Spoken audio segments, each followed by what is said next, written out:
Yo, what's up guys? It's Orlando, and in this video, you will learn how to start e-commerce in 2025. I'm going to be giving you the blueprint of being able to touch 7 figures in 2025 and being able to break out of that 9 to 5 grind. So if you've ever dreamed about doing that and being able to create a life where you can call the shot and build something that can change your family's future forever, then this video was made for you. Now, here's why you should listen to me. In just under 2 years, I scaled my e-commerce brand from 0 to over $1.2 million. That 1.2 was without having a big team, just strategy, hard work, and consistency. Now, if you don't believe me, just check this out. To just show you it's all real, like this was last year to date, right? So we just had finished up last year at 2024. We're still scaling this today. Now, I can even show you, so that's last year, right? 900K last year. And if I go back to, let's go 2023, so you can see even from the start. Here we go. Hit apply. So 1.229 is what we're at. And then if I even go with last month, right? Like what did we finish up last month at? We finished up last month at 77,000. Okay. And I can even give you, let's just go a random day. Let's go with, I think this was Black Friday right here. No, I think this was Black Friday. But either way, let's just go with that week. All right, so 21,000 that week. So again, I'm just sharing this with you guys so you understand, like, this didn't just happen overnight. I've spent $25,000 in learning from the best in the game, stealing their strategies and putting it into practice for myself. And I've done this through trial and error so that you don't really have to. And everything I've learned from all these courses and all these gurus is really just packed into one thing. I took the best from everyone and I put it into one.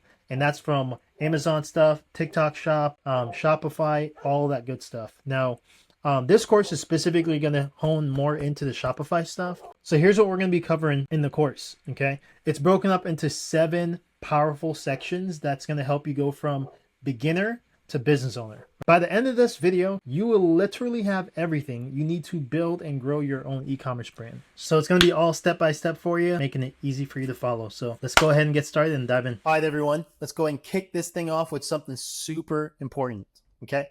And that is the secrets. Now, honestly, there's no secret. There's some key principles that you want to understand when starting this. And the first is that you're going to need to be resourceful. Okay, you need to be resourceful. The people that quit at anything in life is typically when they hit a wall and they just don't know how to break through it. And that's the reason why they quit, right? And guess what? You're not going to quit. If you don't know how to do something, figure it out. There's millions of ways to get help, but you have to have the mindset of figure it the fuck out, all right? The first step you can always do to figure something out is use the course materials. The second step is use the community, because here's the cool thing about this community. You're going to be in business for yourself, but you're not by yourself. So utilize the community. Again, if you're not like creative, for example, and we're working on logos or something like that, right? And you're not a designer, cool. You can always jump on Fiverr and pay someone to handle it for you, okay? There is going to be some dude in Bangladesh or Pakistan that can create a logo for you for like next to nothing, all right? You just need to give them some clear instructions and you're good to go. The second thing you have to understand is you have to embrace like the mistakes, right? You're still gonna make mistakes even with this course. You're learning something new. So embrace the mistakes because they are part of the game and you're not gonna master everything after this course. I'm still learning, still to this day. But if you commit to learning, you'll succeed. You know, it's so important to understand, guys. You have to be delusional and be delusional for yourself. But before I go into being delusional, I also want to share with you, I'm going to leave in the resources 10 life-changing book recommendations that has helped me. And I would highly recommend that you read them over your time. And some of them you may have heard about, some of you you've never heard about. But either way, it will be a good read. You can pop it on Audible and then listen to it that way. Next is be delusional. Be delusional enough to believe in yourself. When people tell you it won't work, remember they're not speaking from your limitations. They're speaking from their own limitations, which are not your limitations. They may have a certain perspective on something, but it's not your perspective. And you may see the vision, but they don't. So be delusional enough to believe in yourself. Okay. And I will say, this is not just another Shopify tips or tricks or dropshipping manual or anything like that. This is literally my exact blueprint. This is how I have succeeded in Shopify. The same blueprint I'm following is what you can follow. and it's the same blueprint I follow so my family can live comfortably. And you're here to build something bigger for yourself and your future. So start thinking with that figure it the fuck out attitude, and that will set you apart. I promise you. So figure it out for yourself, your family, and your future, right? So let's talk about oversaturation. Fuck it. It doesn't exist. People love to talk about saturated markets, but the truth is, there's never a saturated market. It's all going to be about your offer and how you sell a product, meaning you have a marketing angle. And it really doesn't matter if there's like 50 other stores selling the same product. What does matter more is how are you going to market it? What is going to be your marketing angles? Okay, so that is so important to understand that the product doesn't always matter as much as you think it does. Like, yes, it does. Of course, you have to have a good product to sell. But what matters more is you can find a product that's already selling, but you can come up with a better offer. You can come up with better angles, and you can just market it better. Now, I know when you're brand new, that might seem daunting, but as you work through this course, you'll see exactly what I'm talking about. And I'll help you I have some ideas of how to market, and I'll give you a ton of examples. But here's the first example. Okay, so I'm going to share with you 3 brands that are literally the same exact product, but they're marketed differently, right? They have their own marketing angles. So first is Hostage Tape, and they're marketed, beard friendly, reduced snoring, and better sleep. So that is their marketing angle for the most part. And then you have a brand like, so let's scroll down really quick. You can see the product is a sleep tape. So really to help you breathe better, sleep better with a 30-day supply. And then they have 3-month supply, 6-month supply, year supply, and style men and women's. So that is their brand. Okay. And then you have a brand like Sports Sleep. Same exact product, meaning it is a mouth tape, but their marketing angle is specifically for athletes. So if we go to their product page, you'll see they are specifically saying sleep better, perform better. So they're targeting athletes with their marketing angle. So a lot of their ads probably, target specifics on that angle. Now you have, last but not least, Beauty Sleep. And they took the concept and went beauty with it. But again, same product. Now, here's the cool thing. Obviously, you can always get the products that are going to be specific to the niche that you're targeting. So all probably did is went onto a manufacturing platform, and one that you can find a lot of manufacturers is Alibaba. You can search, and you'll find all 3 of these products. But they're a sleep tape, and they all have different angles. But that is what I mean by there's no such thing as oversaturation. You just have to think about different market angles and think, okay, is the marketing angle oversaturated, or how can you come in with a different offer and make it better, or different angle? Let's talk about so-called winning products. It's not the product that wins, it's the angle and the content behind it. Sure, it helps if the product has some kind of like wow factor, but honestly, that's just like icing on the cake. What you really want to focus on to succeed long term is marketing angles and creating killer content. That's where the real power lies. And I'll give you some examples of this. Here are some other really great examples that took a simple product that was more like a want and they turned it into more of a need, right? And they did that by targeting the emotional outcomes that a customer would have. So first off, you have Comfort. So Comfort is a weighted, so they're a loungewear company. But what they did was they made it oversized and they also made it weighted. And by doing that, they actually targeted anxiety and stress, almost like an emotional support animal, but like an emotional support hoodie, right? So that's actually another market angle. I don't think they actually went exactly on that. They just went directly for emotional health and preventing suicide, things of that nature. Just again, the idea is anxiety and stress. So that is a marketing angle that they took, and they turned a oversaturated product, you could say, and turned it into a $1 million Shopify brand, and they're well over $30 million plus on this brand alone. And then you have another brand, which is Purely White Deluxe. So this one is now in a lot of stores, but they initially started by going heavy on influencer marketing. And by doing that, they were able to establish a space in the market. But here you go. This brand, you guys have probably seen it a ton.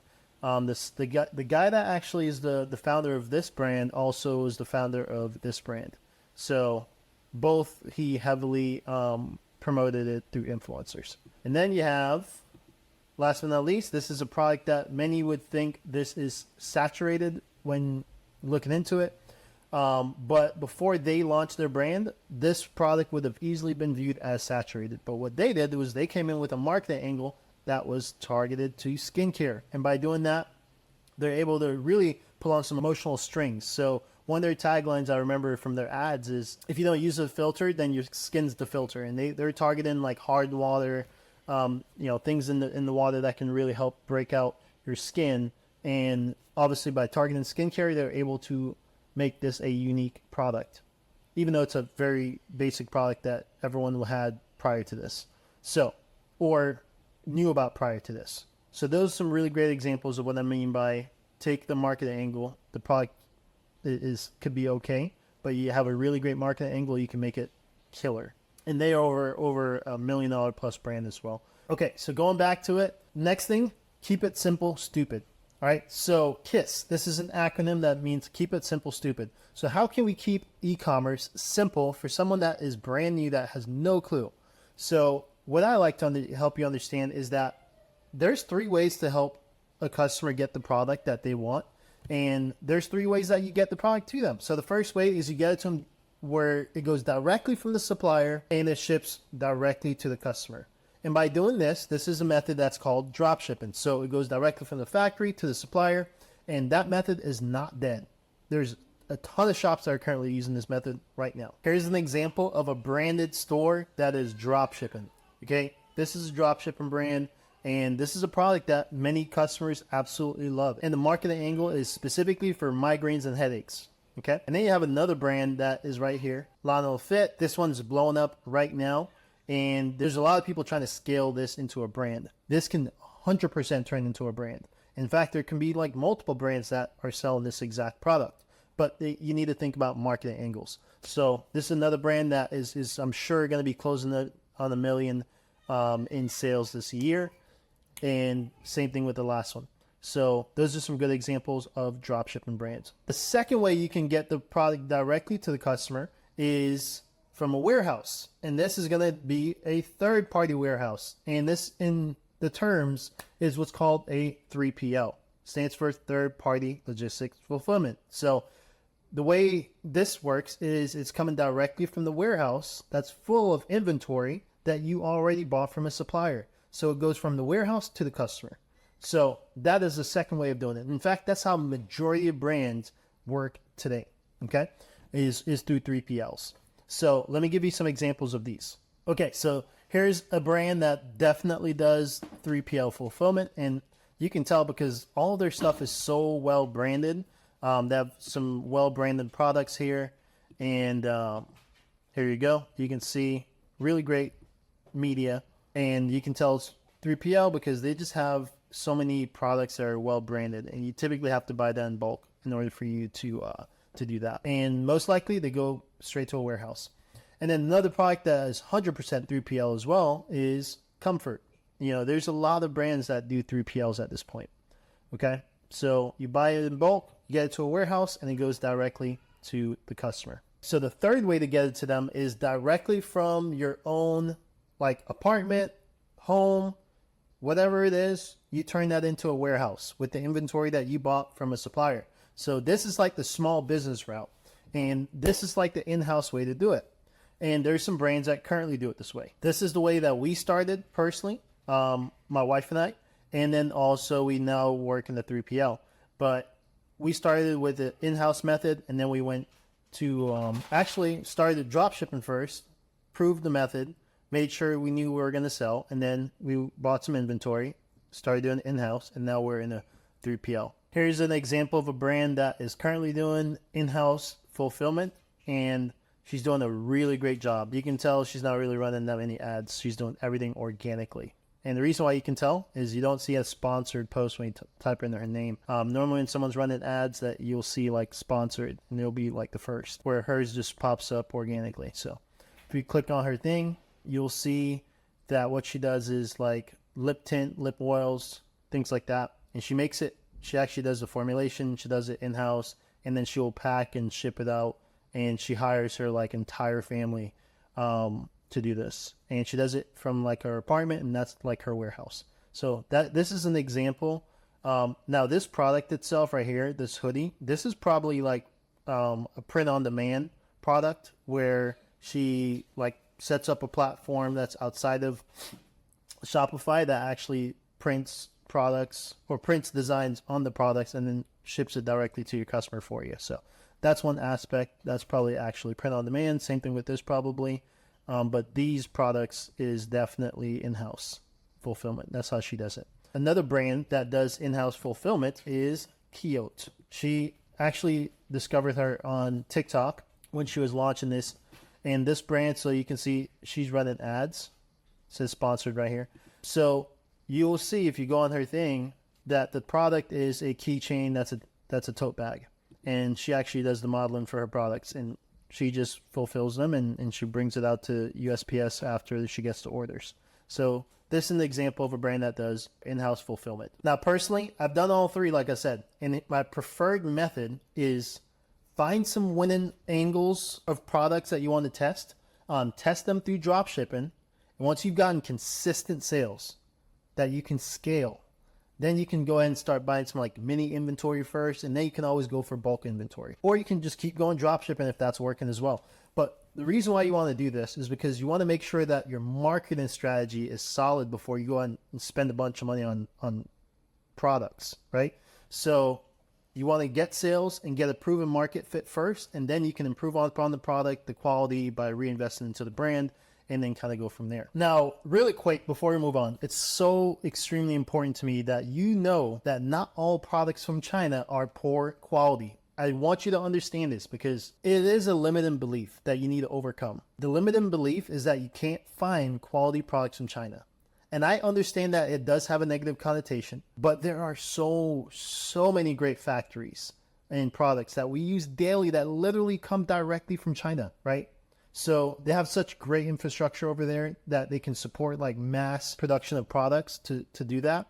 And, you know, obviously we don't have that here in the US, but that's why so many of your favorite brands are literally manufactured in China. So Purely White Deluxe in China, Filter Baby came from China, Jolie Showerhead from China, literally Fashion Nova, Gymshark, Manscaped. These are all brands that literally started as drop shipping stores, to be exact.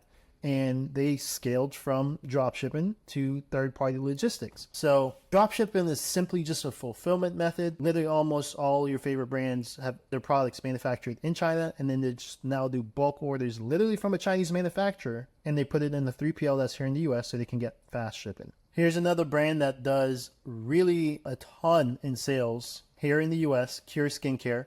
And their main product is actually, here you can see, they do a lot on LED light therapy, and I'm sure you guys have seen this guy. He does a lot of their sponsored videos as well. So pretty huge brand, right? And this product is one of their products right here. Is their Curify skincare filter, and you can literally find this on Alibaba, and it's right there.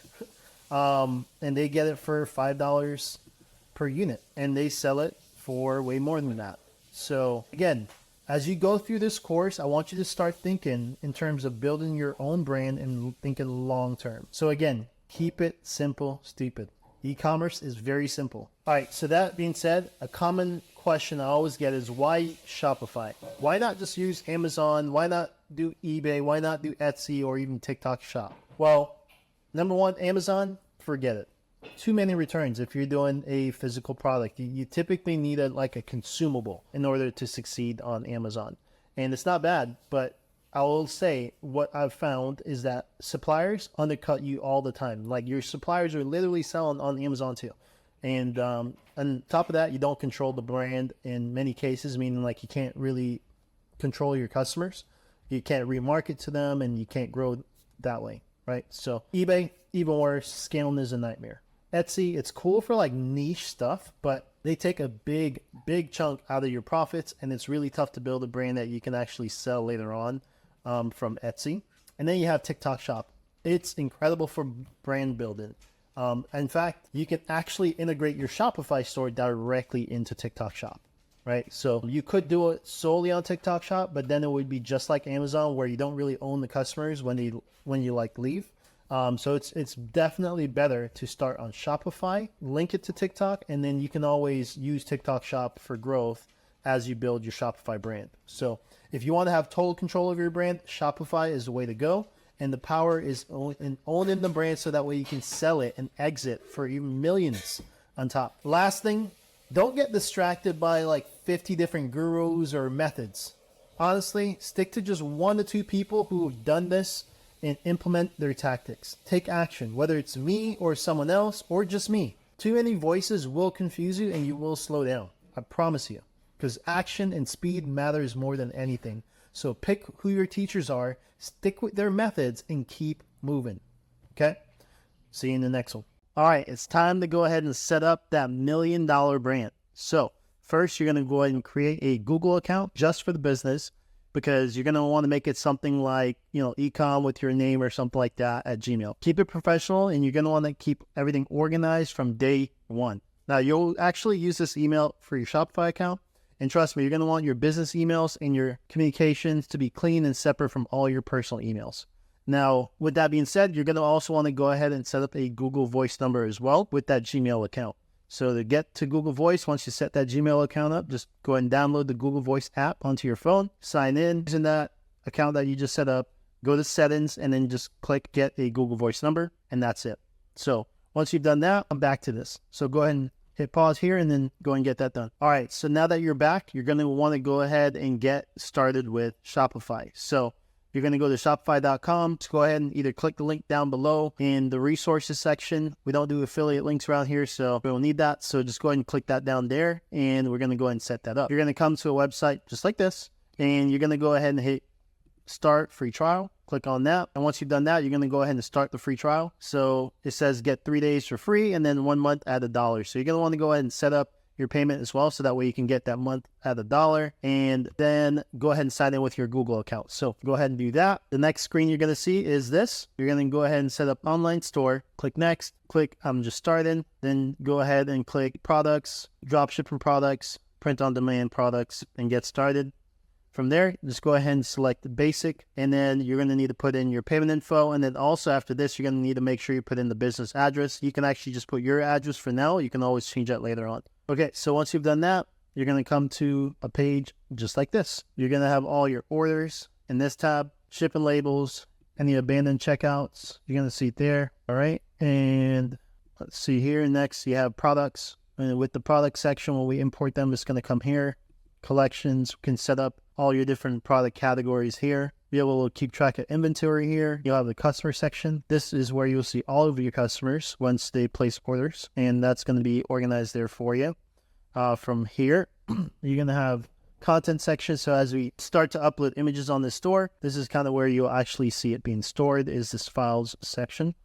Finances, you're going to be able to set up Shopify payments. And I think I already did it with mine, but we'll be able to get that set up for you as well. And analytics is probably going to be one of the most important sections on here, just because you're going to always want to stay on top of your numbers, reports, live view, so you can actually be able to see the store view where people are actually on your store from, right? So here based out of Florida, there we go. Marketing, discounts. As far as marketing goes, I don't really actually use this. I think it just tracks all the numbers. Discounts, you're going to be using this section quite a bit. And then when you go to actually design your store, this is a section that we're going to use. Or we go to themes. We're going to actually use a theme. I'm going to give you a sample theme that I actually love to use. And this is how I set up my store. And then you have blog posts, pages, navigation. We're going to go ahead and set all the stuff up a little bit later. And then from here, you have apps. Yes. Apps. We're going to use a lot of these apps. These are some recommended apps based on what we selected earlier as far as like the products that we're actually going to do. So that's why they recommend in Printful. That's why they recommend Instagram feed, Klaviyo. We're going to do this stuff a little bit later, so not to worry about that. Okay, so you guys see the apps, and that's that. So go ahead and click on settings. And with the settings section, you go and click on settings. And right now, it's going to pull up the information you had on when you signed up. Now, what you're going to want to make sure you do is when we actually come up with a brand name, you're going to come back to this section and update this to make sure it reflects the brand name where it says my store. You have plan. So when you go to upgrade your plan later on, you would go there. When you go to billing, by the way, with the plan, you don't have to upgrade anytime soon. I think we are still on the basic plan and we're at over $1 million in sales. So you don't necessarily need to yet. And then you have billing section, make sure that is your card info. And then you have user and permissions. This is a section that I really like because as your business grows, you'll need to start hiring like a virtual assistant, for example, or developers. And Shopify's user permissions feature is incredible. It allows you to essentially grant access without compromising full control of your store. So you can grant access to like sections like the orders and things like that. But it's very dependent on the paid plan you're on, which I believe it says it should say here, but I think it says it on the plan that you at least get like 5 like staff members or something like that, or 3, I think. 2 or 3 for the basic, and that's that. So then you have the payment section. With this, you want to go ahead and make sure you actually set up Shopify payments. So set up your payment methods. This is extremely important because with this section, this is how customers are going to be able to check out. You need to have this section set up. So I already set it up. You just need to go in and fill out your information and set that up. But you need to set up a way for Shopify to pay you. So this is your payout account, right? So once you set that up, it will be an option. You can see mine is set up for Shopify balance right now, where if I change this, I can actually change it to my bank account, which I will. But this is a section that you're going to want to make sure once we figure out your brand name, you're going to come back to this section here and make sure you put it down here as well, because this is what the customer sees once they look at their statement, right? So you're going to want to put the brand name down here, all right? Then we have checkout.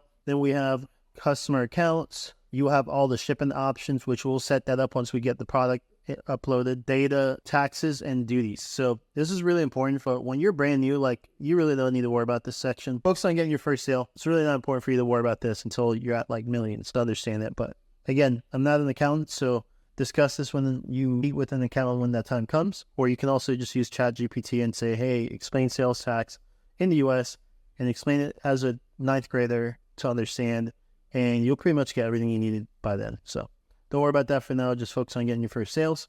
And then you have locations. We already talked about how that linked to the location you put earlier. For your business address, the markets, right now you can see it's set up to sell only in the US automatically based on my location. So if you want to add a market, so let's say you want to sell international, right now you can see it's inactive for international section, right? And what's active is 1 of 3. So you can add a market and you just go in here, click, for example, let me see if Europe pops up. Europe. I guess not, but you can just scroll down. So you saw that first one said Africa, and then you have South America, Africa, Asia, Europe. There we go. I knew Europe was on here. So you can click on Europe if you want to go to EU. EU is like the big one, and then obviously you have North America, other parts of North America, Oceania, and South America. So I wouldn't worry about that right now. Focus on US. But then you have apps. You can see all the apps that you download here. Domains, we're going to set that up in a little bit later. We're going to actually want to check GoDaddy when we set up domains. I personally like to use GoDaddy. I don't use Shopify domains. And right here, customer events. Don't need to worry about that right now. Notifications. Don't need to worry about that right now. Once we set up a brand name and you actually have a Shopify, a brand like email, you're going to actually put that here. So that way, when your customer gets emails from you, it's actually the brand email. So it adds some brand legitimacy. And then you have the languages section. So this is like essentially convert your entire store to that language. Customer privacy. And then you have the policies. So policies, you will need to go through this and set it up, which we will when we do. So that's that for right now. Okay, so guys, this is the part that we're going to go ahead and now talk about store names. Okay, so should you go general brand name or product specific, right?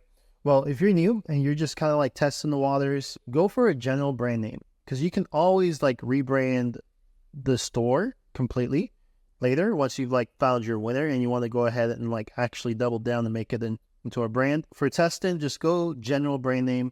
But if you already have a product that you know that's killing it, you've already tested this, you've already came up with a marketing strategy, well, in that case, you can make the brand name relevant to the niche or the product. And it doesn't have to be anything specific. Like, you don't want to get stuck here, right? This is one of the parts where you just don't want to get stuck, because honestly, brand names it's not as important as you think. What I found is like a lot of the huge brands, they just have a random name that means absolutely nothing. And there's a ton of products like that. Even Nike, like what the hell is a Nike, right?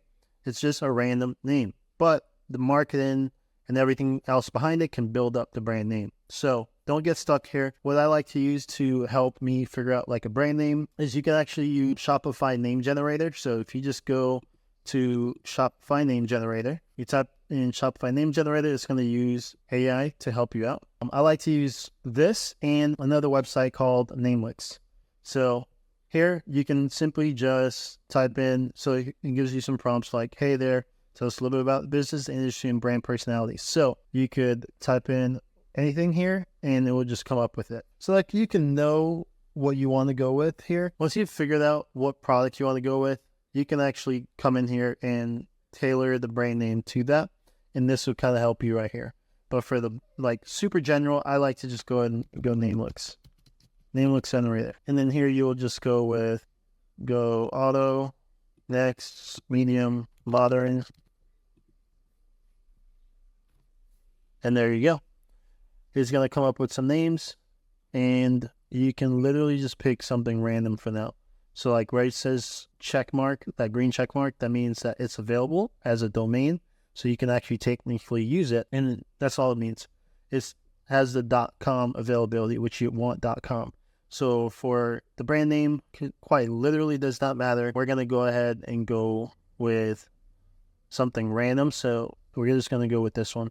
This is the first one. So what I like to do is I'll go ahead and take that brand name and then I'll go to GoDaddy and make sure it says it's available, but I just want to double check.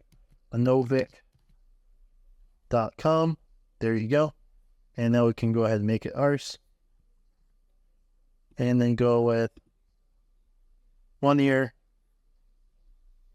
And see right there, it's $12. So go ahead and check out, and that's the brand name for them. So I'm going to go ahead and do that real quick. Okay, so now that I've bought that domain, I'm going to go ahead and actually set it up. So what you do that is just simply hit connect existing domain and then copy paste that domain into here. I'm going to connect it. And so follow these steps. And yeah, so all I did was click on edit and then hit next one more time.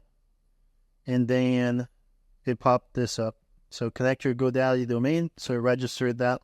And then now to connect this domain, you go to login. And once you logged in, go on your DNS and will be modified. Your domain will connect instantly. So let's go ahead and hit connect automatically. Hit connect and it's now my Shopify domain. Just like that. Make sure you give it 48 hours to actually register because it's going to do this on its own. And it normally takes 48 hours for it to actually do it. But either way, you definitely have a domain. So now you can go ahead and take that domain and head over to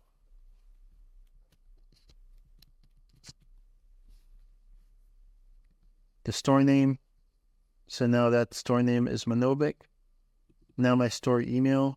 So I'm going to go ahead and set up this section right here. So I'm on GoDaddy. Click where it says email. And then you can see I already kind of created an email for me. I want to go ahead and change that.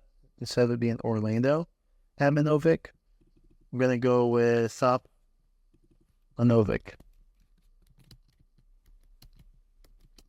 And then as far as the display name, we're going to just go with Manovic. And then for username, we're going to go with contact@manovic.com. And just like that, that is the email that we're going to go with. And there we go. Contact@manovic.com. The brand is Manovic. We have billing address. We got the brand name. And then now I'm going to go down to payments. Make sure I update this so that the customer can see the store name, manovic.com.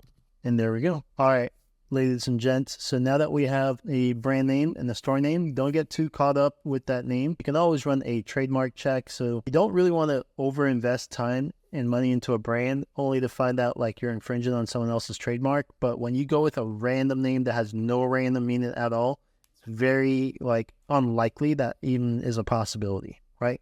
So you can use like a professional Fiverr to kind of help with this, but remember, even that's not a guarantee. So once you're set, buy that domain, link it to Shopify, and don't overthink it. Like I said, random names work really well, and rebranding is always an option before you build the product.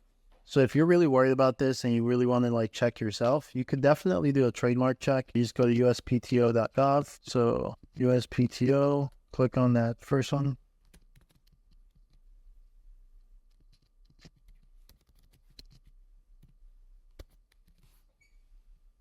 Now, obviously, my brand name is pretty broad, so I'm not like trying to claim a specific product. But essentially, the way it works, guys, is you have a ton of different classes of products out there. Okay. So one brand name essentially could exist for one class, but it can also coexist for another class. So it can have two of the same brands in separate classes. And I'm going to give you an example. Bling is a brand name that can exist in multiple classes. So you can see here that these are different brand name owners of the actual brand name Bling right here, and a different owner right here, and a different owner right here. That's actually not a good example. Here's another example, Bloom. So if you go to Bloom, you'll notice Bloom is registered as a brand name for multiple categories. So you'll see that in class 25, which it looks like class 25 is clothing, Bloom is a brand name for this clothing brand. However, Bloom is also a brand name for this brand down here, which is in dietary supplements. It's a completely different class, and their name is also Bloom. They can coexist because they're in different classes. So to infringe on someone else's like rights is if you're really close to their class, you know, something to this effect. Like, so for example, another example right here is this clothing toys. So this is actually toys, doll toys. This is the class for it. If I scroll up, that's a different class from this. This is 25. This was 28. So this could coexist. Same thing here. This coexists. And these are different brand names on the name Bloom. That's what I mean by when you pick a random name, like chances are you're probably not going to infringe on anyone. Just like Manovic, that didn't even pop up. No one even has that name. That doesn't even exist, right? So now that brand name is, I'm pretty clear to use that brand name. If I needed to, if I wanted to actually brand this and say, this is my brand moving forward, I could actually keep this name. So that is how you check. Okay, so guys, we've set up the store. We've done a trademark check. We've done a domain setup. Now we just want to talk about branding and LLCs. Now, when it comes to branding and LLCs, guys, in the early validation phase, the focus really should be on simplicity and cost effectiveness, okay? So avoiding like overcomplicating your brand logo or color scheme, you can just use simple free platforms like Pinterest, Canva, or Coolers, right? So what we're going to now do is we're going to actually come up with some colors that are going to match the brand. And honestly, it does not matter that much because we don't really have an exact market that we're aiming for right now. Okay, guys, so one of the platforms you can use to create a logo, I use this literally for almost every aspect of design, whether it's a logo, photos, anything. So it's Canva. I actually do have a pro version of this, the premium version. I do recommend it. You're going to use it. So click on that. Then also the next one is Coolers. I like Coolers. This is going to help us come up with a color palette. And then last but not least, you can go ahead and pull up Pinterest. And there you go. So when you sign up for Canva, it's going to give you the option to make it personal, blah, blah, blah, blah, blah, blah, blah. None of this really matters. So skip. All right. So we're just going to go ahead and go to logo. And for my product specifically, I know if you went with the modern name of Lenovo, and I really like this modern design right here. These are just some things to think about when it comes to a brand name. You want it short, legible, and when it comes to the logo, same thing. Just keep it easy to read, like just letters is fine. And for example, check this out. We go with this option right here. I like this template. I'm probably going to set up the free on this one. So you guys can see it has the options for the premium and the pro right here. And because I have the pro, I'm going to go ahead and use it on my other account. But this is the design I do like. So I'll actually use this one.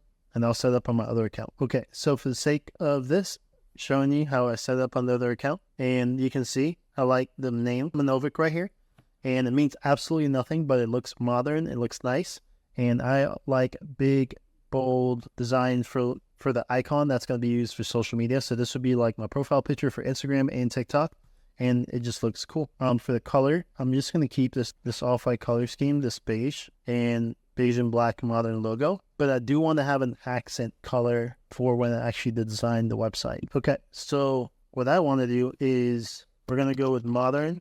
Again, I'm not spending too much time on this because I haven't even picked the product yet. This is just what I'm using to test products. So modern color palette. Looks like I'm using the black, I'm using the coconut already. So I probably can go with this olive. So I'm going to go ahead and use this extension called Colorzilla. So Colorzilla, go ahead and we have the black, we have this.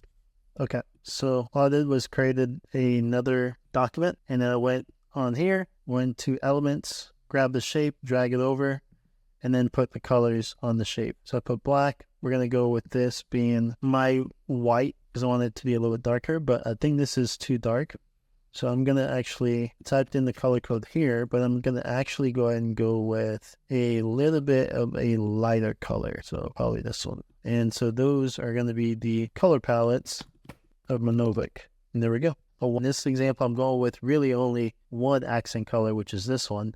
But this makes it look really dark. So I think I want to go ahead and lighten this up. And we're going to just go with white. Yeah, I think that looks better. So it'll be white and black, and then the accent color being that brownish color. So this will be on the white background. And there we go, back to white and black. Okay, so I just went ahead and created the logos. So we got social media logo. We have the logo that's actually going to go on the website. For this, I will always want to make sure I keep it in the 800 by 200 file size, because this is going to go perfectly on the website like that, right? So that will be like the logo that's on the header of the website. And then when you go back, this logo is what's going to go on the circle for the social media pages. So that little circle, this is going to be the M, and that already looks pretty nice, pretty branded. What I want to do from here is I want to make sure I figure out what fonts I want to use on the website so things are cohesive in terms of design. So the way to do that is you go to Google, you go to fontpair.co. Here you can actually figure out the best combinations of fonts to pair for the website. So I would go to parents at the top right here, scroll down, and just kind of take a look at some of these, which ones you like.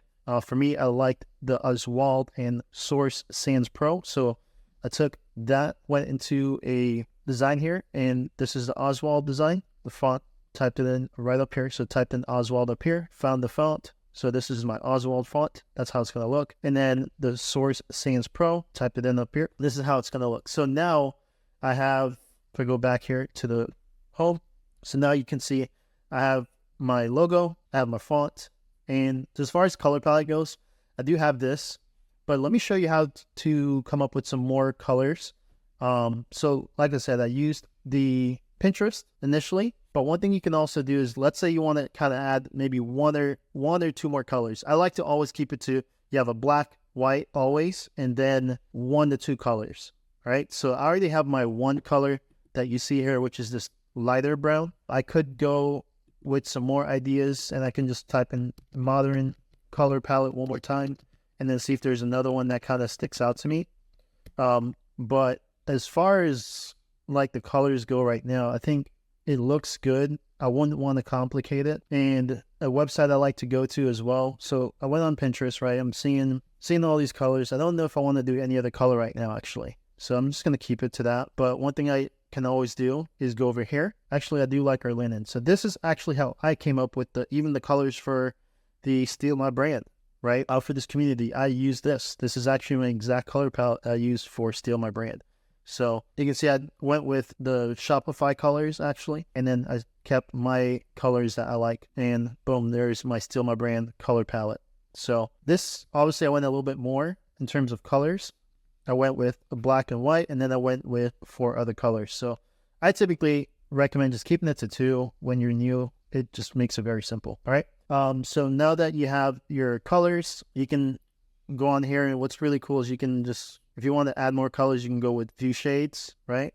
I'm just going to keep it to how I like it. You can copy the hex code right here. It's also right here. And all you have to do to come up with new colors is you just press the space bar. So to do that, you don't need the pro version for this actually at all to come up with new colors. So honestly, guys, just figure it out. This is one of those things where it says press spacebar to generate new color palette, but like when I press it, it gives me this. And that's because I want to generate more than 5 colors. So in order for me to use this, I have to keep it within less than that. So let's go ahead and close this, and then now I can do that. So that's one of those moments where you figure it out first, and then of course, if you can't figure it out, you can always ask questions in the chat, in the community. So there you go. These are some examples of color palettes. But like I said, I always like to make sure I keep the black and white as always part of it. So the way to do that is you go here, change the colors right here. So I'll go with, this is always going to stay a black for me. And then I just lock the color right here. This is always going to stay a white for me. And I just go ahead and lock that, and then hit spacebar and figure out the other colors I might want. But I like to keep it really simple. And again, keep it to 4 colors at most, and you can kind of play with it there. So for the ideas of what brands, brand color you might want to go with, just look at what your competitors are currently doing, right? So like if I'm trying to sell coffee, I would go with like coffee color palette, right? If I'm trying to sell like pets stuff, I would go with like pet color palette.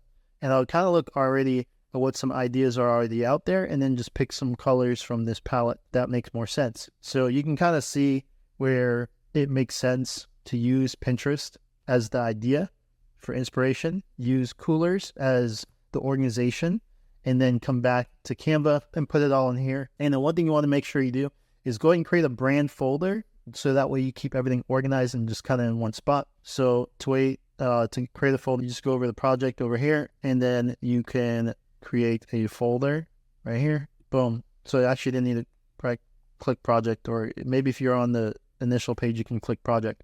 So you go to the folder, create the folder, and then put it all in one spot. So this is right now the folder with all of my brand details so far. So when you figure out exactly what product you want to double down on, right, I can always come back here and then just come up with, again, new brand names, new logos, a new color palette. And in fact, when you're ready to actually scale at a high level, there's a brand guide that I will give you. And with that brand guide, you can actually keep all the documents kind of in one spot. Okay, so you can see where utilizing free resources can actually help you just come up with a cohesive brand. So again, using Coolers, using Canva, using Pinterest, that is really how I do it.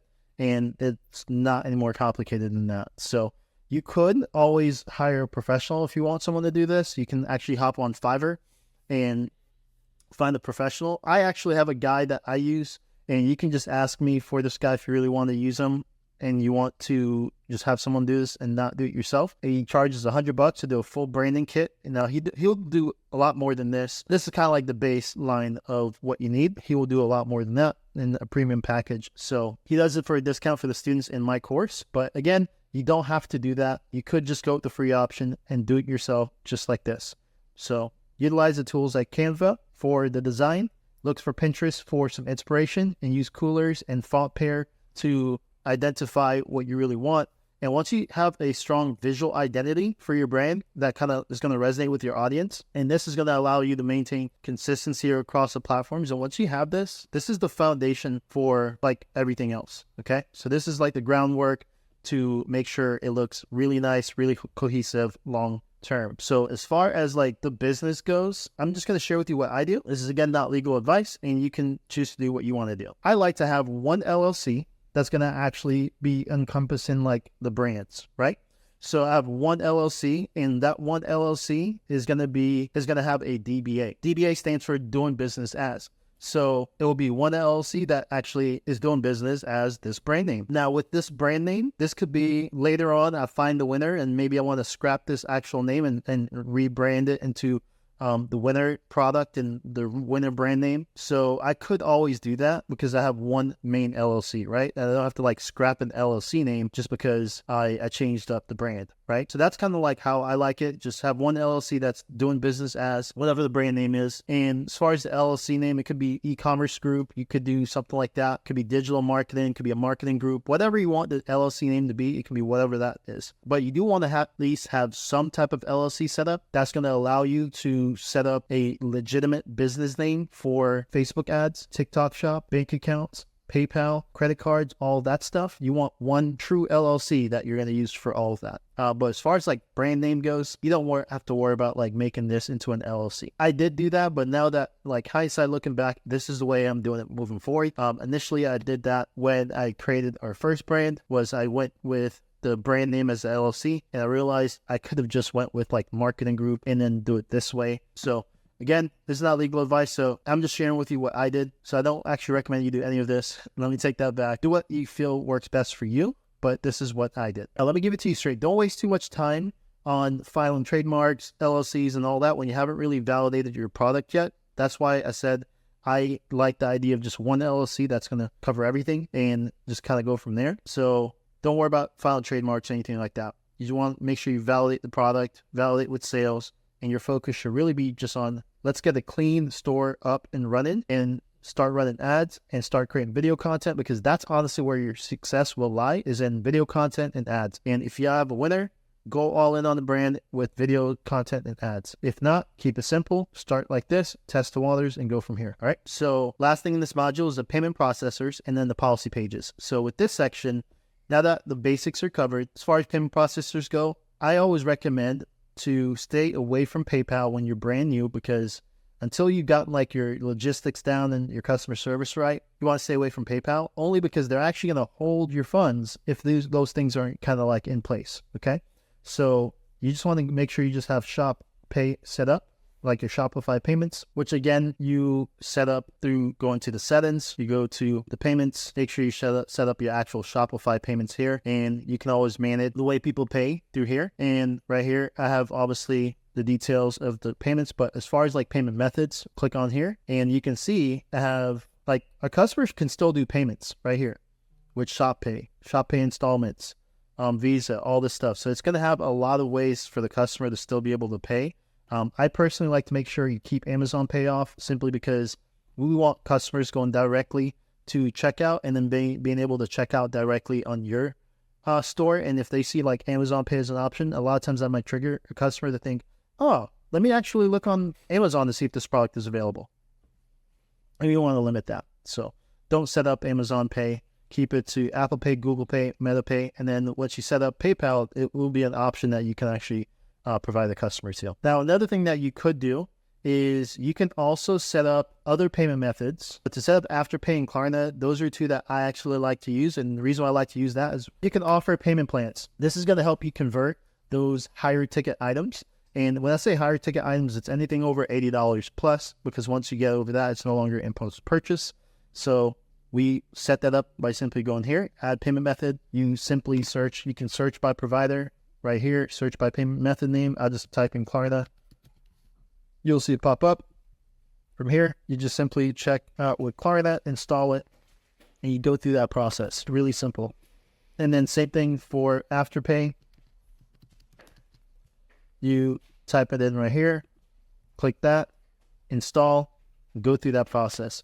Really simple stuff right there. But as far as payment methods, that's all you need to know. From there, the next thing we want to make sure we set up is an affiliate program, because you're most likely going to be using affiliates later on. There's really 2 affiliate programs I personally know of that I like to use, but you set this up because it's going to help you when you try to market through organic traffic. And you're going to want to actually empower influencers and other creators to do this. And you're going to essentially pay them an affiliate commission in order to do it. So that's why you need an affiliate program. And set this up, you just type in affiliate up here and then search on the Shopify App Store. Here, you're going to actually pull up a ton of affiliate programs you can use. Personally, I actually use UpPromote. I like that one. And there's another one that I was told is really good. Next is the policy pages. So you're going to head over to the settings on Shopify. All right. So we head over to settings. We go straight to the policies right down here. Okay. So once you click on policies, you're going to see this here, and you're going to have the return and refund policy. So I'm going to include a template down below for you. Go ahead and take that template and put it into here. You could also use this template that they already have. So they have one right here, and mine is pretty much this template right here, right? So I took this template and I kind of just tailored it a little bit more, and that's the one that's going to be down below that you can just copy and put it to here. Okay, so this is my template. So what I'm going to do is now go with the template I put down below for you guys, and I'm just going to go ahead and fill in this new information here. So you can see it's pretty much very similar to the one that was already provided by Shopify. I just made some tweaks to it.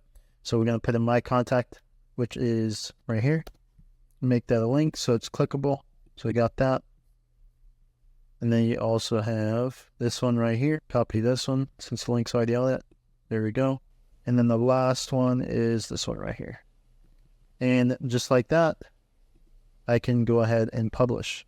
So just like that, we got the first policy down. Okay, so for terms of service, I actually just use the template they provide. So I go with insert that template and scroll to the top really quick. You'll see that you need to take out a few things real quick.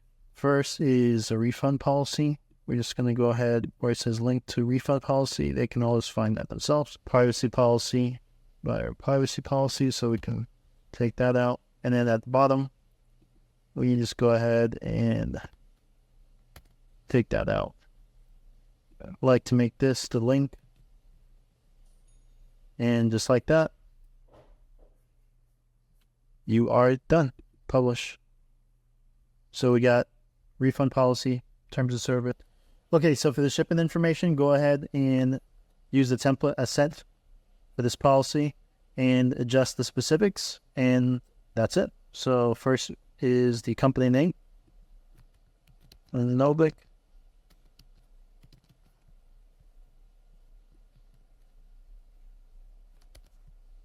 Email again, and then company name, Novik.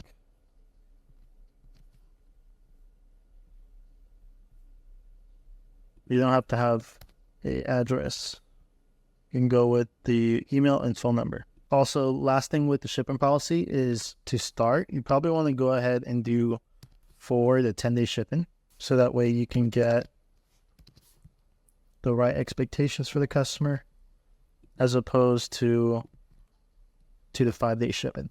Now, once you get a supplier that you know and trust and you're doing bulk orders and you can actually get products into a 3PL, then you can actually offer 2 to 5-day shipping. But for now, you can just go with 4 to 10-day business. Okay, so for contact, you're going to go ahead and do this, publish it. This automatically turns into a contact us style page. So that's it. Okay, so you want to go ahead and head over to navigation on the sales channel, and you're going to come over here where it says footer menu. Click on that. You're going to want to make sure all your policies show up and are visible. So the way to do this is simply edit. We're going to go to policies, and the first one, we'll go ahead and make that refund policy, and then we'll change the name of this actually. Refund and return policy.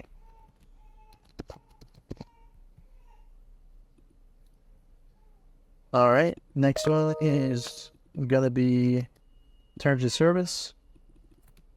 Change the name, terms of service. Going to go ahead and add another one. You're going to do privacy policy. Add that. Do another one. What's the next one? Shipping policy. Add that. And then, so we got contact. Add that. I think that's it. Let's see if there's any others missing. That's it. And in this case, I would change this to contact us. Probably got to rearrange this to where it's shipping, refund, terms of service, privacy policy, contact us. Boom, there you go. Okay, so the affiliate program, you're going to go ahead and I like using Promote. You can also use Shopify Collabs. That's another really good one.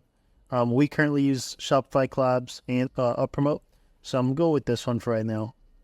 a free trial on there. Hit install. There we go. So it's going to load up right here, and I'm just going to register this so everything looks good. I'll create a password, confirm the password once you create the password, and then it says subpath. This is just simply like the brand name. So I'm going to just go with Manovic. Then go ahead and register that. Affiliate promotes the product. Customers click and purchase. It's tracked, and then you pay out the affiliate. It's really simple. So hit get started, and then you can go through and set this up. I like to track it with both the link and the coupon, and then the commission per sale will go with percentage. And as far as commission amount, I typically like to go with 20. So we're going to go with 20%, save and hit next. Okay, so it's going to give you the option to create a test account. So you want to go ahead and create that so you can see from the affiliate side what it actually looks like. Okay, guys, so this is the last thing we're going to do. You can see it gives us an affiliate link here. Click on that. It's going to pull up a website, and this is actually our website, but clearly it's on a password lock. So what we're going to do is need to temporarily remove that password, and we're going to go ahead and right click on online store right here. Open up a new tab. Here we go. So go to preferences. You're going to need to remove the password. So scroll down, password protection, restrict, take that off. And just like that, it's removed. So now I can go back to here, and just like that, it's removed. So now I can actually go back to a promote, re-click on the link, and you'll see it pops up. So now that it wants to track my clicks, you can see I'm just clicking on stuff, and it should actually track it for us. But you can see this is just kind of how the store is naturally set up right now. So it should have actually tracked that for us. There you go. Tracked it. Okay, so click on that. This is the example of what a sale looks like when it does go through. Close that out, hit next. And what we're going to always do is set up how we're going to pay our affiliates. I personally only prefer to pay using PayPal, and that's it. It's save and finish. And you can always, by the way, get like the pro version where you can actually do an automatic payout with PayPal. You can set that up. We're not going to do that right now. So hit save and finish, and that's it. It is now set up, and it's going to give you the basics to pretty much setting this up. And last but not least, you can go through here. Okay, so we're going to go ahead and edit the program. You can go and set this up really quick. So this is the standard affiliate commission. Change this so you get 20%, because that's what I actually put on here. 20%, 20%. And then scroll down. These are obviously the paid features. Exclude self-referrals. No, keep that on. And default payment method, PayPal. Once we do that, we should have saved it here. And now we have that set up. Oops, there we go. Go back. Okay, so now that we have the default program set up, there's some other things that they recommend, like you can set up a refer a friend program where customers can actually set this up. You don't have to worry about this right now. You can also set up an auto discount to give customers a discount automatically when purchasing affiliate links. So I wouldn't have to worry about that necessarily right now either. And then chat in app with affiliates, and you can activate that chat. I don't use any of those features right now, so you don't have to. What I do want to make sure we do is set up your affiliate page. So right now you have this affiliate page. This is a registration page. Actually has some premium features, but I actually still use this basic one. So let's go ahead and customize that. And what we can do is use the font. You can choose a font, and we're going to go with, which was Oswald. Here we go. Like Oswald. Keeps it on brand. So show logo. We don't have the logo on here, so we can actually update the logo now. Update the logo, we're going to do that later. So we'll go back to the logo section and we'll update that. But for now, we're going to use Oswald. Sidebar is this color right here. So we don't have a photo yet, but on our brand website, we actually put a photo up here. Once you do a photo shoot and you kind of know what products you want to go with, you can actually put a photo right here. But for now, I'm going to just actually keep it blank. We're going to go with black for now. And then with the heading, again, you can see it's the Manovic right here. Benefits, the benefits section right here. So this, we do want to keep it on brand. So we're going to go with black. Icon color, that's the black.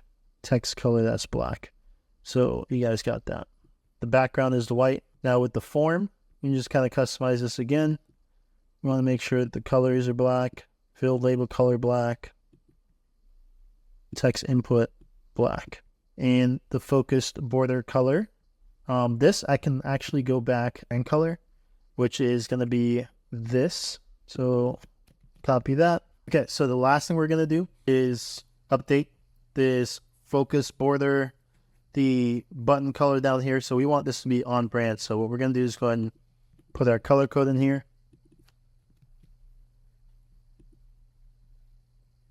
And then hit save. This is where they have the captcha set up. All the other stuff is set up. So just like that, hit save. And you want to see it live. And that is how it will look live. Okay, so you saw how that looked. Other thing I like to do is come in here and go to content. And you can see it has the brand name. So this is the content that's over here. First, you have the sidebar content, which is this. And then you have the benefits. So you can actually edit this if you'd like. I don't touch that. And then you have the form. The form I do actually make changes to. So right here, you can see it says customize. So click on that. I like to make sure for customize, these are like required fields. You can actually make it required too, if you'd like. So like what I like to make required is I want to make sure they have a Instagram, like required. I like to make sure they have at least that required for sure. And then I want that to be on here. I want TikTok, Facebook, and their payment method, and make sure this is required. And then that's it. Could do phone number too if you'd like. If they have a YouTube, you can do that. So I'm going to leave it with YouTube channel, Facebook, TikTok, Instagram. These are things I want to make sure they at least have is for sure Instagram. Some people have Facebook, but they don't have to. But for sure, they need to have an Instagram. And this is going to kind of filter out the spam that join. So hit save. It now reflects that on the form. Password, phone number, Instagram, TikTok, Facebook, YouTube, PayPal, email. And that's kind of required as well. So that being said, that affiliate program is now set up. Okay, guys, so now that we've set this up and we have our affiliate page already made, you can check it if you'd like by just clicking right here. It's going to open it back up one more time, and then we can see it live. This is how it's going to look. So what I'm going to now go ahead and do is put that link of the page onto our site. So we're going to go here. This is the link. Hit copy. Head over to online store. Go to navigations. And then we're going to go ahead and add another footer menu. So add menu. And we're going to title this extra footer menu. Hit menu item. We're going to actually create this to say become an affiliate. Copy paste the link right there. Hit add. And now we have a become an affiliate. So save that, and that will be an extra menu. So we'll probably add to this track your order when we set that up, and then we can add like FAQs at the bottom of this one. So we'll come back to that. Okay guys, so now that we're done with the admin side of it, we're going to go ahead and design the store, the fun part, and you can actually go ahead and design like the product pages, the website. This is the section for that. Okay, so you're going to come on over here to where it says themes, and you can actually go ahead and add a theme, and you'll see it says visit theme store, and you can actually add some popular free themes that are right here. So I actually used Dawn when I started. I really like Dawn, and there's some other ones right here, but you can visit theme store. You can actually get some paid themes as well, but the one I'm actually going to have you guys use is free. I'm just going to show you what the paid themes look like. So when you go on here, go to all themes, and you can see all the paid themes right here. So I'm just going to pull up one. So for example, let's go with this one. So this is what the paid theme looks like. And this is like their website. And then you have different versions of this, but you'd have to pay a couple $100 to get this kind of website. Right? So it's not cheap, but it does make it look extremely nice. What you can work on right now is, honestly, all the sales that you can make. You can get to $1 million plus in sales. You can get to, hell, $10, $20 million plus in sales off just a basic, like, free theme, okay? So let me go ahead and share with you the theme that we're going to use. So down below in the resources section, you're going to see a zip file. Go ahead and download that, and then you're going to upload that here. And we're going to go with this theme. Now that we're back here with the file, we go ahead and hit upload file, and it's just going to take a few minutes to All right, so now that it's uploaded, we can go ahead and customize it. So to customize it, we just click on that. It's going to pull up the entire theme. First thing we're going to want to do is upload our assets that we actually need, which is go click on the theme settings, gearbox over to the left. You're going to then go ahead and click on logo. We're going to go ahead and upload the logo that we got from Canva. So if you haven't already, download that logo and then just go ahead and drag and drop it in here. And there you go. And it's going to change over here. So boom. Now I do want it to be a little bit smaller, so I'm going to go with 200. And then you can also see how it looks on mobile. So this is actually the section to customize your theme. So you have the desktop version and then you have the mobile version. Mobile version looks great. And that's actually where 90% of your sales are going to come from, is right here, mobile. All right, so we have that. The favicon image, the favicon is the image that pops up right here, okay? So that image could actually be the social media icon. So I'm going to go ahead and use my social media icon for that. And to do that, we're going to go right back over to Canva. Okay, so we just grabbed that image, and here it is. It's uploading. We're going to go ahead and select this one. Click done, and there you go. So now my image is there, and now we have the colors. So we're going to go ahead and do some quick changes to the colors to make sure it's on brand. So first thing we're going to do is edit scheme 1. Click on here. So you can see the background is this white piece that you see here. That's the background color. The text is the text that you see there. The solid button color is the solid color that you see here. The white means, or the solid button label means there's going to be a white text that's going to be inside this solid color. And then you have the outline button, which is right here, which is that color that you see here, that green. Shadow is just shadow of the button itself. So we're going to go ahead and change this color to match our theme. So we're going to head over to Colorzilla one more time, grab this hex code, come back on over here, and update it. So you can see, just change the color right here, and then update this one, and there we go. So now it's on theme with our brand. So I can exit out of here, go to scheme 2. We're going to exit or update this one too. This is kind of like an inverted version. So we want to do the same thing. Go to the screen, update that color, go to the screen, update that color. So when it gets inverted, it's going to look like that. And now we're good. So last but not least, we want to update the typography. So this is the fonts that we picked earlier. For mine, it was Oswald. And then I'll go ahead and do this. Want it to be like a medium, a little bit thicker, like a thick boy. And then hit select. And then go here. Change this to my second one, which is Source Sans. So we got Source Sans Pro right here. With this one, I'll actually go ahead and do regular, actually. Keep that regular. Okay, so we got that in there, and that's pretty much the basics. Okay, so the next thing we're going to do here is go to sections on the top. Going to come on over here, and this header is right here, and you can see right here is the slogan heading. So this is actually this section, slideshow. And then you're going to have the featured collections right here. Now, I'm going to actually hide this until I can find my winner for right now. And then we have all these details. This, I can hide this right here. Go ahead and hide this image with text.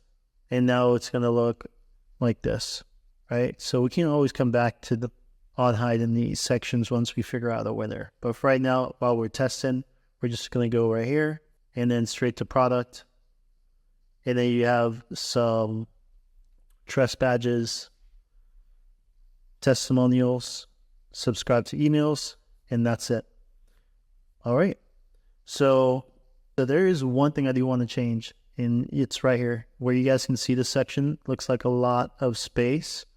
I want to minimize that. So we're going to go to header right here, scroll down right here where it says padding.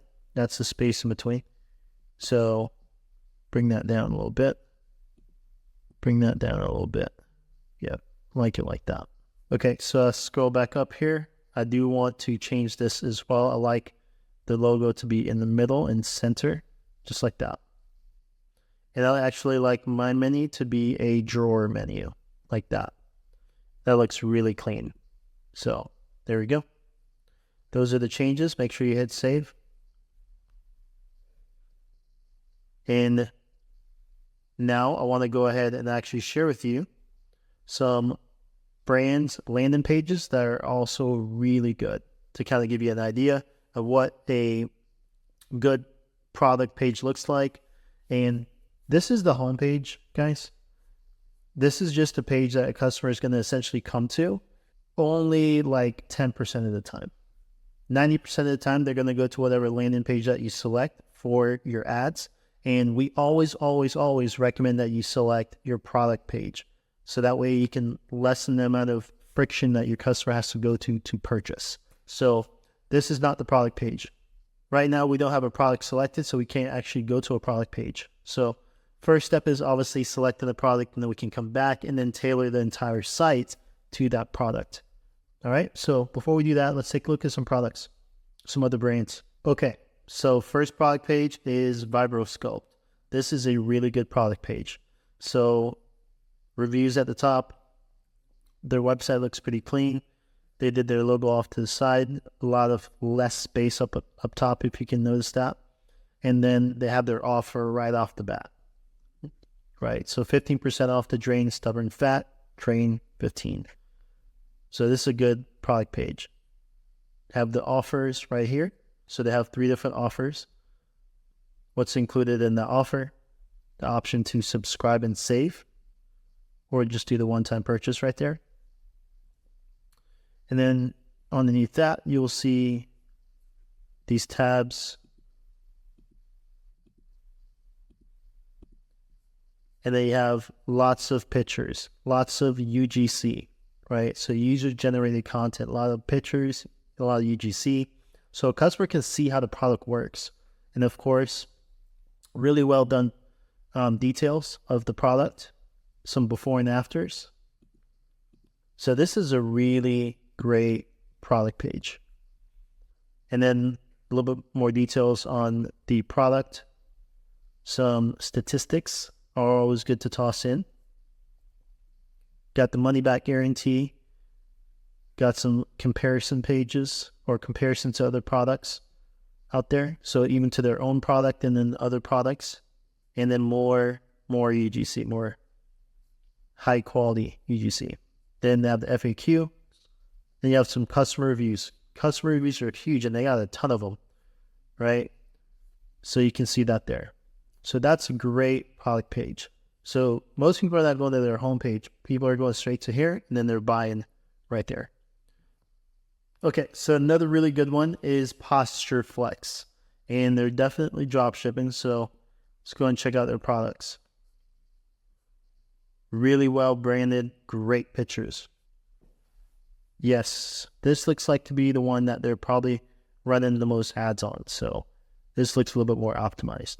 You got the reviews, in stock, ships in 1 business days. A little bit of description, price, some icons, and then they have their offer, right? Bundle and save offers. Guarantee. Now they have high quality picture, some details, high quality picture, some details. Same here. Same here. And now they do the comparison. Some testimonials, frequently asked questions, and they actually have 3 offers, right? So they gave the offer of bundle and save earlier, and they also gave now the option of bundle with other products. So they're switching up their offers here, and now underneath this, they have the reviews. So this is a good product page. And then last but not least, we have Fly Hugs. This is a good one. I see this a lot. And there's probably like 3 different shops that are running this one. So if we go to this pillow, they got their offer right off the bat. Example of the product, icons, really short and to sweet. And then they got their offer. Some GIFs. So this GIF right here, this GIF right here. And then each of it's talking a little bit about the product, a little bit more about the product, all the benefits of the product in one picture. The GIF again looks like it's a how to use GIF. And then you have some stats. People love statistics. And then you go straight into customer reviews. After customer reviews, you go straight into a comparison, frequently asked questions. And I love this touch that they did. They went ahead and on top of the offer that they have up there, they go ahead and toss this offer into. And 60-day money-back guarantee. And now reviews. And just like that, they have a pretty good product page. So many of their product pages are pretty sleek and it's very minimal. They get straight to the point. Their product page is like center stage with simple navigation, right? So most of your customers are going to be on mobile again. So that's why we want to optimize for mobile first. And don't worry too much about like trying to make sure you get like a perfect design, because it's really not, it doesn't need to be perfect, guys. The content is the most important thing. One thing that you will notice is there's certain themes that are consistent across the board when it comes to a good product page, like making sure you have good reviews, make sure you have a lot of customer testimonials, making sure you have a clear offer and great pictures, okay? And then you have some product details. And then last but not least, you have the reviews at the bottom. So that's kind of, the reviews at the bottom, and then you also have some comparisons if you can. So that's really it, okay?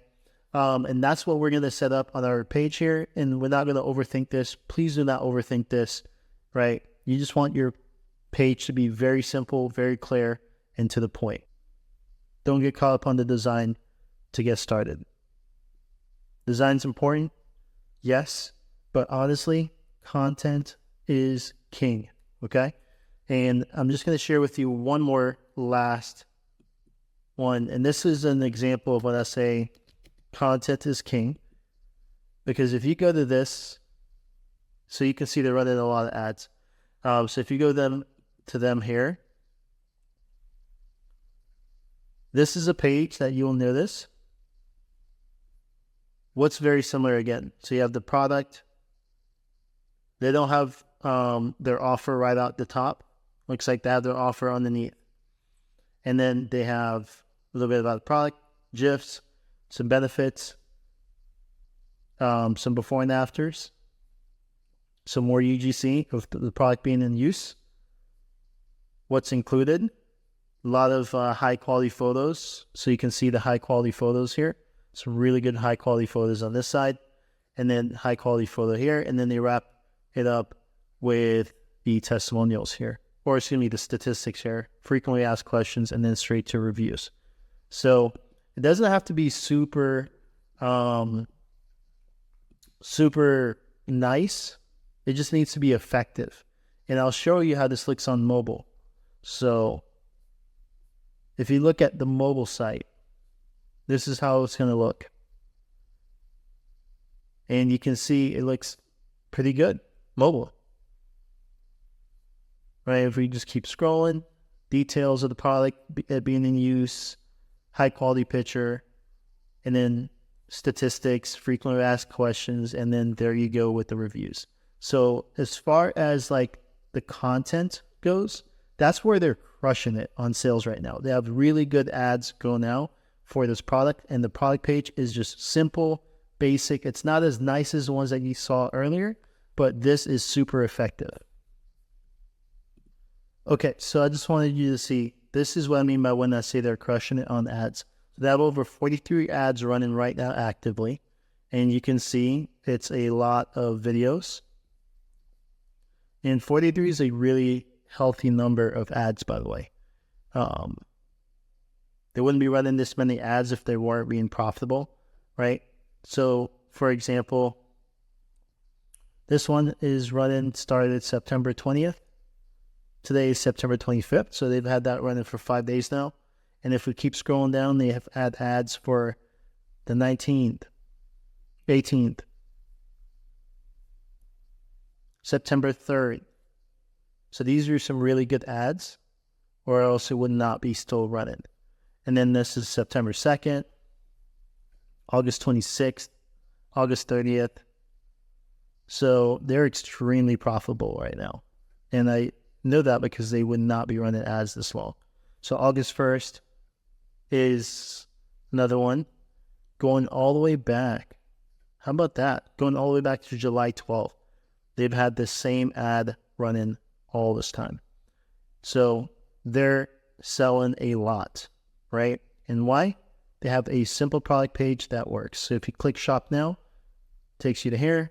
That's their product page. And they're just running it up on ads. And here's another way I can check to see how well they're doing. You go to shophunter.io. Okay, so here's an example of how much they're doing in sales right now. So you can see this is Shop Hunter.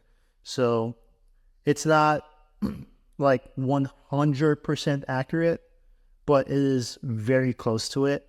And it just is going to give you a rough estimate of what their sales are at. So for this month, so for today, they've sold about $34,000. And for the week, they've sold about $243,000. And for the month, so far, about $1 million in sales. And simply selling this Pilates Reformer Kit. And you can see they're building out some other products to sell with it. Looks like they're going to add this knee pad.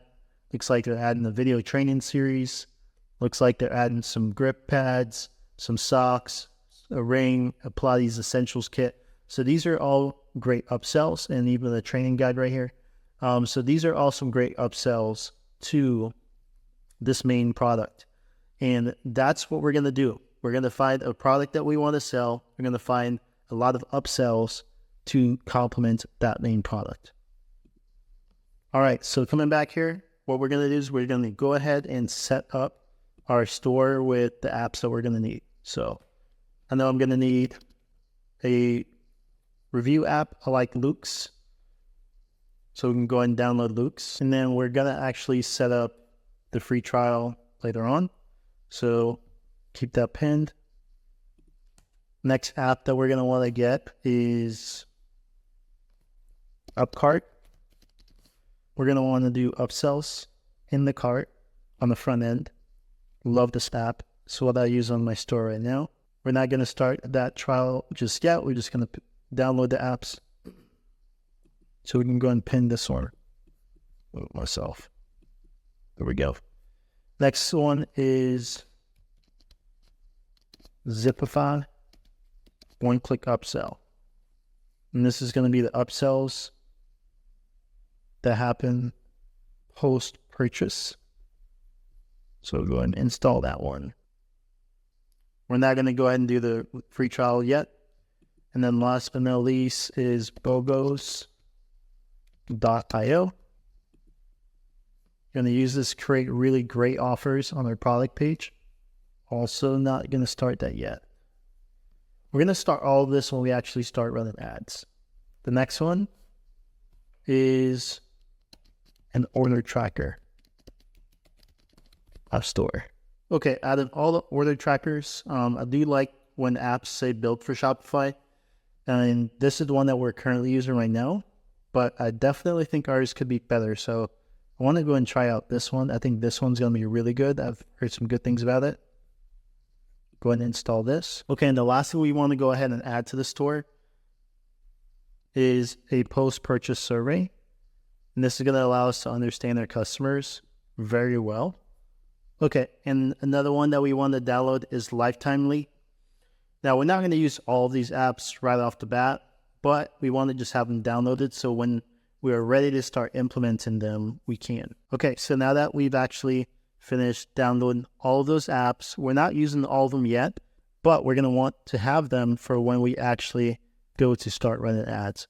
So as a quick reminder, we have the Luke's for the reviews. We have the Upcart for the upsells in your cart drawer. You have the upsells for the post-purchase, and then you have an app for building out the best offers, tracking customers' packages, getting surveys for your customers so you understand who they are, and then profit tracking right here.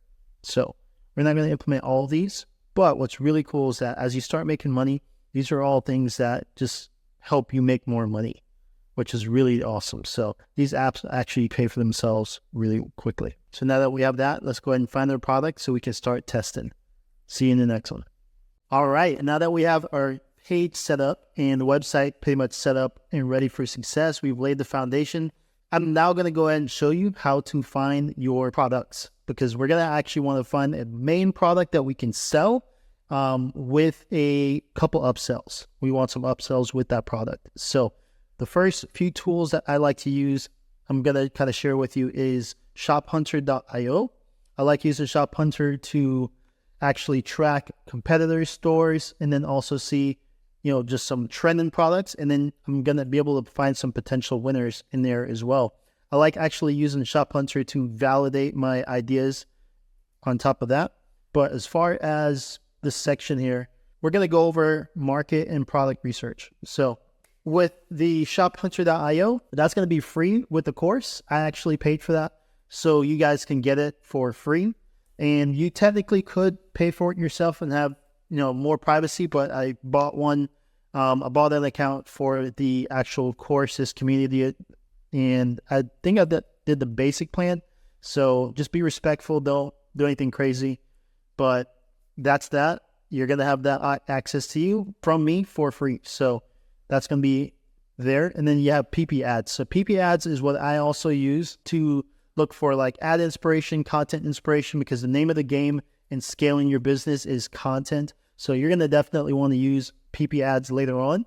You don't necessarily need it right off the bat, but you could get it if you want. I do plan on making this an exclusive tool, just like ShopHunter is for our community. But if we grow the community to some pretty high levels quickly, I'll get it right away. But if not, we'll just wait until the community has grown a little bit. And then Callow Data analyzes all the TikTok shop data, all the videos, all the winning products. And this is what I like to use to find some winning products as well. So I'd like to use Callow Data to find winning products, or just hop on TikTok shop to find winning products. And then I'll go ahead and I'll look back on ShopHunter, see how well stores that are maybe pushing this product already is doing. And that kind of helps me validate the product. So what I want to share with you is kind of when you're trying to figure out what products to sell, there's kind of two ways you can go for it.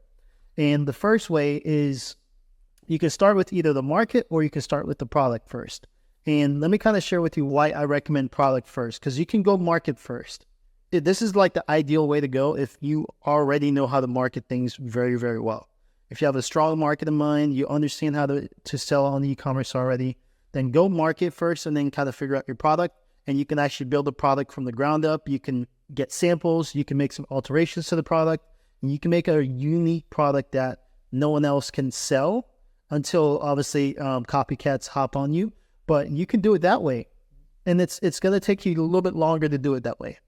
And what I mean by a little bit longer, it might take you 6 to 8 months, maybe 10 months or so for you to finally get to launch the product that you're thinking, because it takes time to get samples. It takes time to test the samples. It also takes time in shipping, and you're just kind of taking one step at a time through the process. And it 1000% is a great way to start a brand, because the pro is you will have less competition because you have a really unique product that you took by going market research first, seeing what is kind of like missing in the market, and you're providing that product.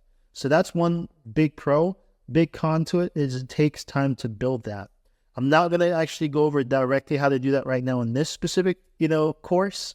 And it's definitely something I can go over like on a one-on-one type basis. But what I do recommend more so is going product first and then figuring out the market. In fact, that's the way I started. I went product first and then I figured out the market. And now we are over, $1 million in sales, doing $100,000 a month, and we're looking to get to 10 million, right? That's the new goal. So I recommend going product first because you're able to start right away. You can start making money right away. Like you can make money as soon as you finish this course, because we're going to be essentially launching from scratch, right? So I recommend product first, figure out the market, and this is the best way for beginners to start anyways. Now, that being said, let's go ahead and talk about the product criteria. What do I look for when I'm actually picking products, right? Well, different markets you're gonna notice is you're gonna first notice that there's a ton of markets. You have health and beauty. I really, really love that market because you have the opportunity to build out a subscription-based product. And that's really, really good because you're gonna be able to have a long lifetime value of that customer because they're always gonna come back over and over. They're on subscription. Most people don't cancel their subscriptions. So we love that. So you can do that with the health niche. You can do it with the beauty niche. Really great niche to get into. And they both have high perceived value. So a lot of times you can have some pretty healthy margins on products in this market. And then you have fitness and sports. Fitness and sports, really two passionate markets. Love these markets. They're great markets. Like the margins are pretty healthy, and you're gonna have some pretty passionate communities in this. So it's very easy to push through influencers and through that space. Now you have supplements. Here's the thing about supplements. Tons and tons of competition. You have to be a little bit more creative, okay? But it has a huge upside because of that subscription model, like I mentioned before. Then you have electronics. And I love electronics, guys. I really do. I think it's a great market. However, you just have to be careful because you're going to want to make sure you have a good supplier. Because if you have a bad supplier, what's going to happen is you're going to have a lot of defective products. You're going to have some high return rates, and that can really eat into your margin. The beauty about it, though, is that you do have some higher margins in electronics. But again, you just have to make sure you have a good supplier. Now, home decor, babies, pets, I kind of lump these into the same categories because this is an essential market, right? These three markets are pretty essential. People in these markets, they view any product in these markets almost as they're like a need, okay? And what's really cool about these markets is that you have a high buying power. People that are buying for their baby, they don't mind spending money for their baby. Same thing for pets, same thing for their home. This is a typical higher ticket product that you can sell in these markets. And even if it's not a higher ticket product, it's an essential product and it's a really easy sell. So really great markets to get into. Home decor, babies, pets, awesome market. And then you have camping and outdoors. With this market, you have a lot of passionate people. And it's because of that, you have really great margins, okay? And what I've also noticed is there's less competition. So because of that, you can have some really big upside with your market share. That's kind of like the thing with camping and outdoors. And then you have gifting. This is typically like a trendy product, okay? But it's really, really powerful because it's kind of like one of those quick trigger products that you're going to just impulse buy because it's going to be tied to an emotion, right? A lot of times when people are buying a gift for someone, it's going to be tied to the emotion that they have for that person. So it's a really easy product to sell when you can, pull on those emotional strings. So it's an awesome product. Not product, but awesome market to get into is if you can find a product that's really good for gifts. Okay. One of the things I like to tell beginners in general, like if I were to tell my brother to start, I would tell him to kind of stay away from fashion just off the bat, not because it's a bad market, it's a great market. Same thing with jewelry. I would say jewelry kind of is lumped into this. It's a great market. They have really, really high margins, but they're very competitive. And what I've found is that it's going to be harder for you to market the product unless you can tie it into some like insecurities. You can tie it into maybe some problems that you can solve because it's very hard for fashion and jewelry and things like that to be able to solve insecurities and problems. So it's a little bit harder to market in that aspect. But if you can tie it to some insecurities and problems, then you're golden. You're going to have a pretty high winning product. Okay. Now, what I always recommend is you're going to want to stick to markets that have a evergreen market.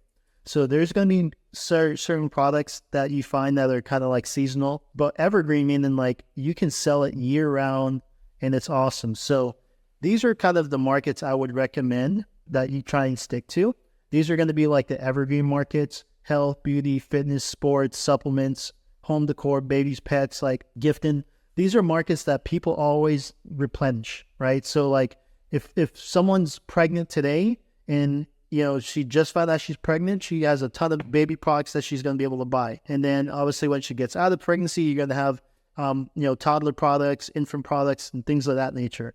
And then of course when she no longer has little baby kids, there's also someone new that comes into that market. So these are markets that typically replenish, and that's why it's an evergreen market. Same thing with babies, pets, gifts, right? So relationships are the same concept. You have someone that just starts a relationship right away, and now they're in that market because of it, right?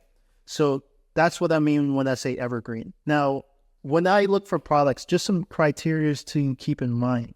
This is kind of how I look for it. So products that can scale. I want to find a product that I know I can scale into $1 million, right? Now that I've done $1 million, I understand what it takes to do $1 million. And now that I look at products, I understand that, number one, I want to make sure it's a problem that I can solve or an insecurity that I can solve. That's the product. It needs to be based on that. It doesn't have to be a sexy product. It doesn't have to be like a wow factor product. And sometimes these products are a little bit boring, to be honest, but they solve a problem. And that's what matters. What matters is they're going to continue to sell, because problems don't ever go away. You have new people that come into these problems, right? So solve a problem with the product and you got a good one, all right? At a bare bones minimum, it has to be able to sell for over $30. That's kind of the sweet spot, is once you get over $30. And the reason why you want to at least find one between that $30 to $80, it's an impulse purchase. And a lot of times those do really, really well. And you can scale up to multi-million-dollar brands with that price point. Okay. Why do I say at least over 30, right? Well, what you're going to find is that you can do a lot of products organically under 30. But when it comes to running ads, and that's the biggest way to scale any brand, is when you can scale it up on ads. Okay, you have full control over that with your ad spend. You don't really have control over organic marketing. So when you can scale it up with your ads, you're really able to push the needle. And you can't do that at an effective rate at scale if it's less than $30. You have to be extremely proficient with running ads if you're going to do that. And when you're new, in which many of you probably are when watching this, you need to have some margin to play with. You need to have a little bit of margin to like learn, okay? And be able to scale it later on. So that's why you want to at least make sure you're at least over $30 for your product. And the reason why I kind of say the sweet spot is 30 to 80 is because once you get over 90, what you're going to find is it's not as impulsive a purchase, and it typically requires like better landing pages, better copy, better ads. Like you just have to be a little bit better with hitting those needs and hitting those emotional strings that people have. So that's what I mean by that. And before I go into the competitors and the offer and whatnot, let me give you a couple of examples of what I would say are like problem-solving products, right? For example, you could do like one product that went viral this past summer is a swimsuit shapewear, right? And it snatches up the waist and pushes up like the butt, and it looks good. And that's a problem that it's solving. And that's an easy one because that's going to hit on insecurities. And there's money to be made in that, right? So that's an example of like a problem-solving product. Another one would be like an orthopedic belt that fixes and helps with like back pain because, people will pay for pain relief, all right? That's a problem-solving product. It's not a sexy product, but it solves a problem, and you're going to make money with that. Another good example would be like a heated jacket, right? So that would be a good one. Eye massager for like headaches. That's a really good one.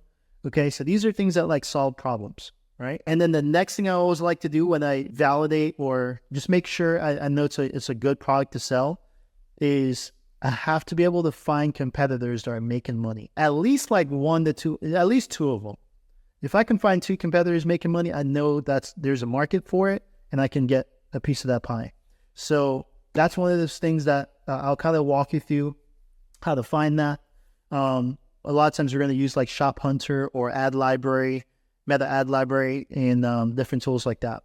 And then another thing I like to look for specifically when I'm looking at a product is, can I make a good offer for it? Because there's two things that really drive the needle when it comes to e-commerce success, at least nowadays, is do you have a really good offer and how good are your creatives? When I mean creatives, I mean how good are your ads, right? How good is your video content? If you can make great video content and you have a good offer, you're going to crush it. So I always think to myself, if that main product that I'm selling, can I make a good enough offer that's going to entice a customer, whether it's like discounts, free items, upsells. I want to be able to think 1 or 2 products that I can sell along with that main product to complement it and build that average order. So that's what I'm thinking when I think of, can I find a product that's going to scale? And those are the things that matter. Now, I'm going to share with you a couple other things that are kind of like something to think about. It's kind of like a plus, right? So here's the pluses. If you can find something that's easy to ship, that's a huge plus. And the reason why is because that's going to be lower shipping costs, which means higher margins typically, or just better for your margins. And it's totally okay to ship something larger, by the way. But again, it's just something to think about, right? Well, if you do decide to go with something larger to ship, you just got to make sure you have a good quality product and a firm return policy. Okay, you have a good quality product and a firm return policy. That's going to be good because that's going to at least ensure some good profits. Now, products that are not easy to find, that's kind of that's a huge plus.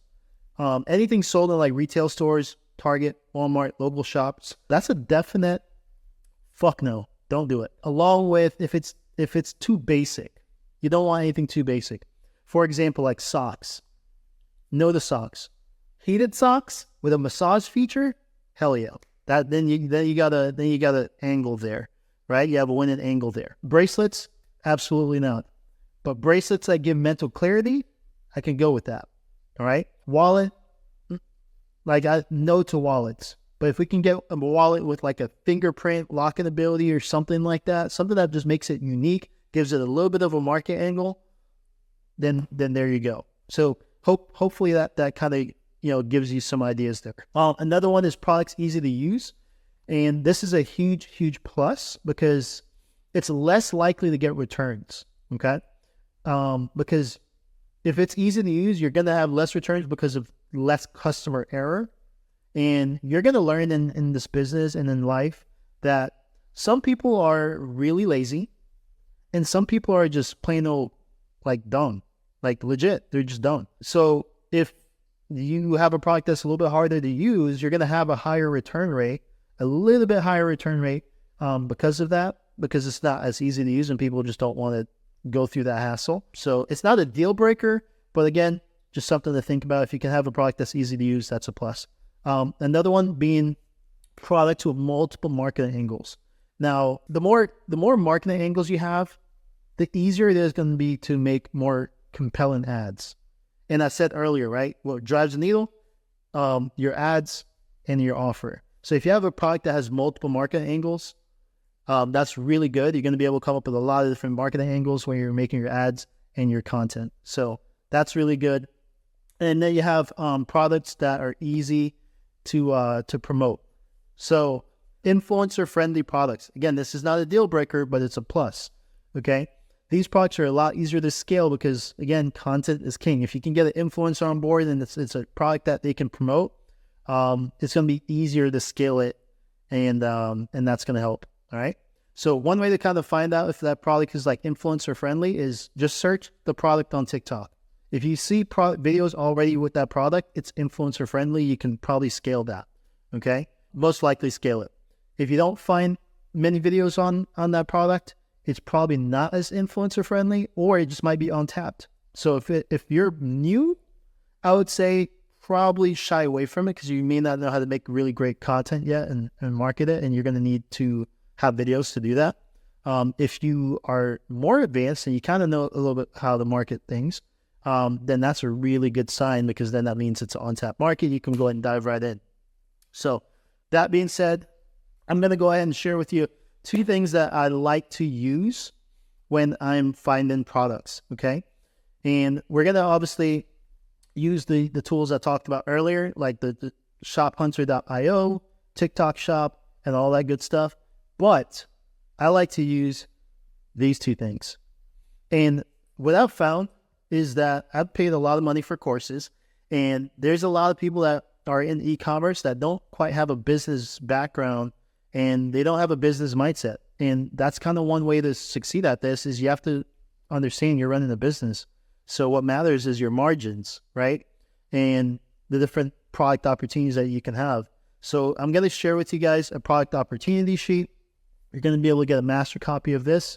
And just when you get it, just select file, make a copy for yourself, and then that's going to be your sheet to use and keep everything organized. And then for this one right here, the margin calculator, I can't tell you if I've ever been in a course that has a good margin calculator like the one I have here, or even have a margin calculator at all. Most people don't talk about why you need to have great margins. And this is something that can really eat into your profits when you're trying to scale, is if you don't have the right margins, things just kind of get a little bit higher when you're trying to, push it on ads. So you're going to have this, you're going to have a master copy, you're going to make a file. I'm going to walk you through guys how to use these sheets. So let's go ahead and dive in. Okay, guys. So you're going to just head down to the resources section and go ahead and pull this up. This is going to be your master copy. You're just going to go ahead and click file right here and then make a copy, and then you'll have your own copy. But this is the master copy. I'm just going to use it for the example here. But what you want to do is, you notice there's about 20 spots on here for you to fill up. Okay. So we want to go ahead and at least come up with 20 product opportunities that we can have to start and be able to at least put some filters and parameters too. So you're just going to want to toss ideas on here. And then as you have them on here, you're going to find the first competitor that you can find, the second competitor that you can find, and you don't actually need a third competitor. So we can take this out. As long as you find two, you're good. Okay. So I'm going to just go and delete that. You just want to make sure you find at least two. And then we're going to go ahead and look at their ad library. Then we're going to look at the product cost, see if we can source the product ourselves, how much it's going to cost, and then the profit margins, which I'm going to show you how to calculate using our margin calculator right here. What problem does it actually solve? And then what are two products you can upsell with that product? So this is just going to be our product opportunity sheet, right? So the first thing that we're going to do, okay, so we're going to go ahead and walk through essentially how to build an entire product list and the entire sheet. So we're going to want to try and find 10 products on TikTok Shop, and then we're going to want to try and find at least 5 on Meta Ads Library, 3 on Shop Hunter, and then 2 just searching through Alibaba. So once we do that, we want to see if they're making money, and now we have a really good product opportunity list. So we're going to start first with TikTok Shop. So what you're going to do is go on your TikTok, tap on Shop, and then we're going to go ahead and scroll through. And you guys know we talked about the niches earlier. So right off the bat, you got winning products, right? So this electric shaver is a winning product. Right now, you can definitely run this up. You can see it's already at 451,000 units sold at $24 a piece. So that's a huge one. So the one that I can actually take a look at to see if I really want to sell a product like this would be, again, going back to here. Does this product solve a problem? Does it allow me to sell for over $30? Does it have competitors already making money? Can I make an offer and have some upsells? And in this scenario, we 100% can. So this is actually going to hit my product opportunity list right here because it solves a problem, right? Which is waxing hurts, bikini waxing hurts, shaving really with a razor sucks because the stubbles come back. And if you're wondering if it's a winning product, it already shows you with the sales, right? So that's a no-brainer. But the one way I can actually do is if I use Callo data, I'll look this product up and I will actually look at the videos that come with this, and you'll notice there's a lot of winning angles. Personally, I've actually seen this product already, so I'm telling you without a doubt this is going to hop on my list. I know I can sell for over $30. I can probably sell between 30 to 80. If this person's selling it for $24, they probably got it for a little bit less than that. I think most TikTok Shop people are at a margin markup of about 2. So I always like to mark products up at least 4, if not 5. 5 is kind of the best markup, and then 5 plus markup. So I know I can already sell this for $60, $50, right? I know I can probably find some competitors, and I know I can probably make a really good offer. So what would be my upsells for this product, right? I would kind of look up some upsells. So I'm gonna add this one to my list because I know I can look up some upsells. Another one right off the bat is this one right here. I know this specific listing doesn't actually show a ton, but I know there's other listings that do because I've seen this one. This one's blowing the freak up. You guys saw it's on the Lionel Fit. That they're doing exactly what I'm explaining to you to do, is grab a product off TikTok and run it up on Meta and build a brand off just that alone. So we're going to come back to the Pilates board. So I can search right here. It's already popping up as the thing. So if I search, maybe filter through bestsellers.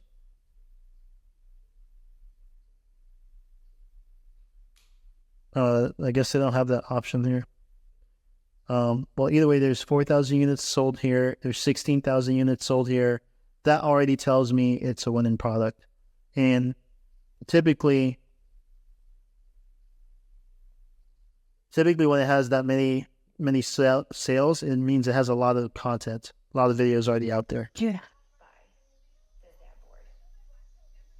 Here's an example. Right? And toe, thigh, and boutique.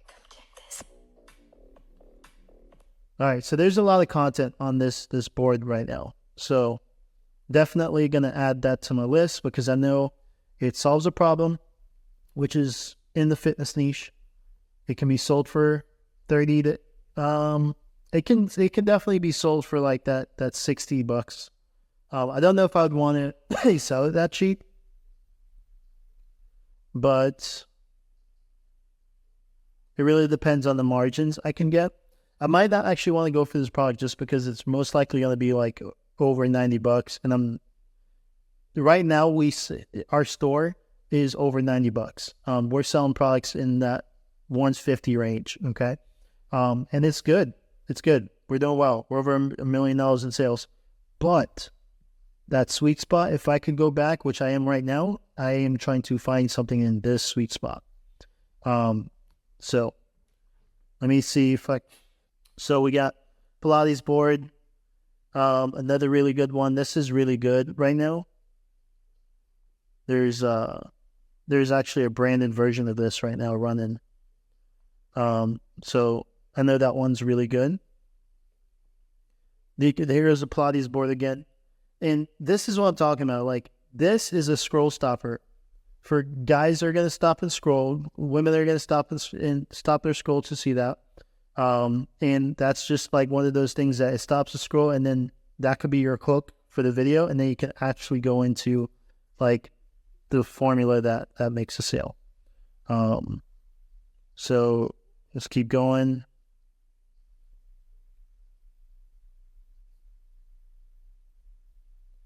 Here's another really good one. Snowy. 87,000 units sold. 1,000%. We're gonna try and go for this one. We're gonna add this to our list because it solves a problem. It can be sold between that $30 to $80 range. I know it already has competitors making money just right here on TikTok Shop. I know I can make up a really good offer for this and some upsells. So this is going on my list. And then going back to what I talked about earlier, it's easy to ship. This is an easy one to ship. Not necessarily easy to find. When I say easy to find, like not in stores, right?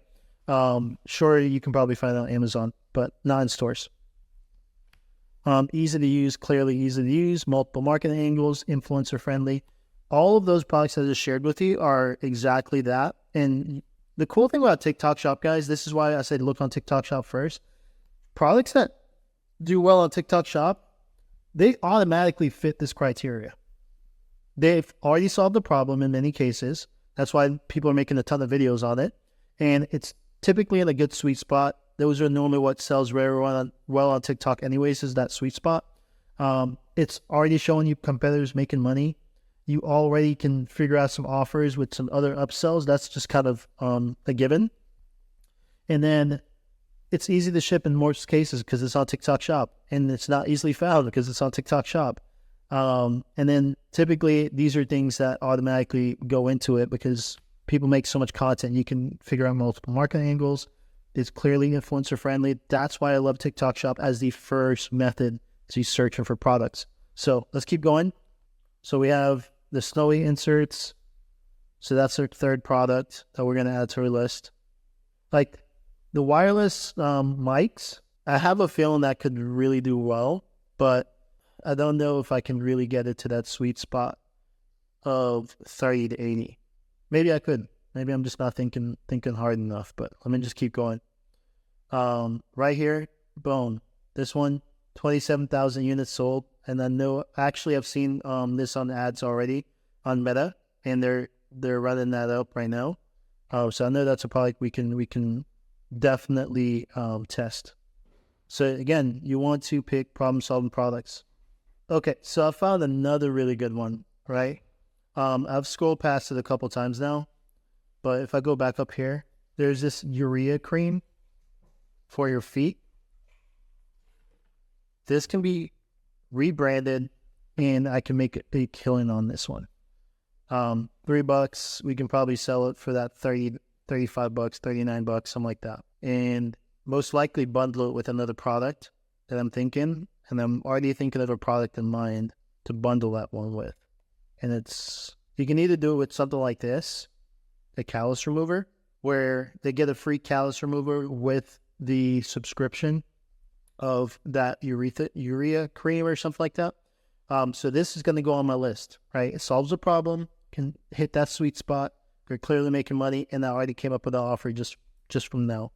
So callus remover, that's going on my list with the urea cream. And the urea cream, I think it is, that one can be done on the subscription. So that's probably going to be the main product. And then the callus remover as like the free option or upsell option. Another really good one is this foot sanding machine. Look at this thing, guys. Holy crap, this one is running up. 227,000 units sold at $14 a pop. You do the math, right? So this is a really popular product. Clearly it solves a problem. Rough ass feet like myself, I would probably actually want this right now. So this is a product that solves a problem and the insecurity if you like wearing flip-flops like me. Sweet spot, we can definitely get it there. They're clearly making money. I can make a really good offer with this one. So we're going to add these. These are good ones. And then you have, let's see. And don't worry too much about trying to be like unique, guys, because you just want to make sales. I'll walk you through kind of how to make it a little bit more unique later on after you've kind of like validated the product. You've already gotten sales and you want to make the product more unique so you can scale it up even higher. I'll walk you through that process. But the first step is getting the product that is solving the problem. All right, guys, so this is another really good one. There's actually a brand that already does exactly this product out there. I already know of them. But you can clearly see this product is also doing really well on TikTok right now. 7,900 units sold. And I'm pretty sure there's other listings of this product with sellers. Let's click on this one. This one looks like it's another one. So here's the brand I'm talking about. Yeah, Bella Booty. They're at 15,000 units sold at $39 a piece. We're literally right in that sweet spot. Competitors making money, and we can make an offer with this. Yeah, this one can be a really, really good one. So that is going on the list. All right, so this one could be a possible good one, guys. It's the solid tank top right here. This one is at 29,000 units sold at about $5 to $8 a piece. I think with some good branding and possibly upsell, this could be right in that range that we want. So I think there's some possibilities on this. I would want to look up other competitors because I'm pretty sure someone's definitely running this on Meta. But we can come up with some good options with that one. Again, what you've noticed is I'm really focusing on health and beauty, fitness and sports, supplements, home decor, and gifting. I did find another product that isn't quite in the evergreen niche, but could be a great gift, I think, depending on how it's marketed. Like this one could be a really good one, and this one could actually be marketed for couples. I think this could be a good like picnic date night kind of idea. I think there could be some really good angles with this relationship and gift and option. So I think this one is worth testing, and I'm going to go ahead and add it to my list. Guys, here's another one. This high frequency one. This is one that I've actually done in the past. And this was one of my first dropshipping products. And it kind of gave me confidence when I was selling this, actually. This is one of the first products I got sales with. And I know it still is selling right now. Clearly, you guys can see 12,000 units sold on this product right now. So this one is one I would say, if you want to test this one, this is worth testing. I'm not going to go back to it, but I know you guys would probably use that one. That's a really good one. So here's another really great example of a karaoke machine that I was talking about earlier. This one is at 35,000 units sold at $35 a piece. So I'm pretty sure we can probably find something that's like a mini karaoke machine. That's a really good product. I would be curious to see the angles they're taking on this one. But it does go back to the criteria I talked about, is you got to make sure you have a really good supplier. So that way you have less defective items. So far, I've found a handful of products just from the all filter. Ooh, this is a good one. This could actually tie into the one I showed earlier.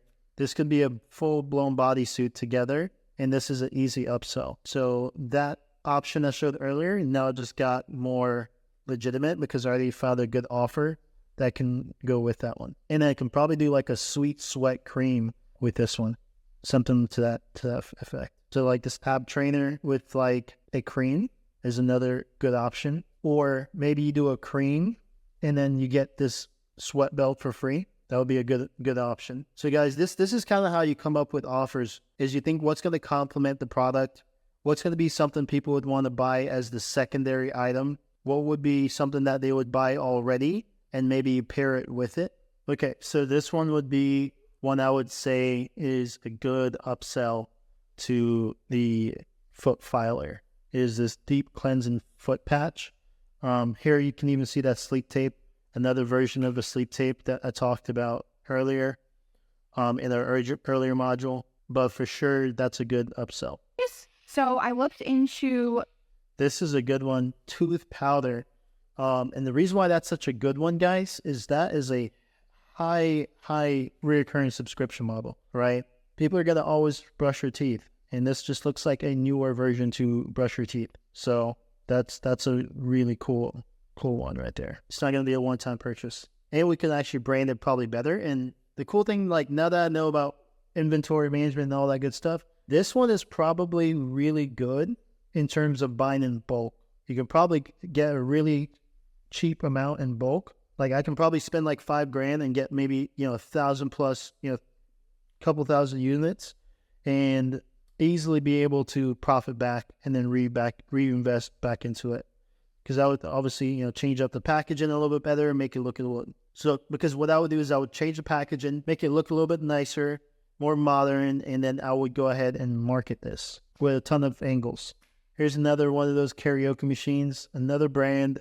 Gosh, this is really popular. I didn't realize that. That's a good thing. All right, a really good one is this Montessori kit. So a 13-piece child's cooking set, right? And that's at 18,000 units, and that's $15 that they're selling it on here. So if they're selling it for $15, it's probably like $8 to $10 to source, or maybe $15 to source. But either way, it gives me a pretty healthy margin that I can work with between that $30 to $80 range. And moms will definitely spend on their kids, especially if it means kid development, like their brain development, how they grow. Now that I have a kid, like I understand that. I can see this being a really, really good one. Like how we get this for my kid. Just so she can be in the kitchen cooking with her mama. Like that. That's 18,000 units sold. That's $15. Solves a problem. Can be sold. Already making money. I can see this being a really good offer. Maybe like a cooking book for your kid. Like a cooking ebook. That's an easy upsell. Yeah, I think that could work really, really well.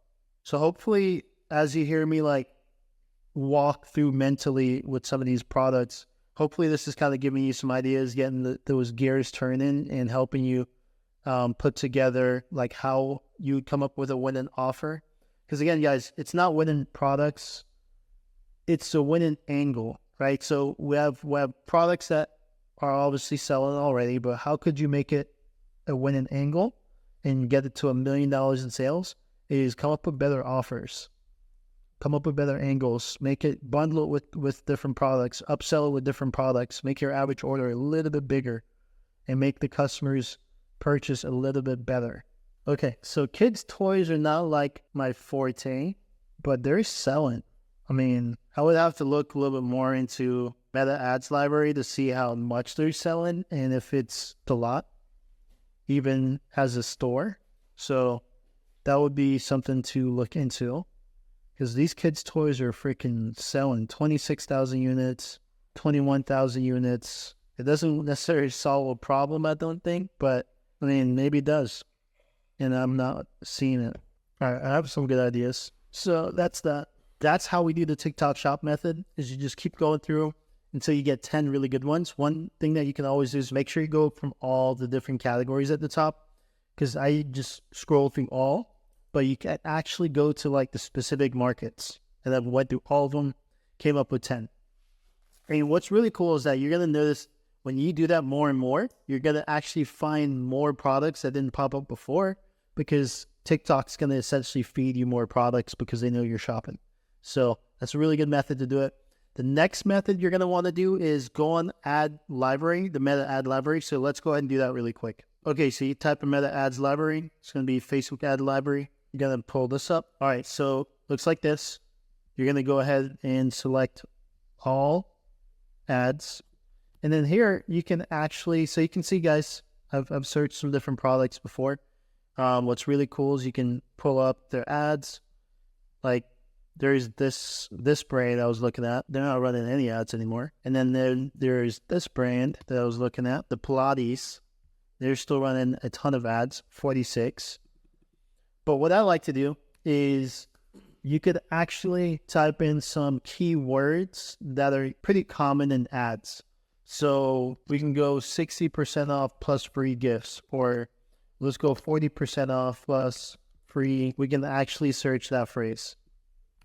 And you can actually search the phrase of whatever product or niche that you're looking at. So I can actually type in specifics and then search that phrase. But let's go ahead and take a look at this really quick. All right, so this is Note Flow. Looks like they're running a ton of ads with 40% off plus free gifts. So let's go and click.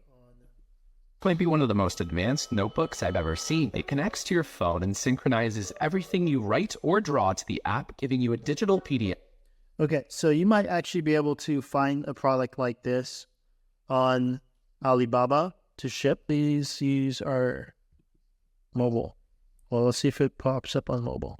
All right, there you go. So that's how it looks on mobile for their store. I wouldn't say this is a confident product. I wouldn't go with this one.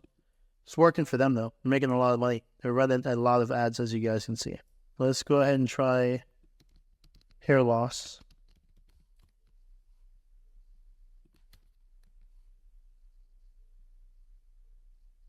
Okay, guys, I want to show you something really quick.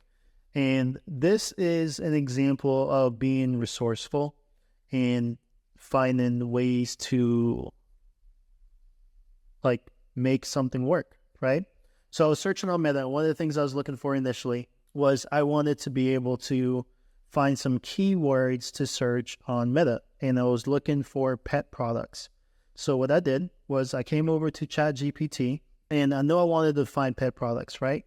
So I searched on ChatGPT. Obviously, you have to give it some detailed prompts in order for it to generate something that's going to be useful. So I said, hey, what are 10 most common customer problems I can solve in the pet market as an e-commerce brand, right? So I put that in there. It spits me out this. A little bit generic and not quite what I was looking for. So lots of ideas, but not quite what I was looking for. So I said, you know what? Let me improve that prompt. Give me 10 best ChatGPT prompts. And I asked ChatGPT to give me prompts for ChatGPT in order to be more efficient with finding winning products that fit this criteria. And of course, you guys know my criteria, products that can scale being this. I did realize I made a typo in my slides, that I did the wrong less than or greater than sign. So ChatGPT tells me that here. But you can see it answers my prompt to help you efficiently find winning e-commerce products that can scale and meet the criteria you've outlined. Here are some specific ChatGPT prompts you can use. So it gives me a ton of prompts to give it, right? Based on like what I'm looking for. Do I want competitor and market evaluation or validation? Do I want to create offers and upsells? What are some prompts I can give? It's a lot. I just want one prompt. So I scroll down. I say, hey, summarize this into 1 to 3 key ChatGPT prompts. It goes ahead and does that. So I'm like, that's not bad, right? Let me go ahead and rewrite this prompt, all 3 of them, and see if I can make it a little bit better. So sure enough, I go ahead and rewrite it. To efficiently find scalable winning e-commerce products in the pet market, can you suggest pet products that solve common owner frustrations, are easy to ship, fall within that $30 to $80 sweet spot, and have upsell potential? Please keep in mind that other pet products have been successful, but still have room for differentiation, either through unique offers, marketing angles, or influencer promotion. Ideally, we want the product to be lightweight, easy to use pet products, and that aren't easily found in stores, and have multiple marketing angles, and that can be sold profitably for over $30 and under $90. These cover product scalability, differentiation, and pricing for strategic growth. So that's my prompt. Not bad. And I put that in. So ChatGPT gives me this, which is really, really good. Now this is better, right? It says to find scalable winning e-commerce pet products that meet your criteria. Here's some product ideas and niches to explore. Pet anxiety. It tells me the description of that niche, the upsell potential, the marketing angles I can focus on, and why it should work. And then I have pet grooming kits, pet health monitoring devices, custom pet accessories, interactive pet toys, eco-friendly pet toys, pet travel accessories, and there you go. The list goes on. And I'm like, damn, that is really good, actually. A lot of good ideas. So sure enough, I said, let me go ahead and take a look at this. And I went to, let me see if I actually did it on the first one. No, I didn't. Yeah, so I took a look at this. I said, man, that looks good. That really does. Great. Now, can you make that prompt better and more effective? Right? Then just type that prompt in. And it says, here's my optimized version of your prompt that it generated for me. And here's the prompt. I'll go ahead and put that in. And now it gave me this. And the reason why I'm showing this to you is because now I have a prompt that I'm going to share with you guys. And I like this prompt, actually. So I'm going to be using this prompt moving forward. And I was able to come up with some scalable pet product ideas that fit my criteria. One being pet cleaning kit. And I think this is a really good idea because now I can go on Facebook and I can go pet cleaning. And I went ahead and did that. And when I did that, pet teeth cleaning. One of the products that popped up was this pet spray, an oral pet spray. So if I click on that, you can see this is the website. And you guys have seen the other websites I've shown you. They're pretty good setup. This is kind of all over the place. Lots of colors. Doesn't look on brand. I see the orange, but it's a lot going on. I think I can do a better job than this. But you can see it's an oral spray. And I don't know how well they're doing on sales yet. I haven't looked at their store. But that will be my next step. Is I would go ahead and go to Shop Hunter and type in this store. They might not even be doing good. But this is just an example of what I mean by being resourceful. And that's one way I like to do things is I will use ChatGPT to help improve my thoughts, my ideas, and kind of go from there. But either way, this product is not a bad idea, because what I did was I went on Alibaba as well.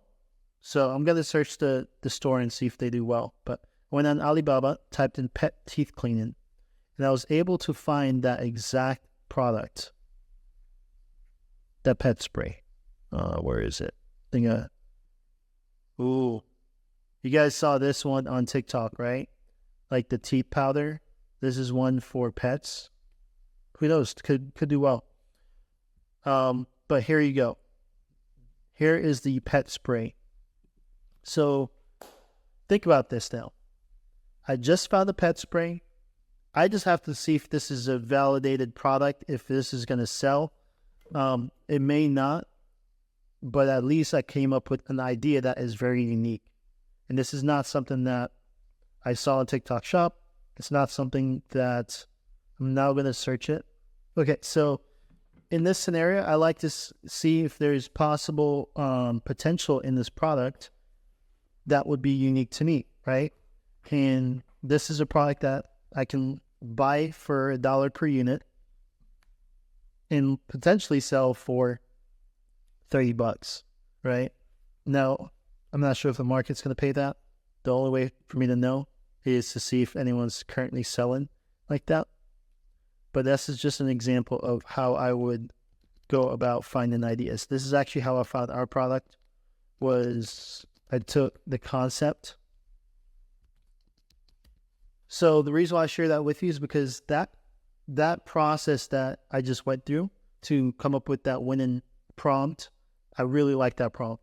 I did that essentially to find our current product that we're selling, and was simply the product that we're selling was validated by the concept of another product already selling, right? So I saw a product that was selling. I said, man, that looks good. That makes sense. Let me see if I can find a version of this that I can make a little bit more unique. And from that concept, I was able to find the product that we're currently selling now. And it's a little bit more unique. And we were the first to test it. And now we're at $1 million in sales. So this is the thought process that kind of goes behind it, is you now know what winning products look like through TikTok Shop. You can take that concept and make it a little bit more unique and see if you can find some differentiating factors. Use ChatGPT to help you out. And this may not be a winning product, but this is the process that you'd want to go through, right? So here's how you sign in. It's going to be Orlando at Steal My Brand. And then the login will actually be Steal My Brand 1. And the login for this will be Steal My Brand 1. And then when you go ahead and log in, this is how it's going to look.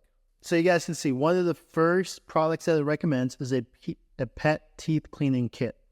And huge upsells. So you can do dental chews, water additives, and subscription-based refills for dental products. I like that. And then many pet owners are concerned about the dental health, but won't have a affordable solution. So what's an affordable solution? Between $30 to $80. And then why is it important? Because it's a major concern. Not widely available in physical stores. Kits are lightweight, easy to ship, and market them as a health boosting and preventative care. Influencers can demonstrate easy use and benefits by maintaining dental hygiene. Influencers can demonstrate the ease of use and the benefits of maintaining dental hygiene at home. Now, how would I make this into a pet teeth cleaning kit? Well, I know I found the spray right here, and I went on TikTok Shop, searched pet teeth cleaning, and I'm going to show you what I was able to discover. When I type in pet teeth cleaning, this is the first thing that pops up, which is a pet dental finger wipe. And they've sold 15,000 units of this at $16, right? So clearly, this is a winning product. Now, I want to make sure I get it to that $30 to $80 range. So I can bundle the tooth cleaning spray and the finger wipes and then make it very nice packaging. Probably going to be a pretty cheap amount to do. For now, I will drop ship it and see how that works first. But if it turns out to be a winner, just like that, I've now created a unique product in the market, because right now I do not see a pet teeth cleaning kit with the spray and the wipe. I only see the wipe. I don't see a spray and wipe. And you guys can see that. No spray and wipe, just either or.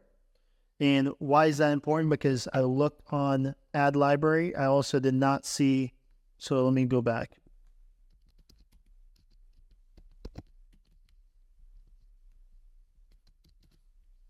Okay, so you guys can see on the ad library, you can see these ads right here. Let me go and make myself smaller, put me over here. Okay, so you can see there's a lot of companies running ads, but nothing quite like what I'm explaining. So I think it gives me a unique marketing angle. And of course, I'd want to test this. I wouldn't want to just buy a ton of bulk products. And one of the angles I'm seeing here is that there's not a lot of demand for, there is a lot of demand for dental health, because clearly, like, they're running ads on this, but there's not a at-home dental health kit, and that's the pet teeth cleaning kit that I can come up with. And I would just need to come up with some really good marketing angles. Maybe it's like, hey, so I would now prompt ChatGPT, what would happen if you do not keep up with the pet's dental hygiene? What are the pain points and consequences for doing that? And then this is now how I can tailor my marketing to actually hit the emotions of the pet owner, more so with the, if you don't do this, this is what can happen, and almost like guilt trip, right? So lots and lots of demand for pet dental health, but that's an opening in the market right there. So that's my perspective on it. This product is going to hit my list of products to test. So that is how I go through this process, guys. Hope this helps. And so yeah, that's it. That's how I will come up with the rest of my 5 meta ad library options. And simply by typing in keywords that either ChatGPT suggests to me, maybe some keywords I saw on TikTok, maybe some keywords I see through other products on the ad library. And that's how I would just tap into different markets, tap into different ideas. And yeah, that's that. So let's go ahead and dive into the shophunter.io, and let's come up with 3 more.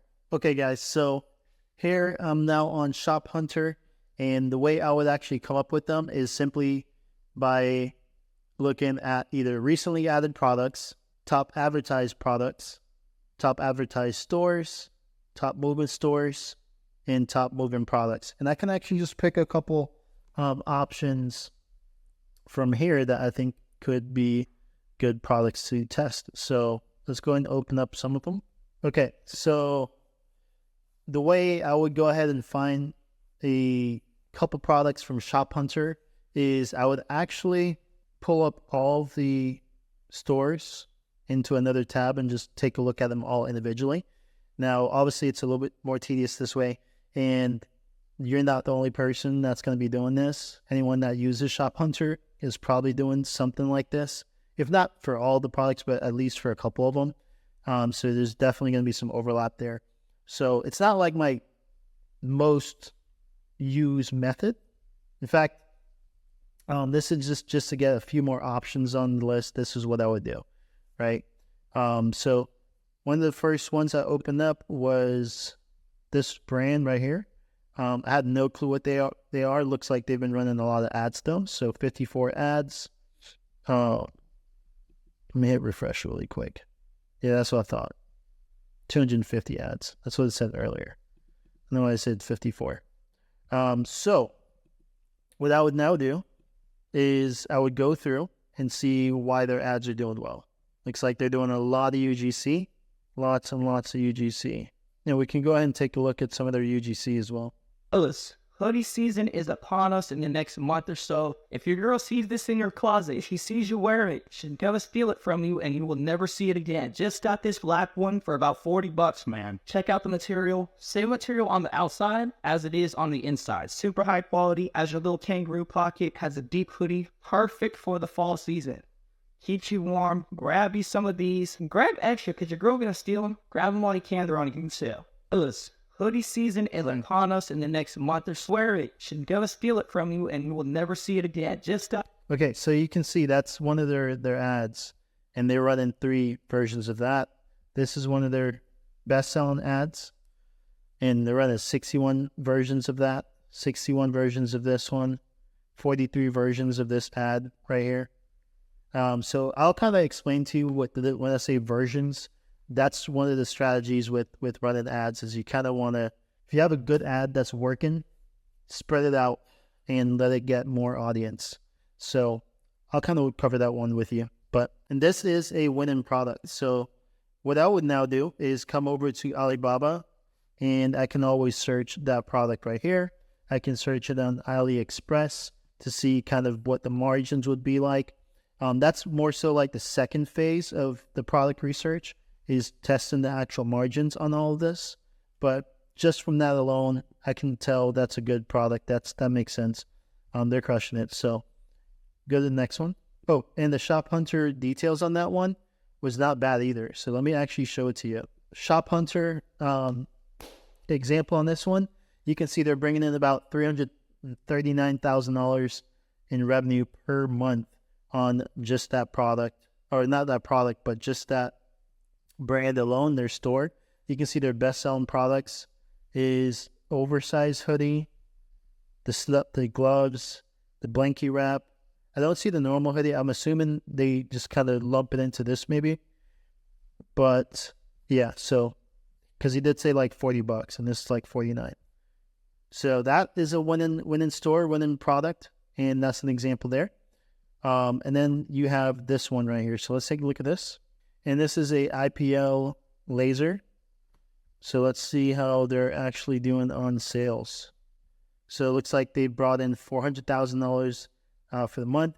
Again, guys, this is not exact numbers. I'm telling you from personal tracking my own store. It's not exact, okay? But it's going to give you a rough range to kind of expect, right? So really good. You can see their best-selling products are these two right here. And 100% dropshipping. So they're in Germany, it looks like. A German-based brand. And now let's go and take a look at the next product. I wouldn't even count these guys, but because I do know what this brand is. They're a pretty huge brand, actually. But their product is found on Alibaba, and you can definitely sell. So yeah, their product is found on Alibaba too, so you can definitely sell a version of this. For me, I'm going to skip over this one. And now you have this brand. Let's take a look at this brand. They're selling yoga mats for $148. Margins are crazy because I know yoga mats don't cost that much. So high performance yoga mats and equipments.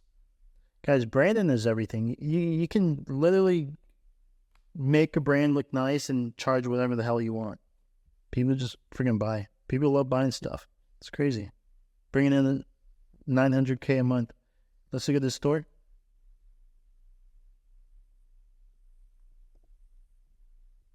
Okay, guys, you get the gist of it for that specific method. I just go through all of them and then match it up to the criteria and see if it makes sense. If it makes sense, great. If not, then I chuck that one and move on to the next. All right, so that's how I continue to build a list and try and get to 20. But at this point, you typically know what you're looking for. At least you have an idea of maybe some products or ideas you want to look for that's a little bit different. So you can look at the 18 products that you have on your list, hop on Alibaba and see if you can maybe find variations of your products and maybe aim for your top 5 and see if you can find some variations of those and then take from those and put your best 2, right? Like what's the variation? Meaning if it's like a specific model of a product that you see that's already out there, see if you can find another model that does the same thing but just looks different. And that is a way to differentiate yourself. And that's a way to differentiate yourself from what's already on the market. Is just see if you can find one that's already on Alibaba, but maybe it hasn't been in the mainstream media yet, right? Like maybe it hasn't been on social media, maybe it hasn't been promoted yet, but it does the same exact thing as the actual product that's already out there. and you just have a different model of it. So that's one way to do it. And that way you can add more products to your list by just organically searching on Alibaba. Another method I really like as well is you can also add Instagram, TikTok, like an organic hack, I would say, where you just click on as many ads that you see, add them to cart, add the products to cart, and then you're going to be fed with more ads by doing that. And then what you're going to do is you're going to end up finding some really good products that match the criteria, and you can go on Shop Hunter, you can go on Meta Ads Library and see if they're doing well, see what their store is generating in sales, how many ads they're running, and then you can then validate if that's a good idea as well. So at this point, you have a lot of products on your list, you have a lot of ideas, and now you are ready to narrow it down and go ahead and start selling. And so before you go ahead and start selling, you're going to obviously just need to do some quick competitor research, so that way you can just get some good comps on there, and you're going to add that to your list on this spreadsheet. And then you're going to go ahead and validate your product idea. That's not going to be hard to do. I'll actually walk you through that process. Really simple. You're going to use what's called Google Trends, and then you're also going to use Jungle Scout. You don't have to use Jungle Scout. This is just an option to search it on Amazon. Jungle Scout is a extension that goes into Chrome and then goes right into Amazon when you're on there, and essentially gives you the breakdown of sales for each product on there. So you can use that to help validate your idea. At this point, you're probably already validated, and maybe all you need is a little bit of Google Trends or stuff like that. So I'll kind of walk you through that really quick, and then we'll dive into brand research and brand fit. Okay, guys, so I typically use Google Trends when I have a product that's like a unique product or a unique idea that hasn't necessarily been validated already through TikTok Shop or Shop Hunter, right? So for example, like that pet teeth cleaning idea that I came up with, and I walked you through the process of how I did it through ChatGPT, right? So it hasn't been fully validated, and this would be something I would want to do to just kind of give me a little bit more confidence.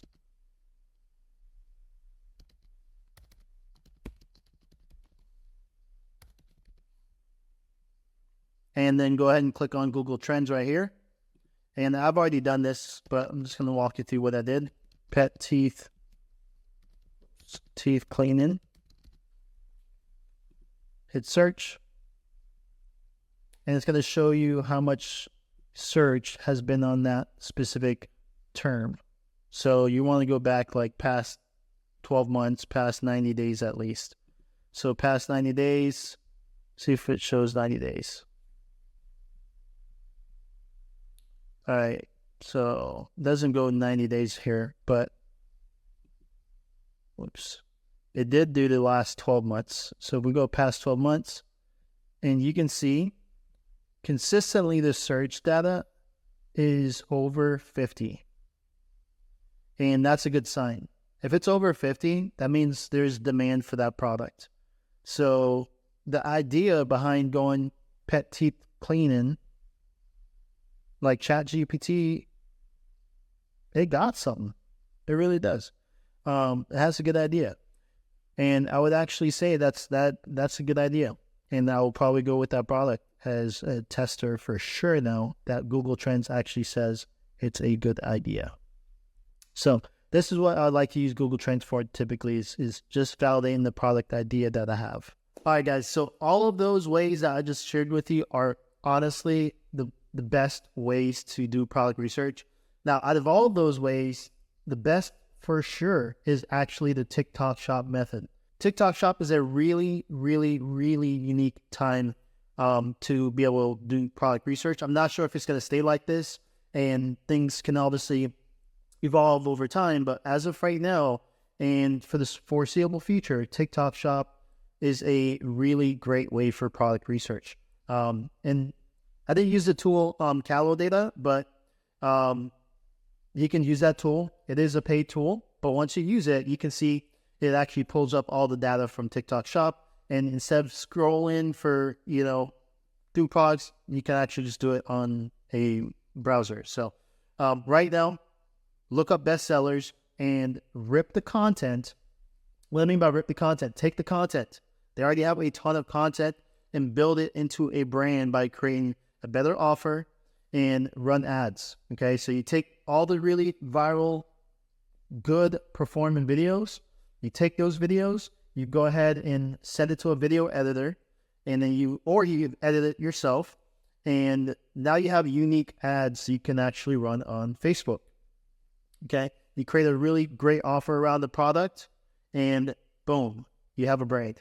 That is how you do it. So along that note, let me kind of share with you guys what you don't want to do. Okay, you never want to copy a brand like one for one, because you can always, you put yourself in a position to get what's called a DMCA takedown.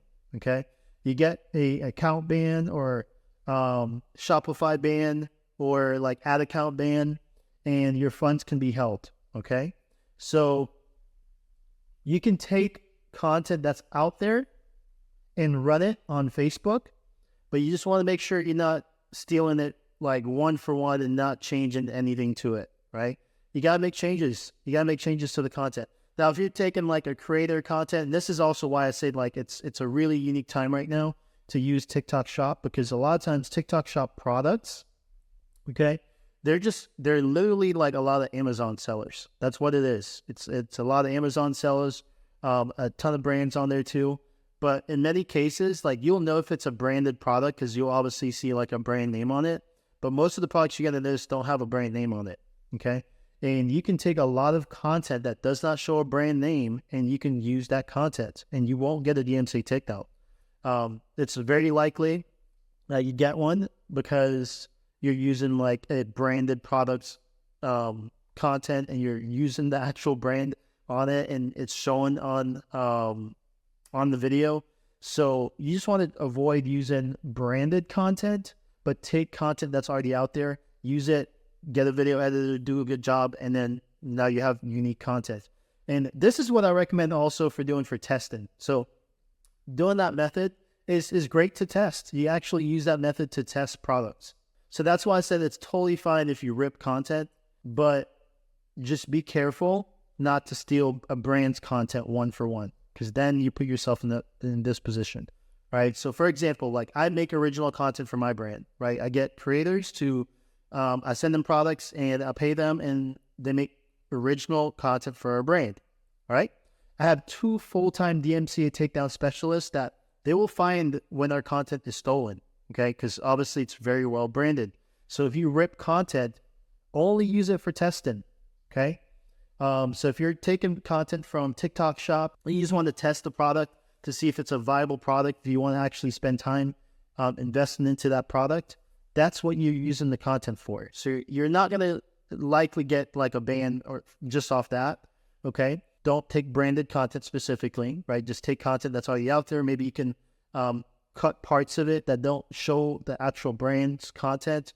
But that's the way to do it. And the reason why you do it that way is because you can get really good data, you can get sales, and you can get like a proof of concept, and you can get market fit. You can get so much from ripping content and testing it.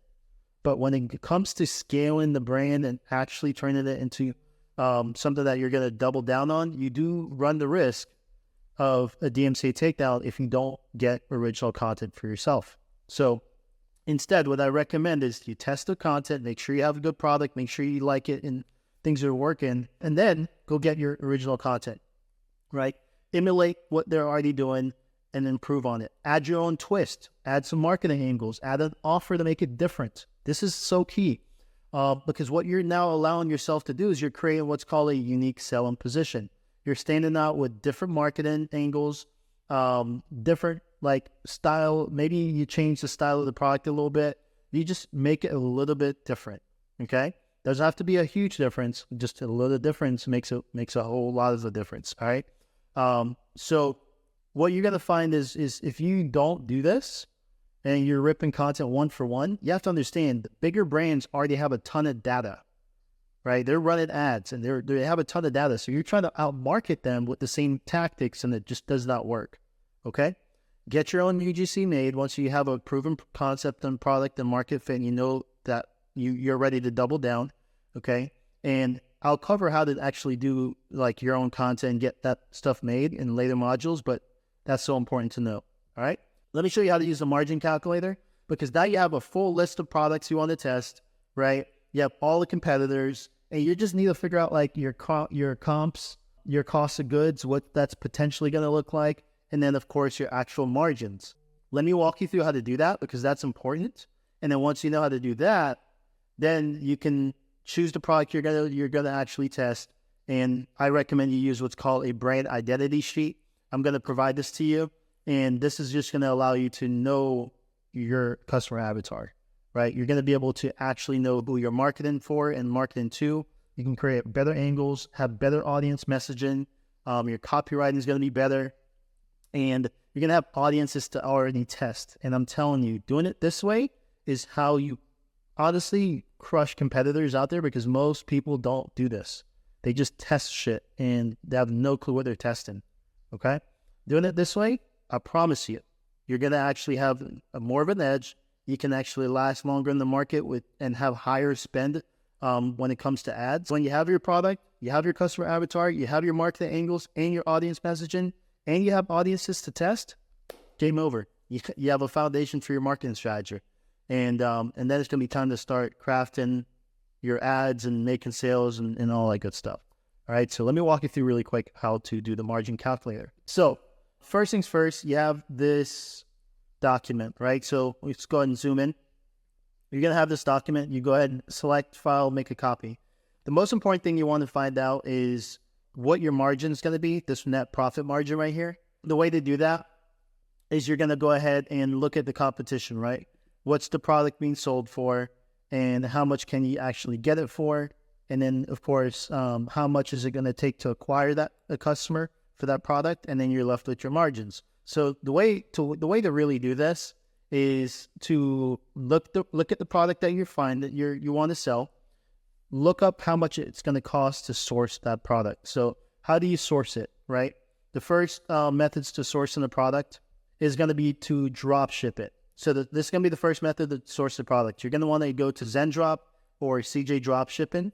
These are two Chinese dropshipping suppliers with US-based warehouses, okay? You can create an account, but what's really cool is that you're going to be able to see how much it's going to cost you to source that product. And this is the best way to do it. Now, the reason why I have these two listed on here is because you could technically also look on AliExpress. That's another way you can look at it, but what I find is that AliExpress is typically a little bit more marked up than CJ Dropshipping or Zendrop would be, because this is where you have a platform, or excuse me, you have a company, right, that is already in contact with suppliers. So they're like the middleman for you and a supplier. So you're not speaking directly with a supplier when you're working with Zendrop and CJ Dropshipping. You're speaking to an agent of that company, and they're speaking to suppliers and they're sourcing products. So they kind of make that process really simple and really easy. So that's why I recommend these two. I use these two personally. I use CJ Dropshipping when I started, still use it, and I use Zendrop now as well, and I still use them both. So I recommend them both. And you could use AliExpress. So here's the thing when you use AliExpress. When you use that platform, you're not speaking to a direct supplier in most cases. What you're probably speaking to is someone that's a reseller in China. You're speaking to someone that's probably in a trade company, okay? So it's not a direct like supplier, a factory, or manufacturer. You're speaking to a trade company in many cases where they buy directly from the supplier, and then they resell it, and then they take that small percent of profit.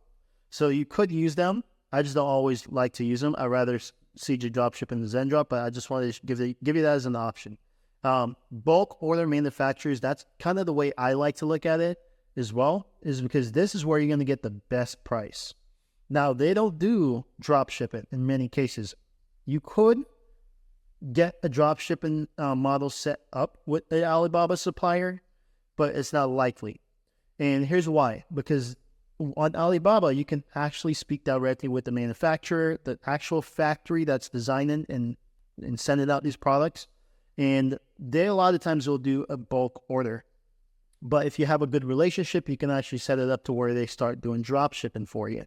And that's not as likely, so I'm not going to necessarily touch on that. But the reason why I like to use Alibaba personally is I like to see what the best price per unit could be. And that way I have an idea of what it could look like when I scale it and I start doing bulk orders. And once I'm able to do bulk orders, my margins are going to get so much better, because what you're going to find is that you're going to get, let's say we find a product for like $20, right? And it's $20 to source it on Zendrop. You're probably going to source it on AliExpress for maybe $25. Zendrop's going to probably be like $20. And then what you're going to find is Alibaba is probably going to be like $10. Okay. And what's really nice about that is that when you're doing units at scale, you're saving a ton. Okay. And that's why we like it. Yeah. So when I go to actually do this, a lot of times I'll do it based on both. Okay. So you see, I have it set up. If I use dropshipping, what's that going to look like? What's the product cost? What's the shipping cost? And then what is the duties and tax? This is not really going to be applicable in many cases. Like, you don't have to worry about this. Normally drop shipping is like, that's it. Like, whatever the product cost and shipping cost is, that's all you pay. So you're not really going to need to use this. The key to using this sheet is don't mess up the other sections that you see here. They're formulated to help give you the best numbers. The only cells you want to actually make a note on and edit is the green cells. Okay. So let's say I find a product on Zendrop for $20, okay? And it's going to cost me another $8 in shipping to get it to the customer. So now we're looking at the landed cost per unit. What it's going to cost me is $28 for that product. So what's the recommendation, right? What do you want to, at least at a bare bones minimum, price that product to be profitable? Well, my recommendation is right here. Recommended minimum retail price.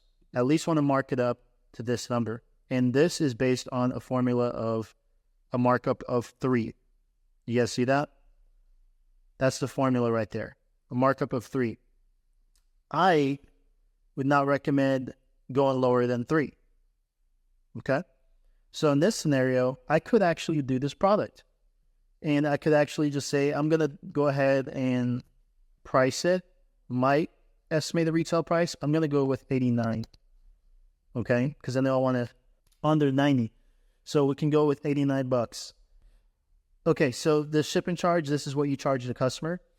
I can just leave it 0 if I'm not going to charge the shipping cost, because already I'm paying for the shipping right here. So it's already built into this price, right? I could charge a customer, but I don't have to. Now, my retail price is $89. Now I have a gross profit per unit at 61. And I'm at a 68% profit margin. So it's pretty good. My minimum ROAS. So what does ROAS mean? It means return on ad spend. So we're going to come over here, and this is the terms that you're going to see, like the most common marketing terms. Return on ad spend. At a bare bones minimum, you just want this to be at least 1.8 or under that. Okay? If it gets higher than 1.8, it's a really tough product for you to sell. Especially when you start scaling up on ads. So right now you can see this is the net markup. That net markup now comes down to about 2. Okay, so now I have that.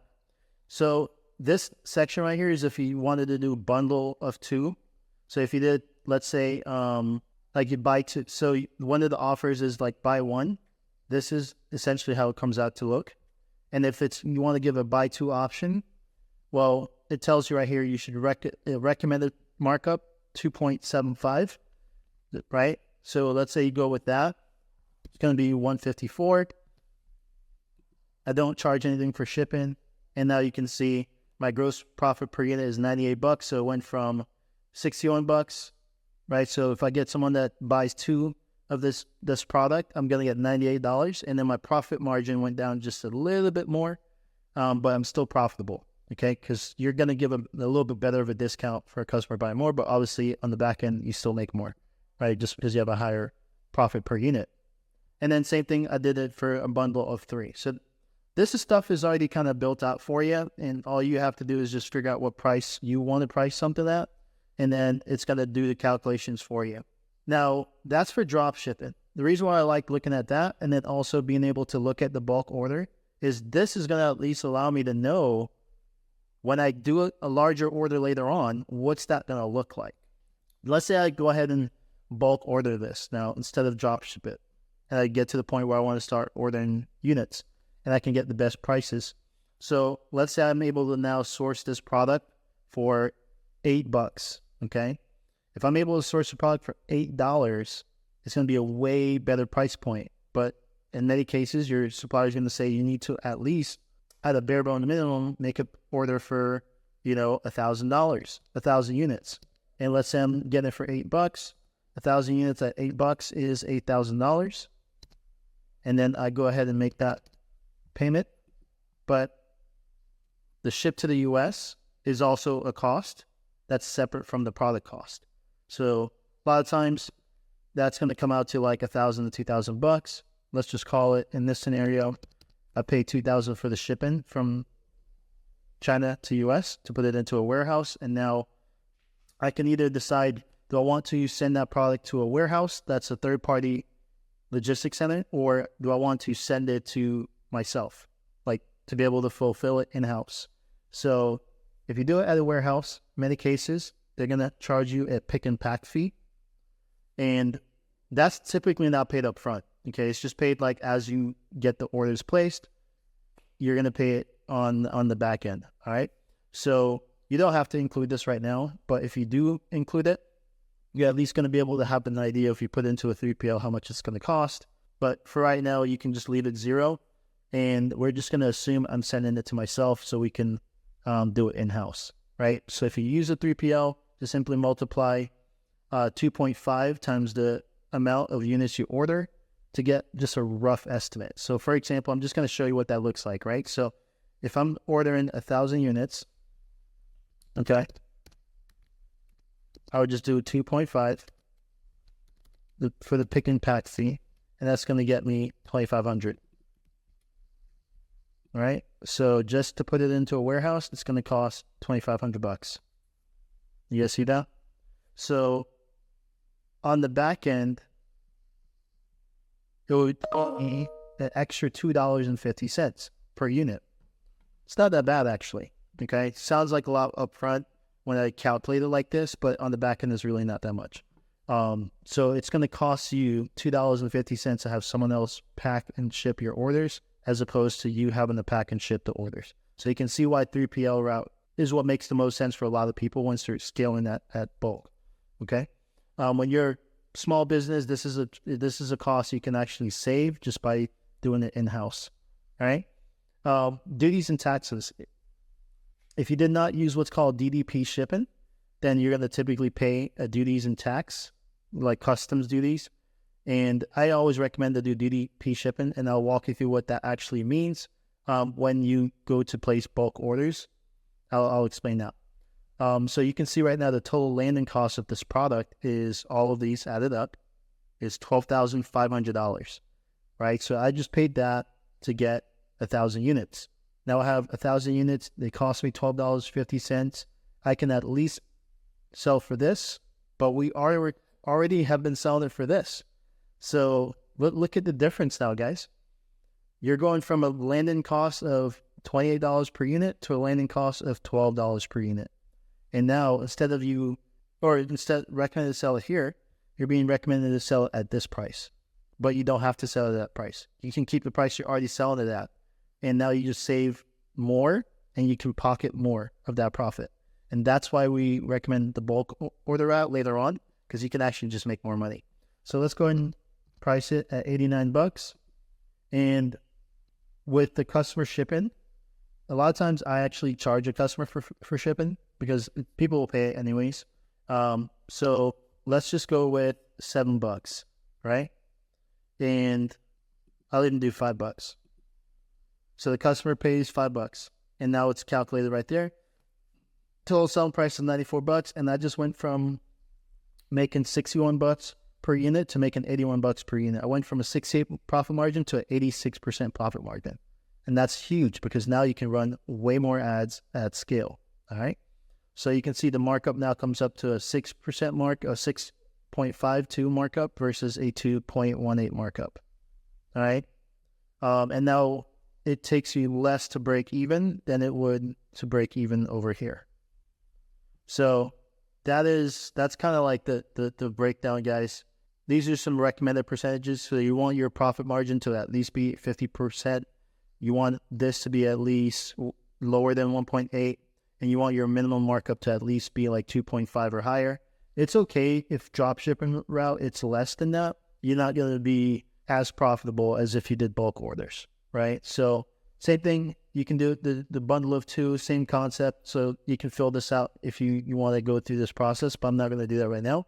At least you understand now the difference of drop shipping it and bulk orders. How does that, differentiate your margins? And now we have our selling price. So let's now go with our selling price is, I'm going to go ahead and just say, let's say we keep it 0. So I'm going back to here. I'm just going to say 0. Not even going to charge them for shipping. But just know, when you don't charge for shipping on a bulk order, you're still paying the shipping cost to send it to the customer, right? So you would still want to actually put a negative number right here, because you're going to pay that shipping cost, and that's going to come out of this total. So that's why I typically like either understand that this is the shipping built in, or charge for shipping, because you're going to have to pay for shipping. And right here, if you click show more, this is a document. Yep, that's okay. Redirect. This is the document. That's USPS's document of, based on like the weight of the package, how much it's going to cost in the different zones. So typically zone 1 means it's like the closest to you. So if I'm here in Tampa and I want to ship to, Orlando, for example, it's probably going to be like zone 2. Okay. Whereas if I'm shipping from, let's say I'm in Miami and I'm shipping from Miami to Oregon, it's probably going to be like zone 9. Okay. So based on the weight of the package, you can see the ounces here, and then you can see the pounds. So if it's a 20-pound product, then that shipping cost is like from here to Oregon is going to be like $60, right? So that's why if you're going to sell a bigger item, that's probably going to be higher ticket. Just know that you're going to have a higher shipping cost. So that's why you want to build that into the price on the back end. All right. So you have that for reference. So if I'm selling the product, it's like a 1 pound and I'm shipping it all the way across the US. So I'll probably factor in the fact that it's going to cost me $9 per shipping. And then now I'll come back here. I look at my margins and I go, okay, this is going to cost me negative $9 for shipping every product. So I actually have a gross margin of 84%, and I'm making $67 versus the $61. Don't worry about the amount. Look at the percentage, because that's really going to be what matters when you're at scale. All right. So that is how this part works. But now I know I'm going to sell it for $89. My landed cost is going to be based on, am I doing drop shipping it or am I doing bulk orders? Let's go with drop ship for the beginning. So it's going to be $28 right here. Okay. And then I need to figure out, what's my customer acquisition cost? See, this is something that other drop shippers, gurus out there, they don't tell you this stuff behind the scenes, that you have to have a customer acquisition cost in order to be profitable. Because you could do this to where you do everything organically and you're only posting organically. You can only scale up so far when you do things organically. Okay. It's free marketing and it works. It's awesome. But you have to understand that when you're going to try and scale up to millions, you're going to have a customer acquisition cost. This is going to come in forms of commission to affiliates, right? Advertising cost. So these are things that you have to keep in mind. So how do you figure that out? Well, that's where you're going to have this marketing calculator that you're provided for free. So check this out. Assuming, and this is based on assuming you're offering free shipping to your customers. That's what this is kind of based on. Okay, so when trying to figure out your marketing cost, what you're going to do is you're going to put the selling price. And we know we're selling this product for, let's say, $89. And we have a landing cost and we have a shipping cost. So landing cost is this price right here. And that's going to be $28. If I'm doing the drop shipping calculator right now. We're not going to do the bulk order. So if I'm drop shipping it, how much is it going to cost me marketing wise? And that's what this is over here. So if you want to go with the bulk, you could do this. If you're going to go ahead and do bulk orders first, but as you guys know, you're going to want to start drop shipping first, test the product, test the market, make sure you have a marketing strategy that's actually going to work. and then you can transition to bulk orders. So you at least have this calculation over here. So with the shipping cost, so figuring out the shipping cost, you guys know, I already showed that to you. You don't have to worry about this if you're doing drop shipping, because that's what the landed cost is built in for.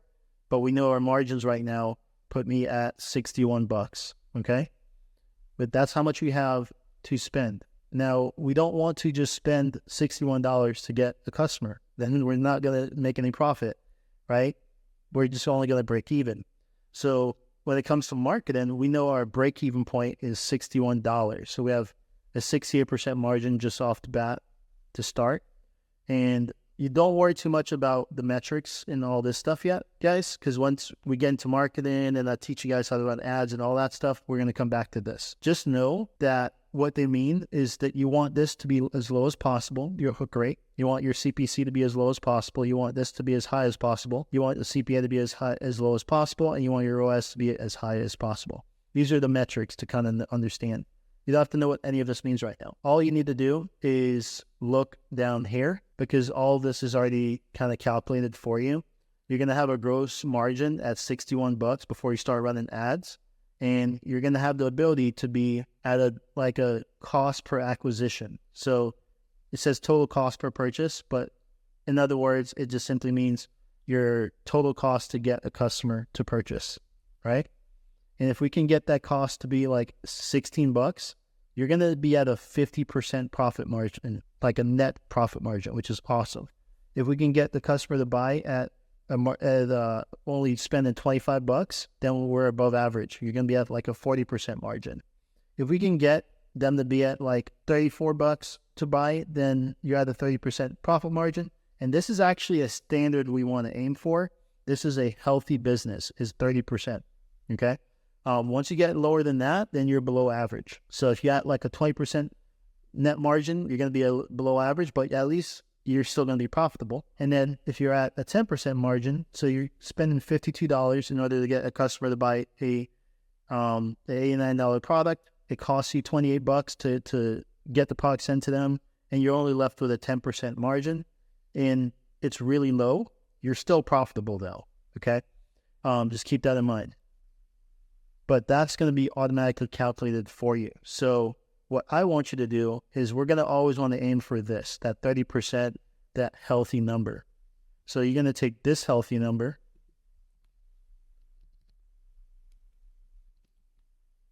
right? So you're going to use this for calculating your margins, okay?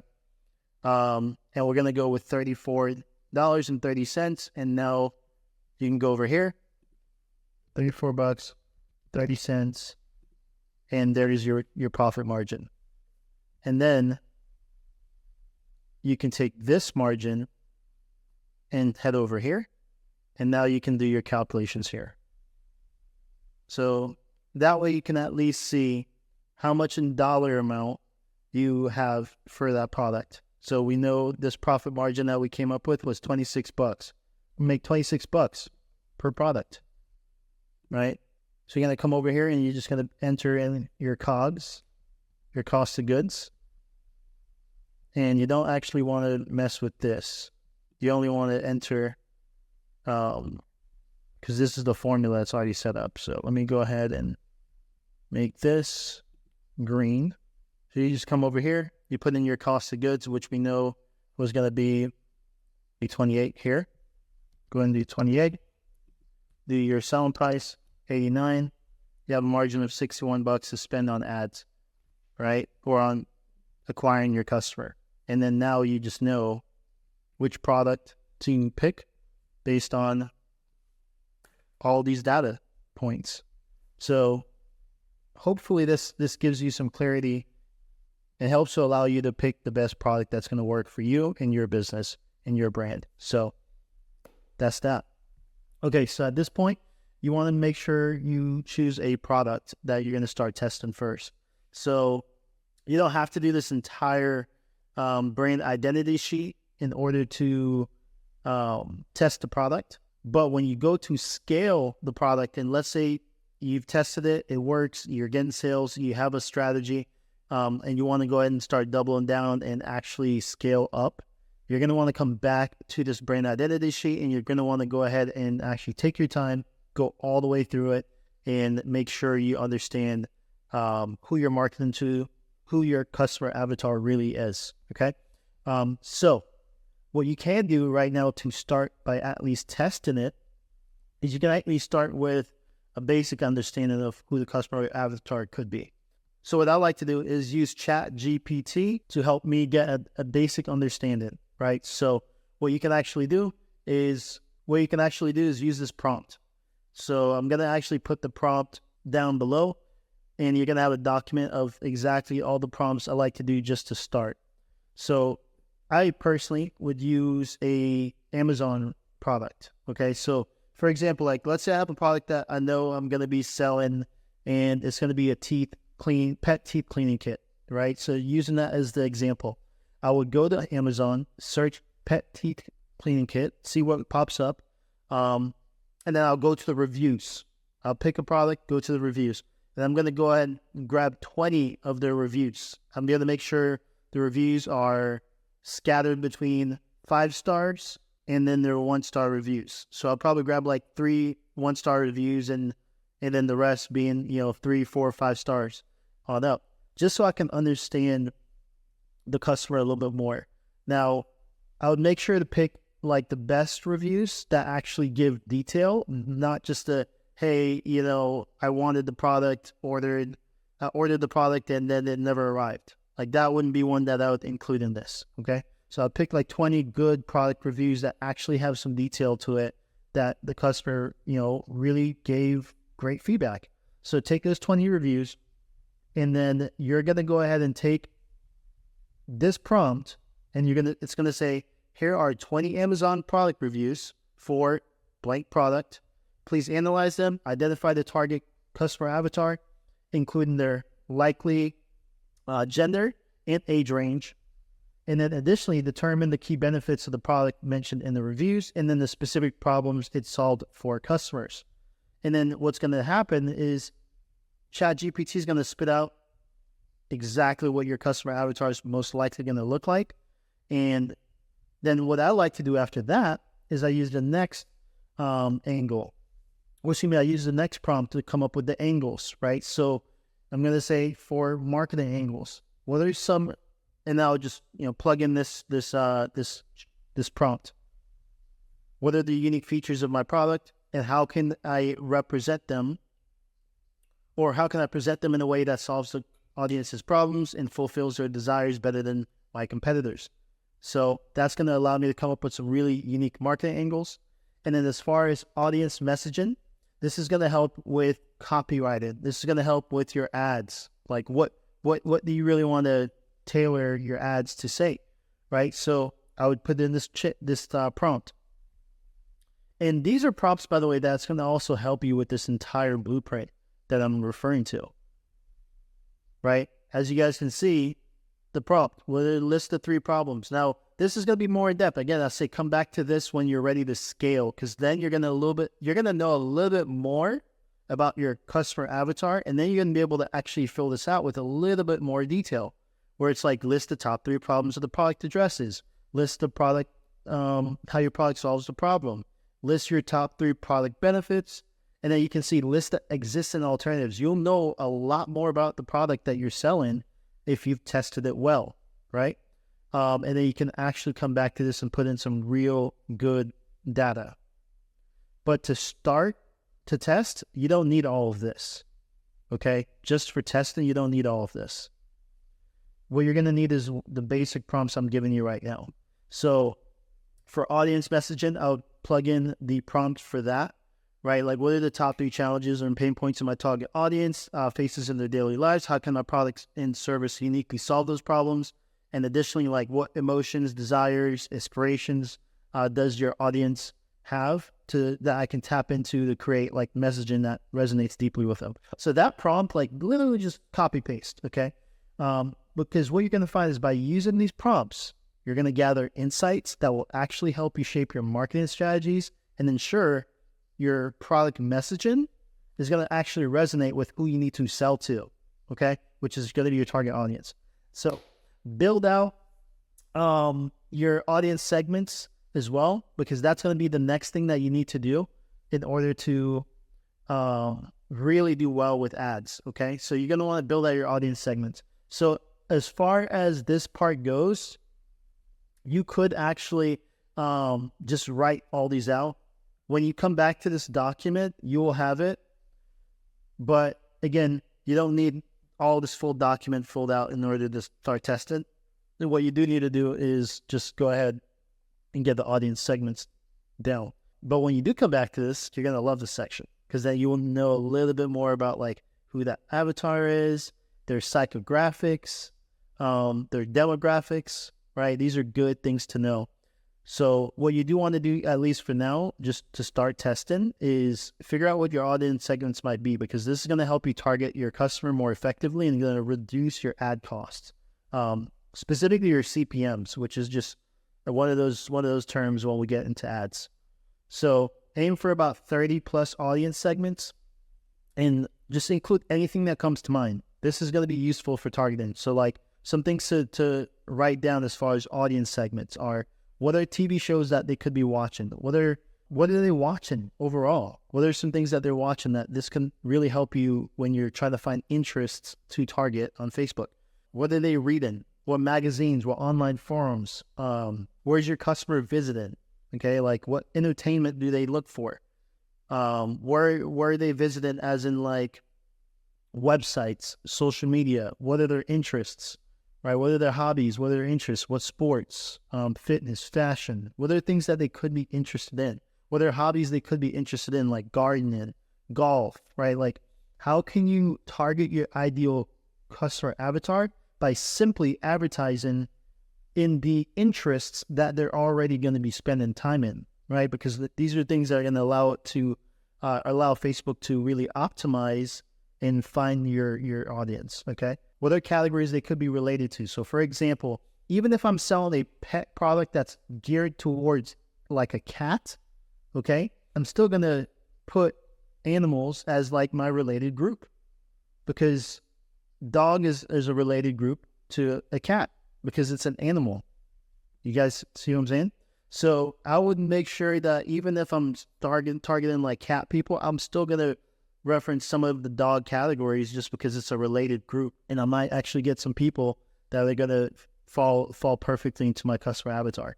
And then another good one is, where are they shopping? What are brands? What are other brands that you can target and pull from their customers, right? What are stores? What are locations that your customers are tending to visit? And this is really good, especially when you're starting to optimize like where your best customers are coming from on a macro scale. So once you're like at the millions, right? You really want to hone down in on maybe one market that you know this is exactly where your customer avatar is. You can actually do that because you have so much data points based on all these audience segments, and you can pull back the curtain with your data when you're looking at your Facebook ads, and you can actually know this stuff. All right. So this is really what it takes, guys, to scale to like a really, really high level, is going back to this document here. So yeah, so now that you have a product, you have a customer avatar, you have marketing angles, you have an audience message, and you have audiences to test, you have your foundation. Okay. So now it's going to be time to start crafting your ads and testing them so you can get your first sales. And let's go ahead and get started. See you in the next one. Let's get into fulfillment. Okay. It's one of the most important parts of running a successful e-commerce business. And the big question is, should you start with dropshipping or should you start with bulk orders? Start with dropshipping. Why? You need to test the product and the market before committing to inventory.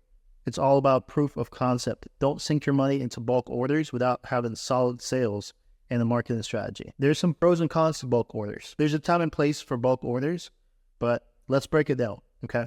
There's some pros of bulk orders. The first big pro is you get way better unit pricing, right? Because you're buying in bulk, so you get way better price per unit, which means higher profit margins. The second big pro is customization. You're able to customize it. You can upgrade your product's quality. You can upgrade the packaging. You can even add branding to stand out. And this is big because it's going to allow you to differentiate yourself in the market and come up with a unique selling position. So that's some huge pros to bulk orders. The cons is it is a high startup cost. You'll need to spend a significant amount of money up front, Most suppliers require a minimum order quantity. Typically, that MOQ is like 500 to 1,000 units, and give or take even more, depends on the price point of the product that you're looking at. So if it's like a lower price product, it might actually be higher unit. So it might be like 1,000 units, 2,000 units if it's a lower price product. If it's a higher price product, then it's like 500 units or maybe about 100 units if it's like really high price point. So that's the thing to think about. The next is inventory risk. You run the risk of overstocking, also under predicting demand, right? So you can either overstock or you can under predict demand, and that leaves you with a lot of like unsold products and a lot of money tied up into that. So when should you go bulk order? You should do it after you've proven the product that you know you can sell. You have an efficient marketing plan in place. In fact, you could actually do drop shipping as long as you really want. As long as it's profitable, you could go for as long as you really want, and then you can get into bulk orders. So, or you can even do like a hybrid model where you're doing a lot of bulk orders and then you're also still drop shipping.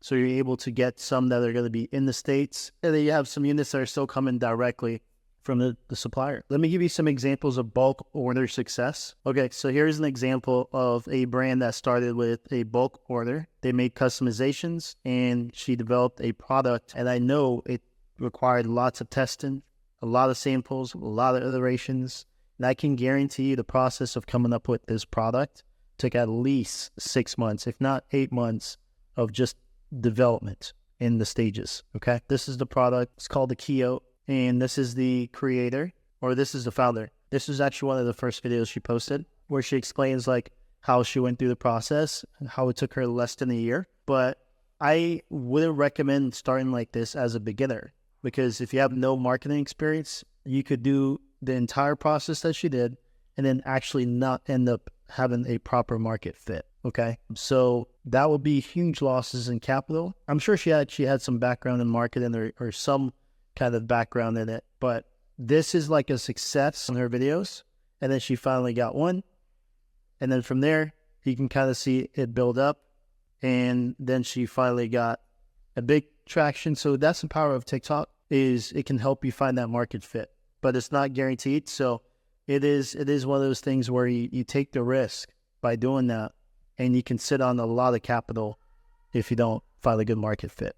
Okay, here's another really good one, is the Spicy Wear Company, and they actually started on TikTok as well. So you can tell that he had started with a bulk order.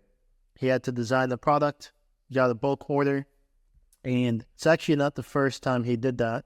So if you take a look at their TikTok, right? So they're popping off right now on TikTok. But if you go back to their oldest video, you need to search to the oldest one, you'll see that he actually didn't start with specifically like women's wear, right? And underwear and garments like that. He actually initially started by getting products like this.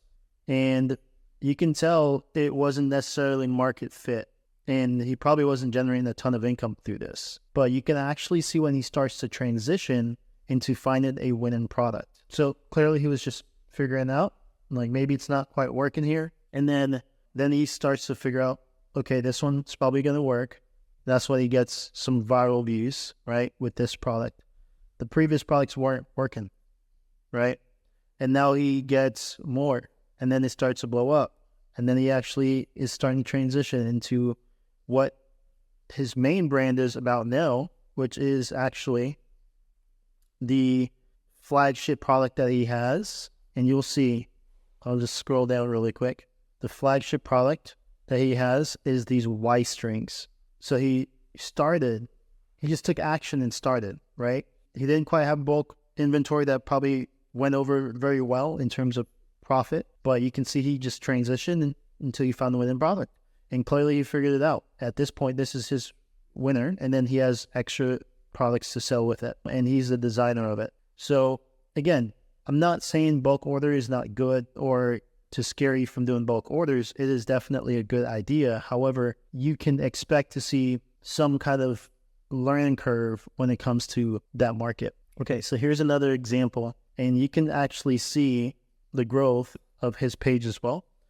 Clearly right now he's at 307,000 followers.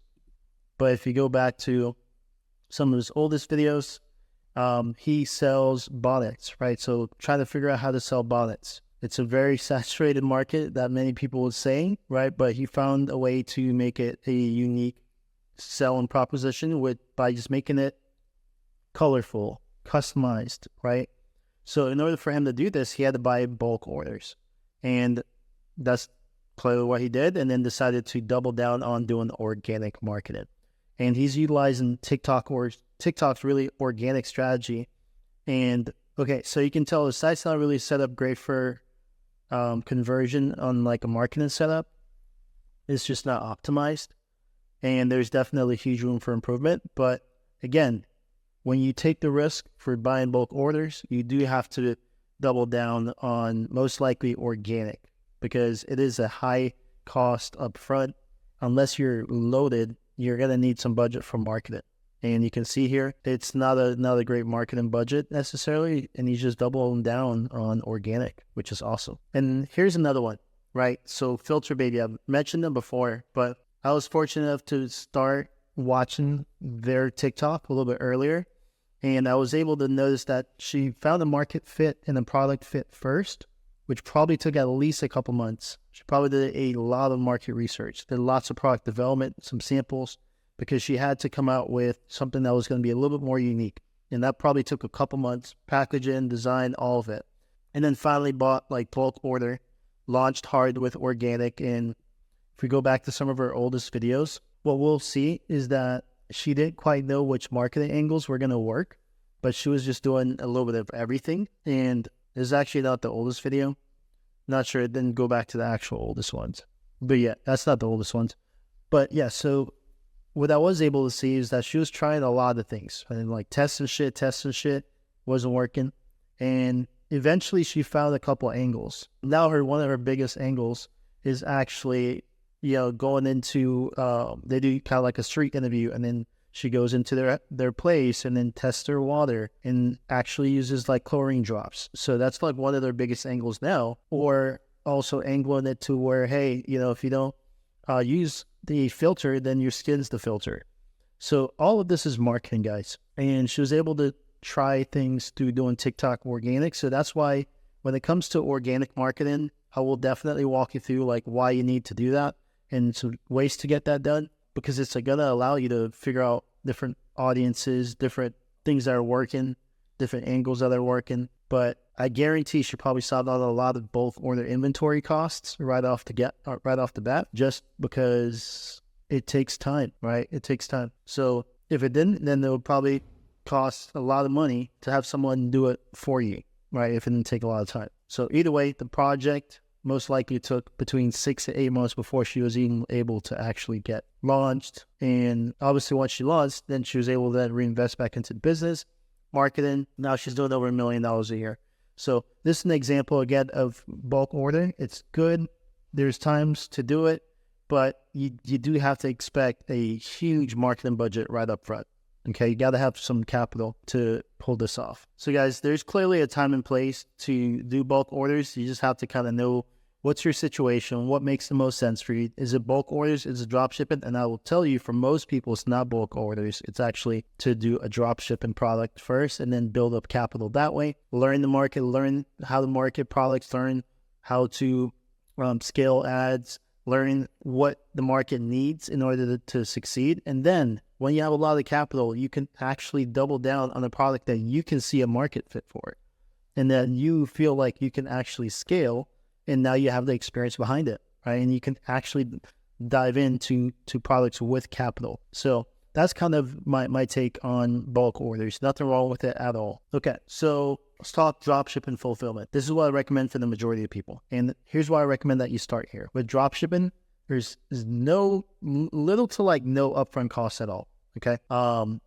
What's really good about that, it's a low risk scenario. You can test products.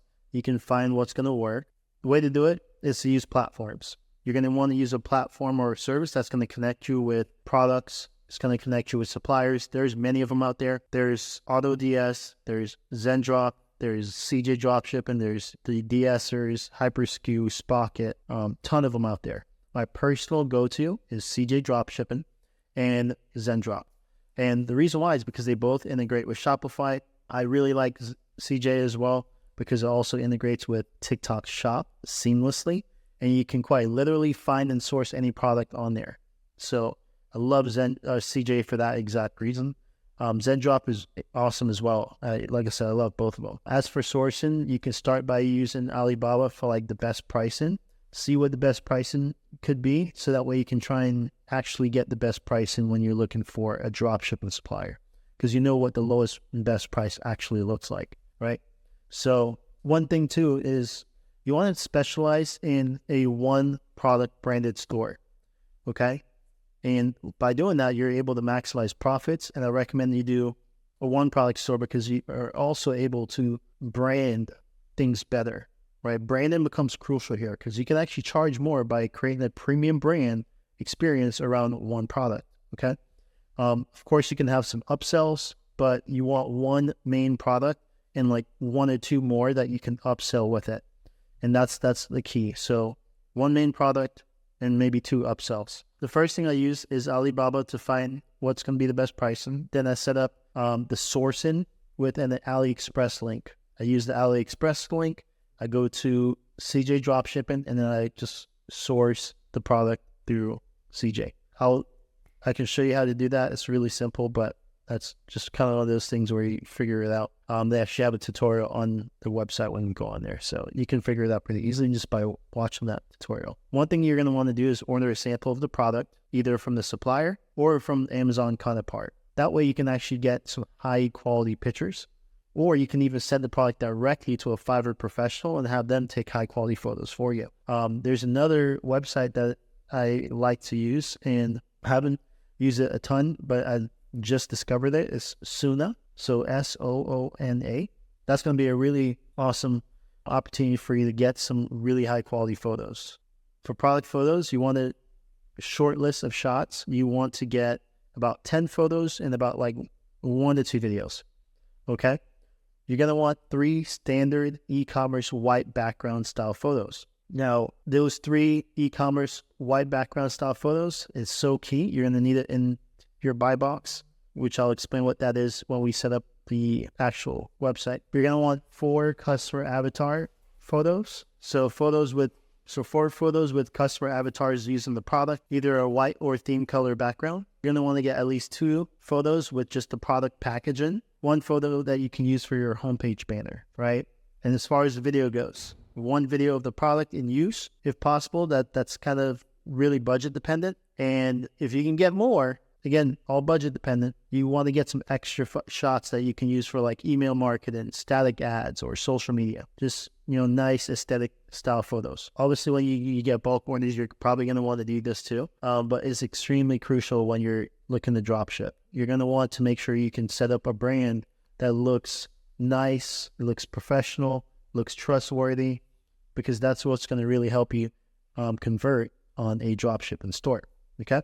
The photos that are going to be in your gallery, you're going to want to edit them, optimize them for conversions, and you're going to want to make sure those photos have like the main benefits of your product, other USPs, and that's why we're going to want at least those 3 standard white e-commerce background, because those are ones that you can actually make all those edits on and things like that, right? So you want to be able to have the customer pull a trigger on just the photos alone, but just because of how good the photos look and how well detailed it is with the main benefits of the product, okay? So if you can have the customer have that feeling without needing to scroll down lower on the page, you're doing a good job. So first photo is going to be set up with your offer. The second photo, you're going to want to set that up with the benefits of the product. The third photo, you're going to want to set that up with some before and afters, right? And then the fourth photo, that one, it's really up to you. You can kind of get a little bit more flexible with that one. You're going to set the product up in Shopify, link it to the CJ account or to the Zendrop account, and then you're just going to upload all your product photography into the gallery with the high quality images. People trust products more when they see real humans using them, and that's why we want, at least those 4 customer avatar photos. That's really going to help with conversion. Now, as far as like product description and things of that nature, the first thing you're going to want to do is you're going to want to link Zendrop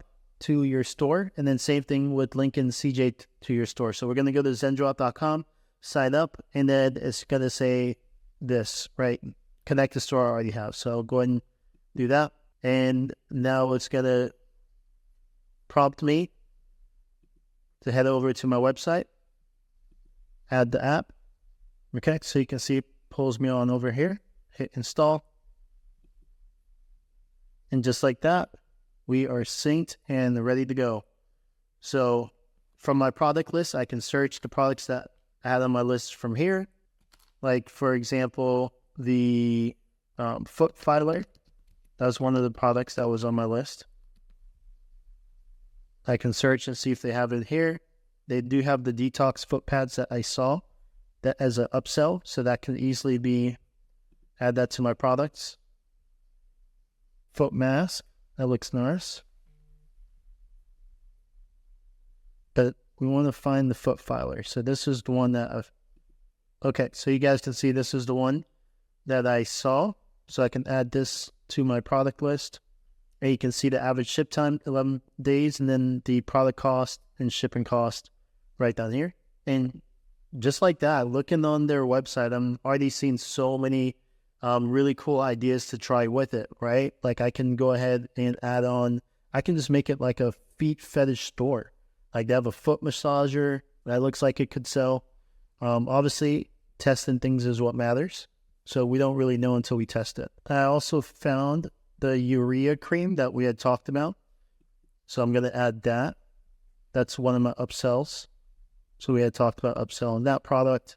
And now there is another variation I wanted to find. I also like to go ahead and use CJ Dropshipping.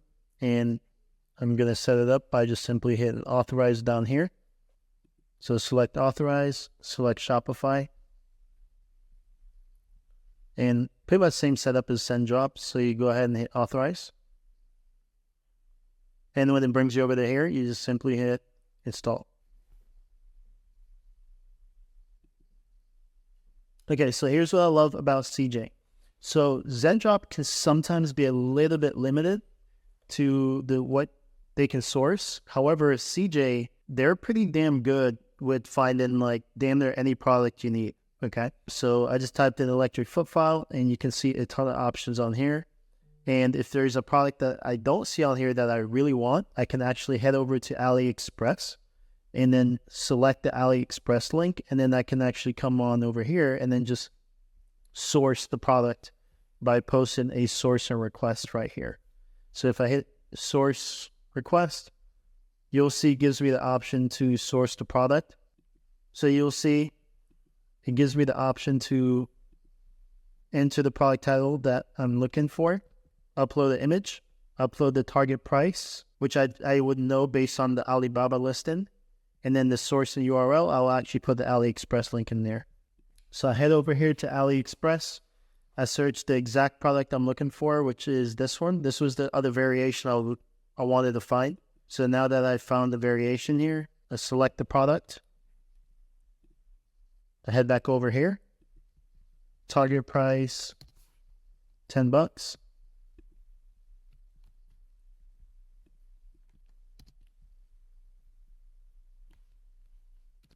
Take a screenshot of the product.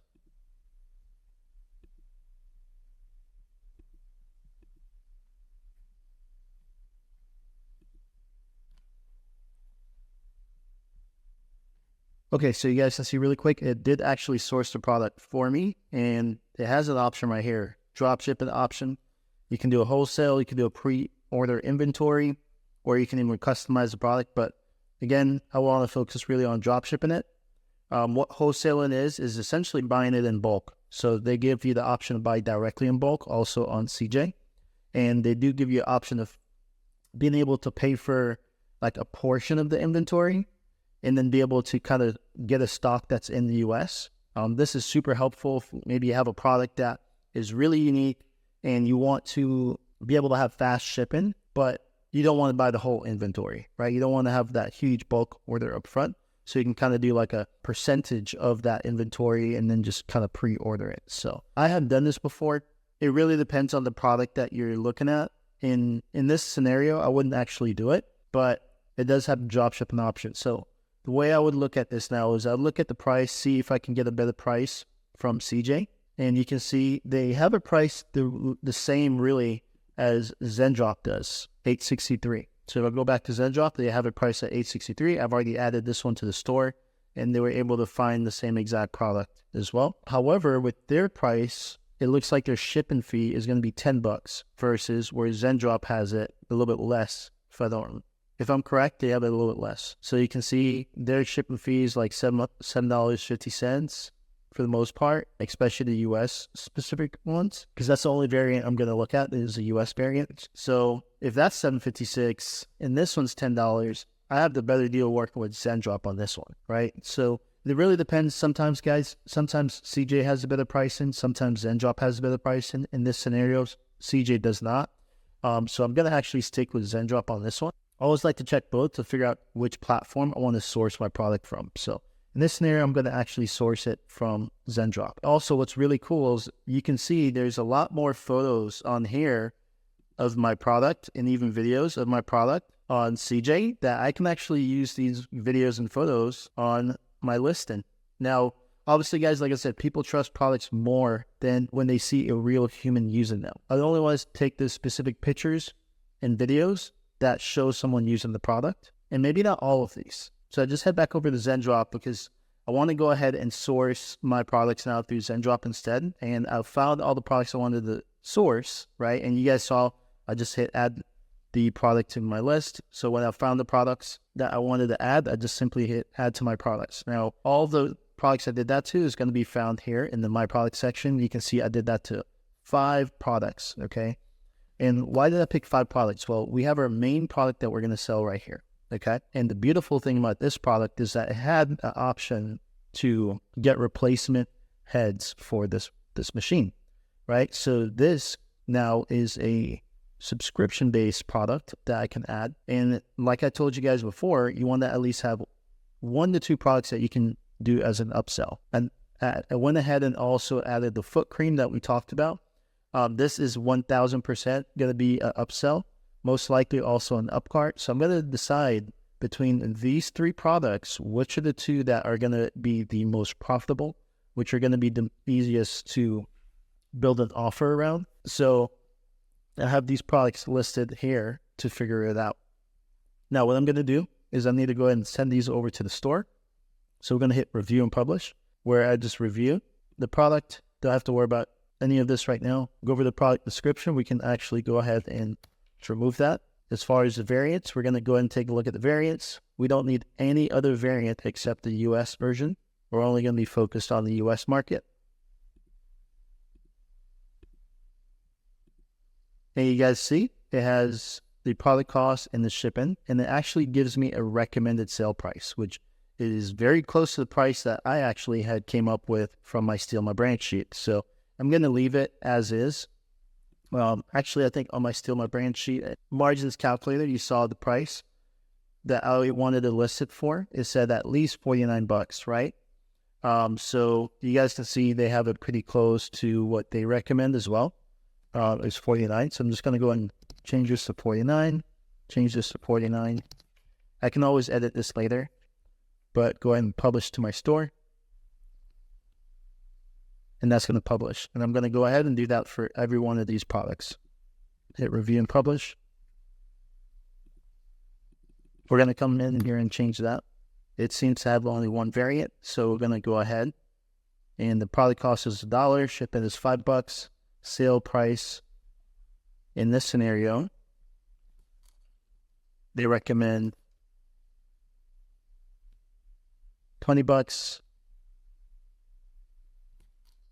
You're going to go ahead and make that 19.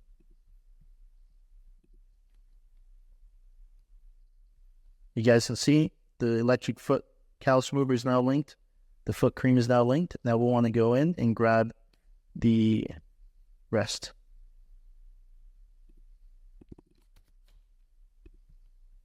Going to go ahead and send these over.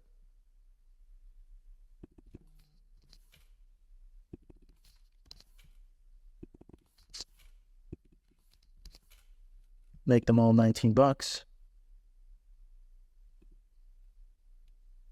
On this scenario, guys, where it actually gives me a little bit more detail on the product, I'm going to keep this because I'm going to use ChatGPT to go ahead and make this part just better, okay? So we're going to keep that. And then with the variants, we're going to go with, keep it really simple. We're going to go just with one pair. Going to make that $25. And then the detox foot pads are going to go ahead and send these over. It looks like I'll keep this so that way I can use ChatGPT to clean that up. Okay, so it gives me a lot of options. We're just going to go with 10 pairs and make that $25 as well.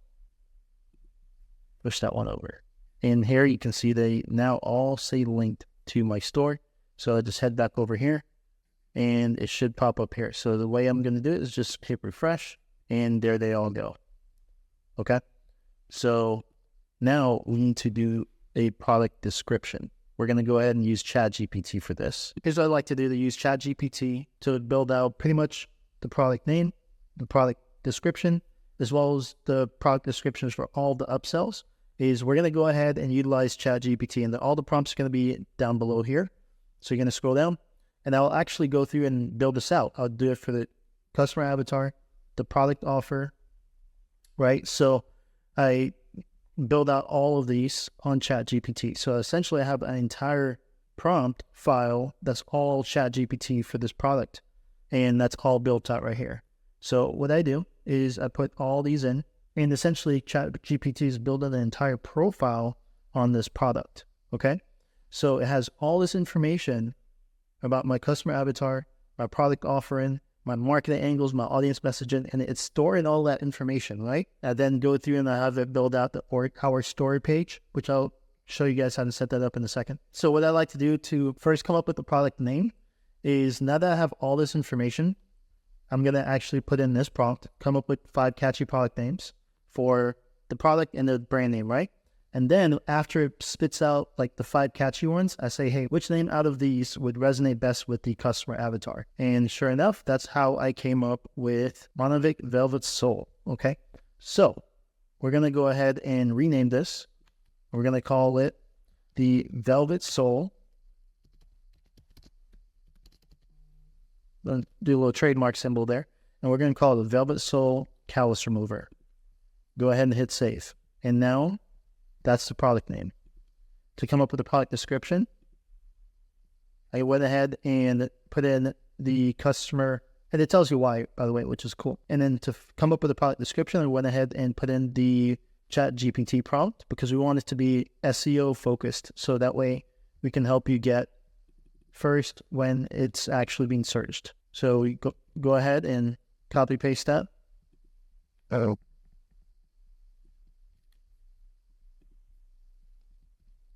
And there we go. And then hit save. And we're going to go ahead and we're obviously going to delete these and put our high quality photos a little bit later. But I'm just going to go ahead and put this into a category. So we're in the health and beauty, personal care, and we're in the foot care. Corn and callus care supplies. Hit save. Now it's categorized. We obviously want to update the color. Take the 12 volt off. We'll make that pink. Hit save. This, we can go ahead and delete this. And now, make sure I update this. I'm probably going to go a higher price now that I've done a little bit more research. And you can see, this is the name. So when someone searches it, this is what's going to pop up. And if they search foot file, it's still going to pop up. If they search callus remover, it's going to pop up. If they search cracked feet, it's going to pop up. Rough feet, pop up. And that's the beauty of that prompt, okay? We are going to change the name where it says electric foot file remover. We're going to actually change that to Velvet Soul Callus Remover. And it's going to redirect, it's going to create a redirect to this exact page. And there you go. Hit save.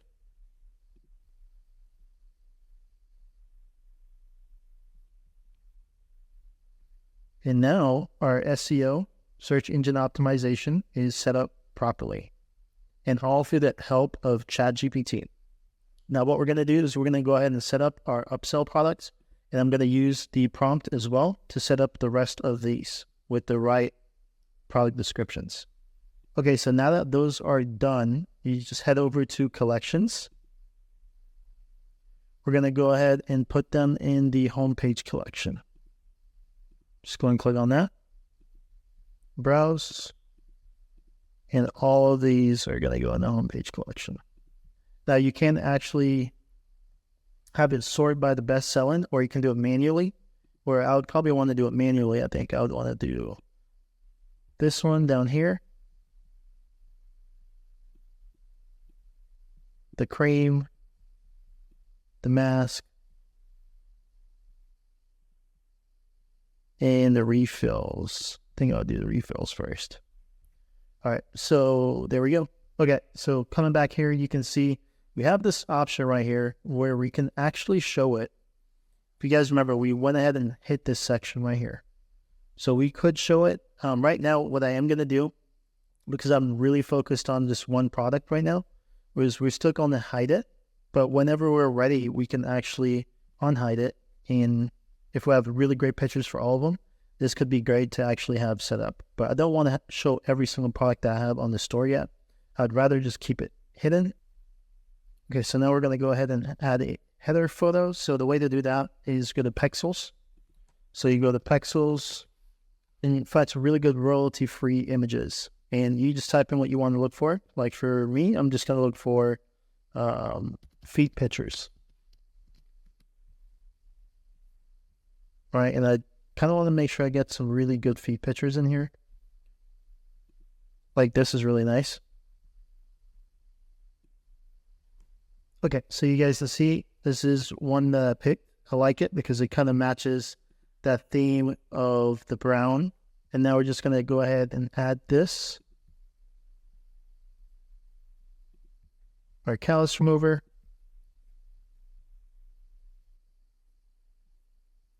And we'll go ahead and get some really good pictures for this one right here.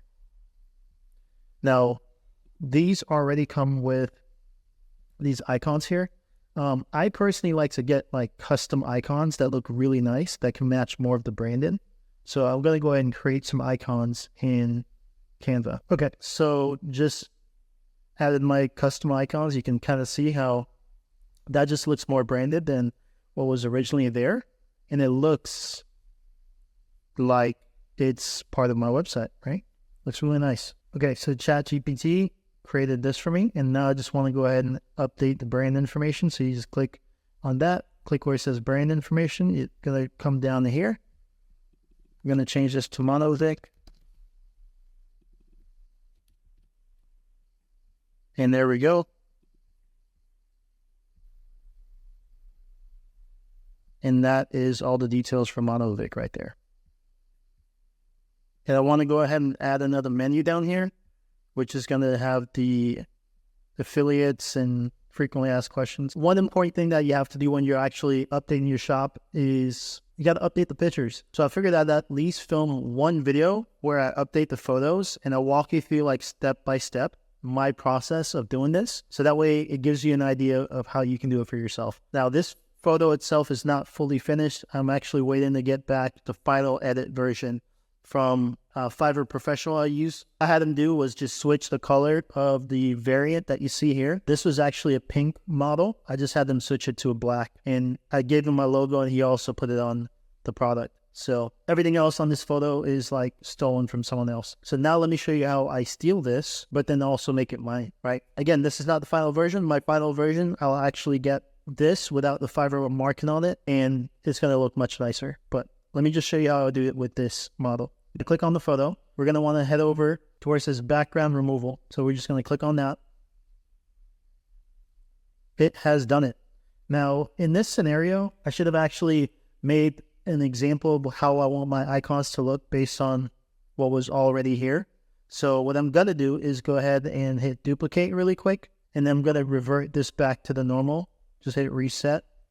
And I'm going to use this as my reference. Okay. So here I'm going to go ahead and create this part right here. So the way we do that, go ahead and add a text box. Hit add text. I'm going to go and make sure it's my font. And I always want to keep like the font sizes very similar. So if I use 24, for example, like this font size, I'm going to keep that pretty much the same for every font size that's going to go on pictures. Okay. This one said removes tough calluses. I'm going to also put that removes tough calluses. And there you go. Now I just need to go ahead and find a foot icon that's going to match with something similar to this. So what I do is just literally type in, make sure you're searching on the elements. So you're going to click on elements here. You're going to go ahead and type in removes tough calluses icon, hit search, and then we're going to come on the graphics. And there we go. We're going to go with this one. That looks like it hurts. Those calluses look hurtful. So we're going to go with that. And then we size it up just like that.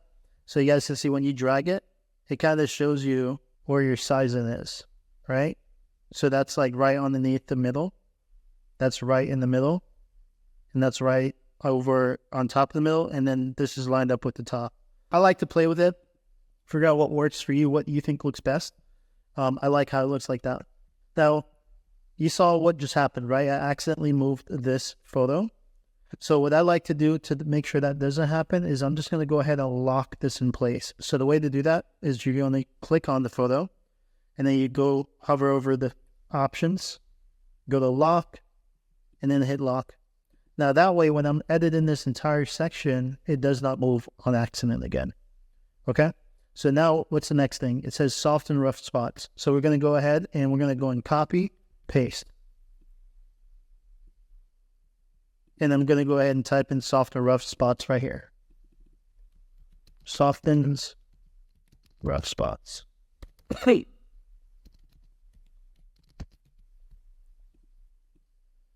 Drag that over so it's lined up correctly. And now I need to find a new icon. So let's go ahead and head over here. Softens rough spots icon. See if you can find anything that actually looks something decent. Let's go and go type in foot. Maybe that's better. Not really getting anything I like here. So we'll just go ahead and put rough spot foot icon. See if that's better.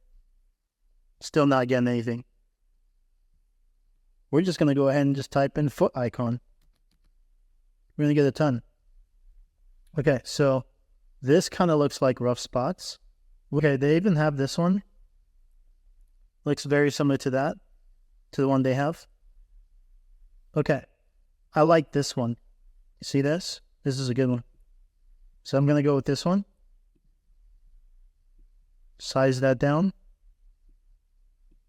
It's about the right size. Delete that. Bring this over.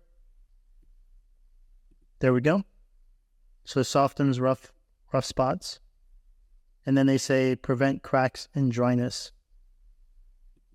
I don't think this machine prevents crack and dryness. So I don't think that's a good copy that they did. I'm going to actually say something else. We're going to line that up really quick. I think what is going to be better than what they put is fast and pain-free.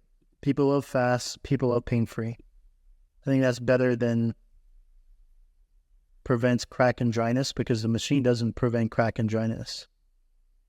Maybe upsell products would, but that wouldn't. Let's go and find a new icon.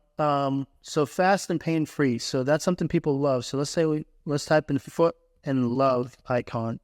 See if we can find anything with like a heart and feet. I like this. That's cool. This can actually be on brand. I'm sure this color actually changes inside. So I might go with that one. Okay, so after looking at all of them, I'm going back up here. I'm going to go with this one,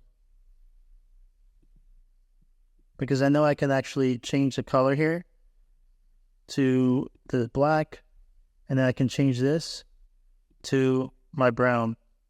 So it can be kind of a little bit more still on brand with everything, right? So then delete that. Slide this in place. So that's fast and pain-free. It's really thick. I'm not sure if I like that anymore. I like this, but I don't want the dog paw. So I'm going to go ahead and customize this. So the way I'm going to do it is we're going to go ahead and just grab a regular foot. Okay, so we're going to grab this one right here. Size that down. And I'm going to zoom in so that way I can really get this detail. So I'm going to get rid of this paw. The way I do that is just head over to elements one more time. And then I'm going to just grab a circle element. So elements, hit circle, grab one of those, and then it's automatically white, so that's cool. I don't have to change the color. And I'll just go ahead and put that on top. Just like that. And now it's gone. Gonna drag this over. Looks like this needs to be over on top of that. So I'm gonna go where it says position right here. Click on position. And we're gonna go ahead and where it says layers, click on layers. You'll see the heart is right underneath. And then this white circle is on top. So I'm just going to drag that down so that way the foot will show on top of the circle. And just like that.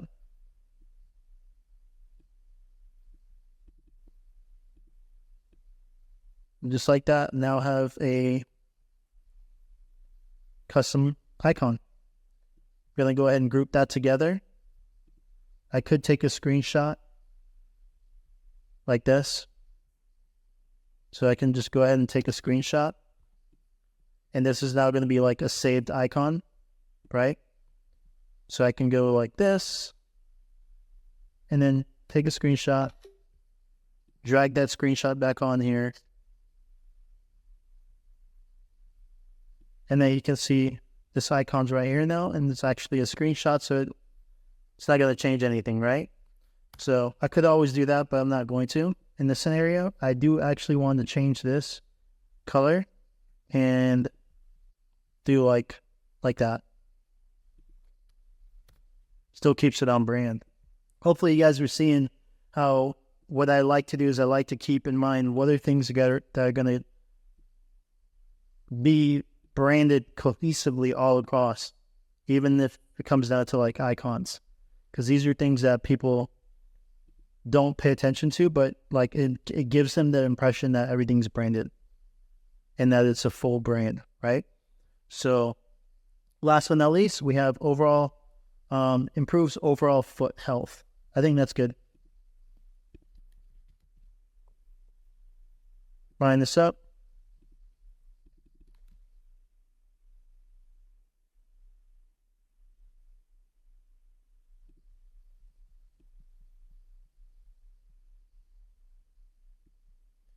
Yes, I could technically use like the same icon for this, but I'm not going to. I want a different icon. Probably going to do like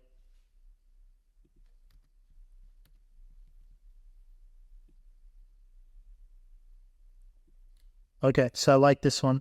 I'm going to do this one.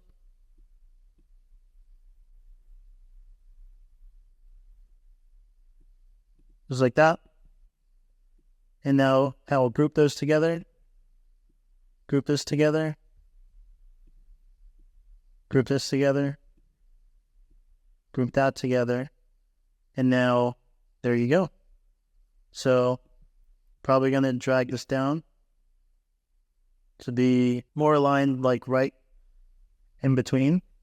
So it looks more cohesive that way. And just like that, I'm done. And that will be the picture that I'm going to actually use on the website.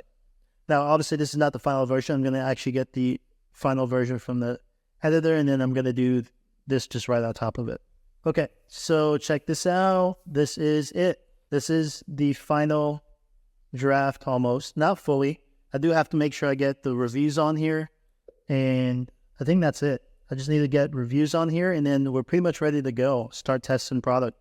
And start testing this product and start running videos for it. But this is just a testament to the template that we have using ChatGPT And obviously I had to take some time and search, see what pictures were out there, make them my own. And yeah, this is how it came out. So this may seem like a lot just to test a product, but if you follow my blueprint, you're not going to have to test a lot of products in order for you to find the winner. Hopefully you're realizing that by now. This might seem like it's a lot, right? But if you do the steps that I did prior to this, you may only have to test 1 or 2, and then boom, you found the winner and you're ready to like go up. So hopefully that kind of resonates with you, because you have that 20 list of products. You did a lot of validation. You found good products that actually solve a problem that makes sense. You found winning angle. You found your customer target avatar. You found copy that's going to resonate with them. And now you put together some good quality pictures. You put together a good quality product page. The process is really simple and it takes time. But let me just remind you of this. You're literally one product away from $1 million in revenue. I am telling you that, okay? Because all you have to do is find one product and then it can change your life. So take the steps that I've given you, apply it, and you'll be able to start making sales. So let's take a look at this. This is what I did. So you have the product page. I went ahead and you guys, like I said, you have your offer. You want to make sure you have a really clear offer. In my offer, you're going to see I'm doing a free exfoliating foot mask. It's going to be 30% off. We're going with $59 instead of $49 that I had earlier. I went ahead and got the offer super clear. A little bonus right here. We have the details very clear on this side. Easy to add the cart. Easy to know what you want to do. We have some testimonials. We just use a ChatGPT prompt for all this. For my second photo, what did I tell you guys? You want to make sure your first photo is the offer. Your second photo is your benefits. So you can see here are the product benefits. Get velvet soft soles at home. And then the three icons, 3 benefits right there, the main 3 benefits. And then after that, you want to show before and afters, right? So here we go. We got our before and afters here. And then, of course, I went ahead and added some more like social proof. This is not, I don't have a lot of social proof, right? Because I technically just ripped this product. But what's a social claim? So I made this social claim right here. Then I just went ahead and added some really high quality photos that I found on the internet. And these are not, notice they don't have a brand name on it. It's not branded. It's my brand. Okay. And then I did this, went ahead and did this, found some good quality photos, rearranged it to look like this. And then I have a pink variant for when they select pink, they have the pink option. So just like that, my customer, just from this section alone, they don't even have to scroll, and you can see why someone might want to buy right there. But that's why I have the rest set up. So we have a lot of social proof. I'm going to add some photos in here, some high quality photos. You just high quality UGC photos along with the videos. And then I have this one set up here. We got a GIF. We got this one that I just edited. You guys saw me do that. And then I'm going to upload some reviews on Luke's. And once I do that, I have my frequently asked questions, have my email list set up, and we're good to go. All this needs is the reviews, a final walkthrough, a final check through my system to make sure my payments are set up, all that good stuff, and we'll do like final checks at the end. But once I do my final checks, I have my content ready to go. We're off to the races, baby. Before I forget, here's the homepage. Now, because I made really nice changes to the photos of the products, the other products, I went ahead and opened this up with the trending products. Now, if I didn't have really good quality photos that I made changes to, I would actually not show this. But I did, so I'm going to show it, right?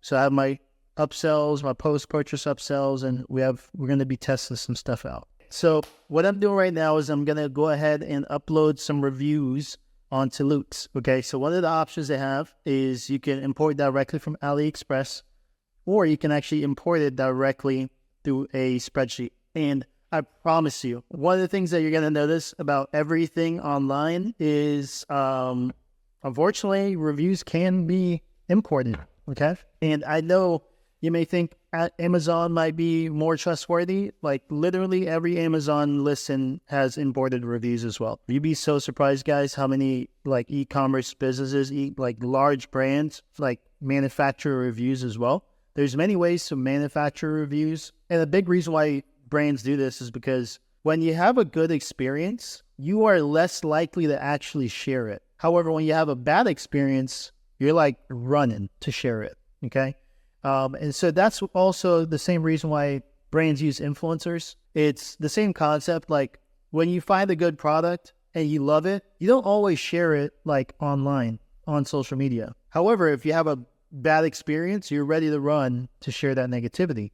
It's unfortunate. It's just how we are as human beings. Like we love negativity, and just it's one of those things that fosters more than positivity does. So it's just part of the process. You just got to get used to it. The fact is, everything you see online, not everything is real, okay? Even down to reviews. And you'd be so surprised how many big brands actually manufacture reviews, whether it's they import it just like we're doing right here, or they'll actually do gifted collaborations for an imported review, okay? And there's more, I guess, ethical ways you can say it in doing it, but every brand does it. So if this is where you draw the line, I'm sorry. Let's get into this, all right? So you're going to find the product handle. The product handle is going to be found by, let me open up another tab right here. Okay, so you go to the actual product.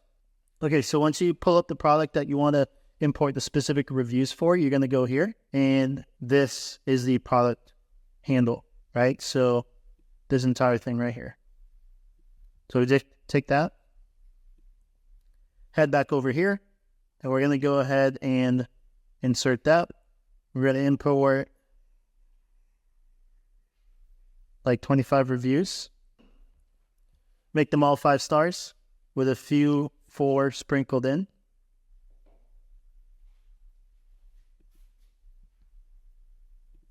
For the email, we're going to go with no email at Gmail. This actually does not matter. We'll just go and drag that down. Just need to have something in here. We're going to select today's date down here. So hit today. And you're going to drag that up. It's going to push it backwards. Like it's going to push the dates backwards. And there you go. We're going to want to go ahead and grab like a handful of photos to kind of fill this up. So you can find photos off AliExpress. You can find photos of the product off Amazon. Hell, you can take pictures yourself, like from your phone, take a ton of pictures, and then just go ahead and upload that into Shopify, and then you can list the links here as well. So you can actually import like reviews. And then where it says verified purchase, we're just going to go ahead and drag that down. This is going to make every one of them say verified buyer or verified purchase. It's going to give that little check mark. So that's how we do it. So I'm going to go ahead and do that really quick and come back. Okay, guys. So really quick, I just want to put this out there. I just finished up uploading all the reviews. Don't need to use Luke's, okay? When you're brand new, you could actually just use judge.me. And that's actually the one that I use right now currently on my other store, okay? So let me just show you what judge.me looks like because it's actually free. They have a free plan, completely free to do anything. Don't need to pay a monthly subscription at all. I wanted to try Luke's right now for this store because I just remember when I used it for the first time, I liked it. But like I said, this is one that I currently actually use, which is judge.me. So I'm just going to walk you through really quick. It has a free plan and it is 100% free. So if you scroll down, oh, it does actually show the pricing on here. I'm not sure why, but I just went ahead and downloaded it. So I'm just going to hit install, and judge.me works really well. Okay. If you just want to go with the free plan, go with judge.me. If you want to test out Luke's, you can test out Luke's. I'm just letting you know you don't have to. I'm going to go ahead and publish my site. Hit publish. Go to customize. And go ahead and take a look at my review. So notice all of the products are still assigned to that default. I'm going to go ahead and assign my main product to my hero. And then the accessory products, the upsell products, I'm going to assign all to this. I'm leaving this one blank because if I want to go ahead and test another product, we've got to use that one. So let me show you how to set this up. Go back, go to products, click on the product you want to test, click on the product you want to change, scroll down, you'll see it says theme template. Go and click that, and then you can actually change it. So I'm going to put that on hero. There you go. Now I'll go back. I'm going to go through and do this for all the products, and then we'll put these on accessory.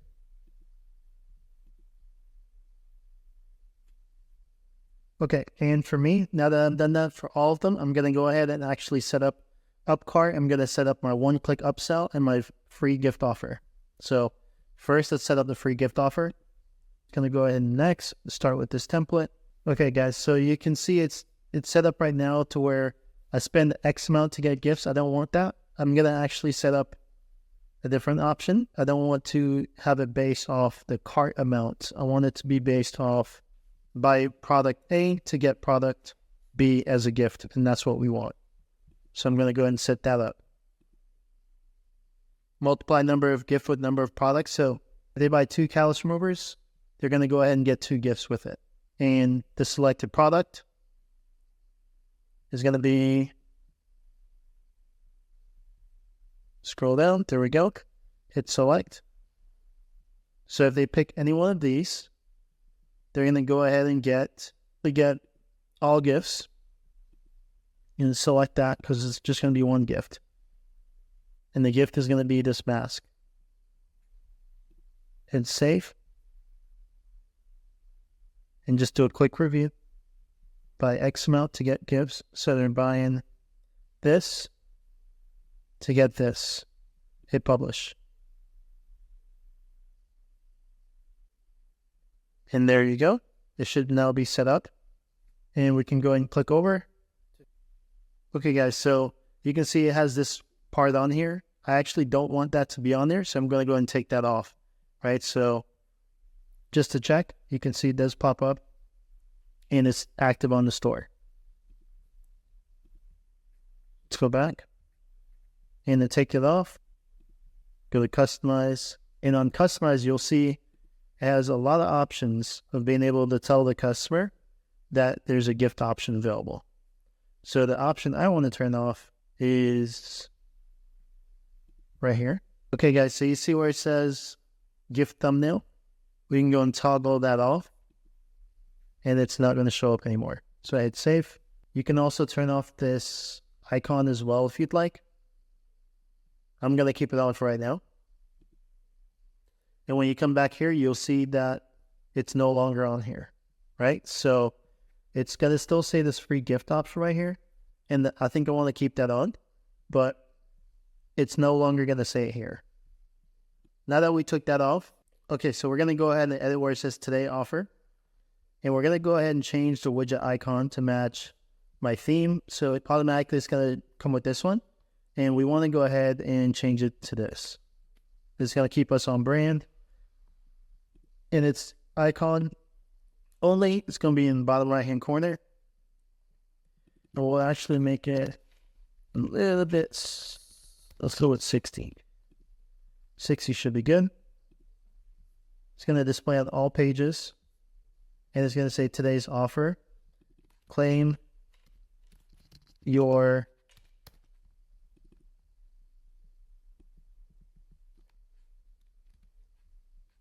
exfoliating mask today.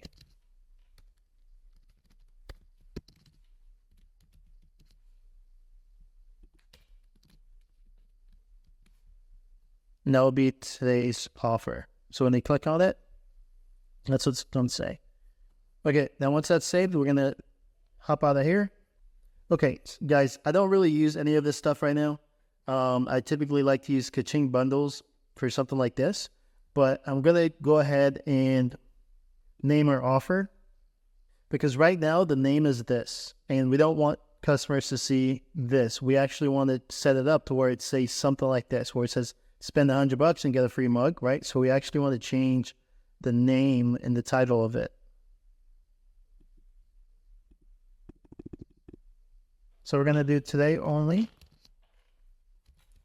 Get 2 free exfoliating masks.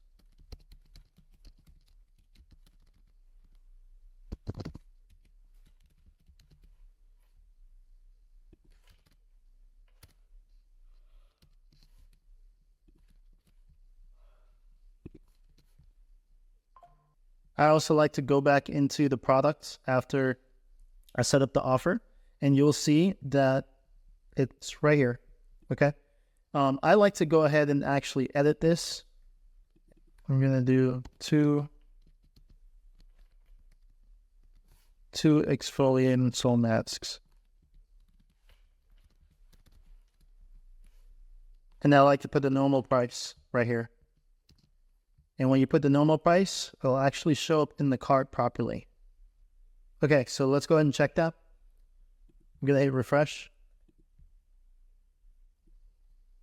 And then it shows right now in the cart, you save $25. Now we're going to set up cart. Up cart's a little bit better than this. Okay, to set up cart, we're going to go ahead and select this. We're going to go into growth plan. Okay, guys, so to set up cart, we're just going to go ahead and edit cart. And you're going to see this is how it looks. Okay, I want to do the button color. We're going to keep that on brand. Going to go ahead and make that a little bit rounded. Button text. Once it's hovered over, we're going to make that a black. So like that. And that's the first part. Hit save. Let's go to announcements. I like to keep announcements at the top so you can actually go ahead and do a timer. So you can do timer at like 9 minutes if you'd like. I personally don't do timers, but you definitely can. I think timers can be like a little bit gimmicky, and sometimes customers can see like right through that. So I don't do the timer, but I do an announcement text, and I'll do today only get your 2 free exfoliating masks. And then to see how it looks, we're just going to go ahead and enable that so you can see that. I do want to change that to our background color. And then the border, I'll just go and make that. And as for the text, we can actually go and change this. I'll change that to be a white. And we'll make that bolded. We'll add the gift emoji. And that's how it's going to look. Just like that. So far so good. Hit save. Let's go down to rewards. And if you want to set up a free shipping offer, here's where you can do it. Right now in this store, I'm not going to have it set up, but you could set it up to where you incentivize your customer essentially to buy more, where we have them place another order for something else and they're able to achieve that free shipping. So that's the way you can set it up. Now that I'm looking at this, I do want to change my design. I think this brown is a little bit too much. So we're going to go with like a lighter version of it. And for the announcements, do like a lighter version. Okay, so I like that. It's nice and bold. It still gets the point across, right? Okay, so next is recommendations. So you can actually set up different recommendations for the product. Okay, so that's it for rewards. You can set up the free shipping, all that stuff there. Now, you have recommendations. This is actually when your cart's, nothing's in the cart. You don't really have to worry too much about this. I like to go to upsells, and we're going to go ahead and set up your upsells. Okay, guys, so setting up the upsell. I'm going to go ahead and reference back to ChatGPT. It gave me an idea of how to position the products. Okay, guys, so after checking ChatGPT, it recommends that I do the disc refills, recommends that I do the callus remover, manual version, and then the sole renewal cream. So these are the recommendations ChatGPT gave me, and also this tagline right here. So let's see how that works. You can see it's also set up on carousel. You can also do a block. I personally love the block, but I'm going to go ahead and keep it carousel first and see how that performs. And then if I want to switch it back to block, I'll switch that, and I'll be able to start testing and split testing it. So right now we're going to start with the carousel, and then we hit save. Hey guys, so once you've set up your upsells, you can add the other stuff. It's really not necessary, right? Like you really don't need to do additional notes unless you absolutely need to, based on maybe the product that you're selling, where this is actually needed. Add-ons, you could add on a shipping protection. I don't personally do it, but I know there's shops out there that like to do that, and you can like get some extra revenue from that. You could, maybe make it like extra $2, $2 or $5 just for shipping protection and charge that. And then that could also help you make some money back. So you can set it up in different tiers. So if we just close this out real quick, the shipping protection can be like $2.50. And then the next level up, you can set this at like $100. So then over $100, it's $5 for shipping protection, right? And you're able to set it up that way. And then when you're ready, you can just go ahead and hit save, enable, and then it's going to set that up. The add-ons, that's additional notes. And then you do have the option for discount code here. I typically like to have them do it at checkout. I don't actually put it in here. And then you do have the option for a subscription upgrade. If they did happen to have a product in cart that you do provide subscription for, you wouldn't necessarily need to do that when you're testing something out. But like, let's say you do find this is a product you want to scale, and now you actually want to start offering subscriptions, then you can actually set it up here, and it's really effective. And then as far as the trust badges, you can use these payment icons. They're going to be down here at the bottom. So go ahead and hit enable, and you can see them. They pop up right here. That can always help. So it definitely won't hurt you to have it there. And I actually like to put it there. So I'm going to leave that as is. And then you could also set up express payments. So I recommend if you're going to do trust badges, then don't do the express payments. And then vice versa. If you're going to do express payments, don't do trust badges. Because here's how it's going to look. It's very confusing. Okay? Let's say you set this up. And I enable. Then you have like so many icons out here. And then you still also have this. So it's not necessary if you're going to set this stuff up. Okay? So I'm not going to set that up. I typically like them actually go straight to cart. So I'm going to disable that. And if I did set it up, I probably wouldn't actually set up MetaPay. I would probably only set up Apple Pay and Shop Pay, and that's it. And again, you can split test this, right? You can run it for a week at just the express badges, see how the performance goes, and then, swap it out. Run it for a week at just the trust badges, and then actually disable the express payments, and then see the difference of how the conversion works, right? So run it like this for a week, see how the conversions are, run it like the other way for a week, and then you can kind of decide which do you feel like works best for you. So once you finish setting up all those details, you can see the last option here is the settings. And there's really nothing in here you need to change, honestly. So as far as the settings, it's all good and ready to go. So you just need to scroll up, make it active. It's going to prompt you to enable the UpCart bridge, and you can see it right here. So we're going to want to go ahead and click that. It's now enabled. Close that out. It says connected successfully here. And this is just to test the compatibility. Use the preview mode to test the steps below. So open preview mode. And then we can scan right here for the mobile preview, which I'm going to do that.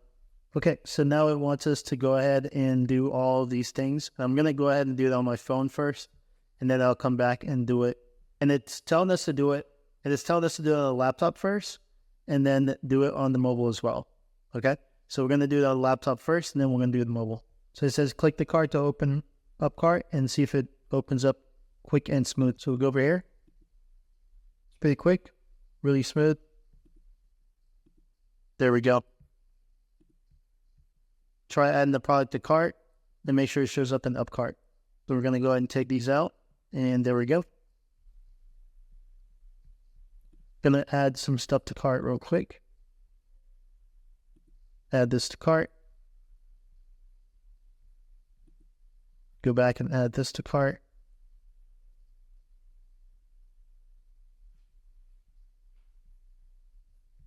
Okay, guys, so go ahead and just complete this and make sure it's working correctly. Once you've done that, it's going to give you the option to activate up cart. You just click on that, and now it's activated and ready to go on your store. Now we're going to go ahead and set up our post-purchase upsell. So we're going to click on the one-click upsell and then go ahead and set it up.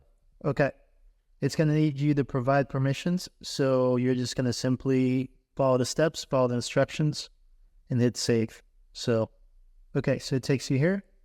You're just going to go ahead and select that, select save, and then just go back. And once you go back, it says completed, start upselling. Now we're going to create our first funnel. Go ahead and select create first funnel. And I'm going to refer to ChatGPT in terms of position or which product in the post-purchase upsell. Okay, we're going to go ahead and select add upsell. And we're going to select our post-purchase product. Okay, so I select the Soul Renewal Cream as a product I'm going to upsell. And I'm going to go ahead and create a split test.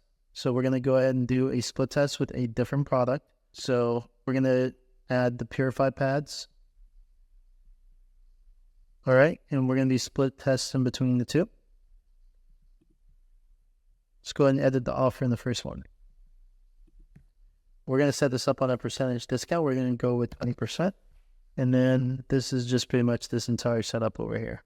Okay. So we're going to go ahead and hide content 1 and 2, which is all that down there. We're going to go ahead and hide that and hide that. We're just going to keep it to right here. Close that out. This is the USP text. This is the USP text right down here. You can toggle those on and off if you'd like. You can add a disclaimer, and you can even just add a bottom divider down here. But all that's not necessary. So here, I'm just going to go ahead and scroll back up.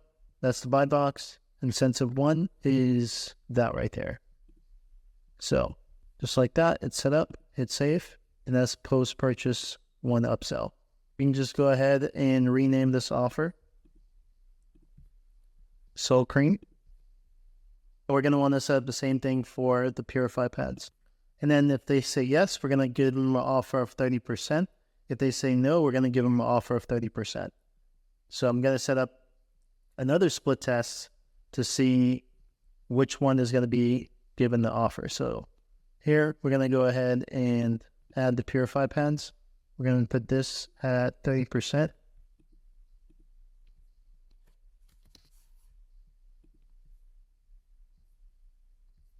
And then take these out, save that, and change the product.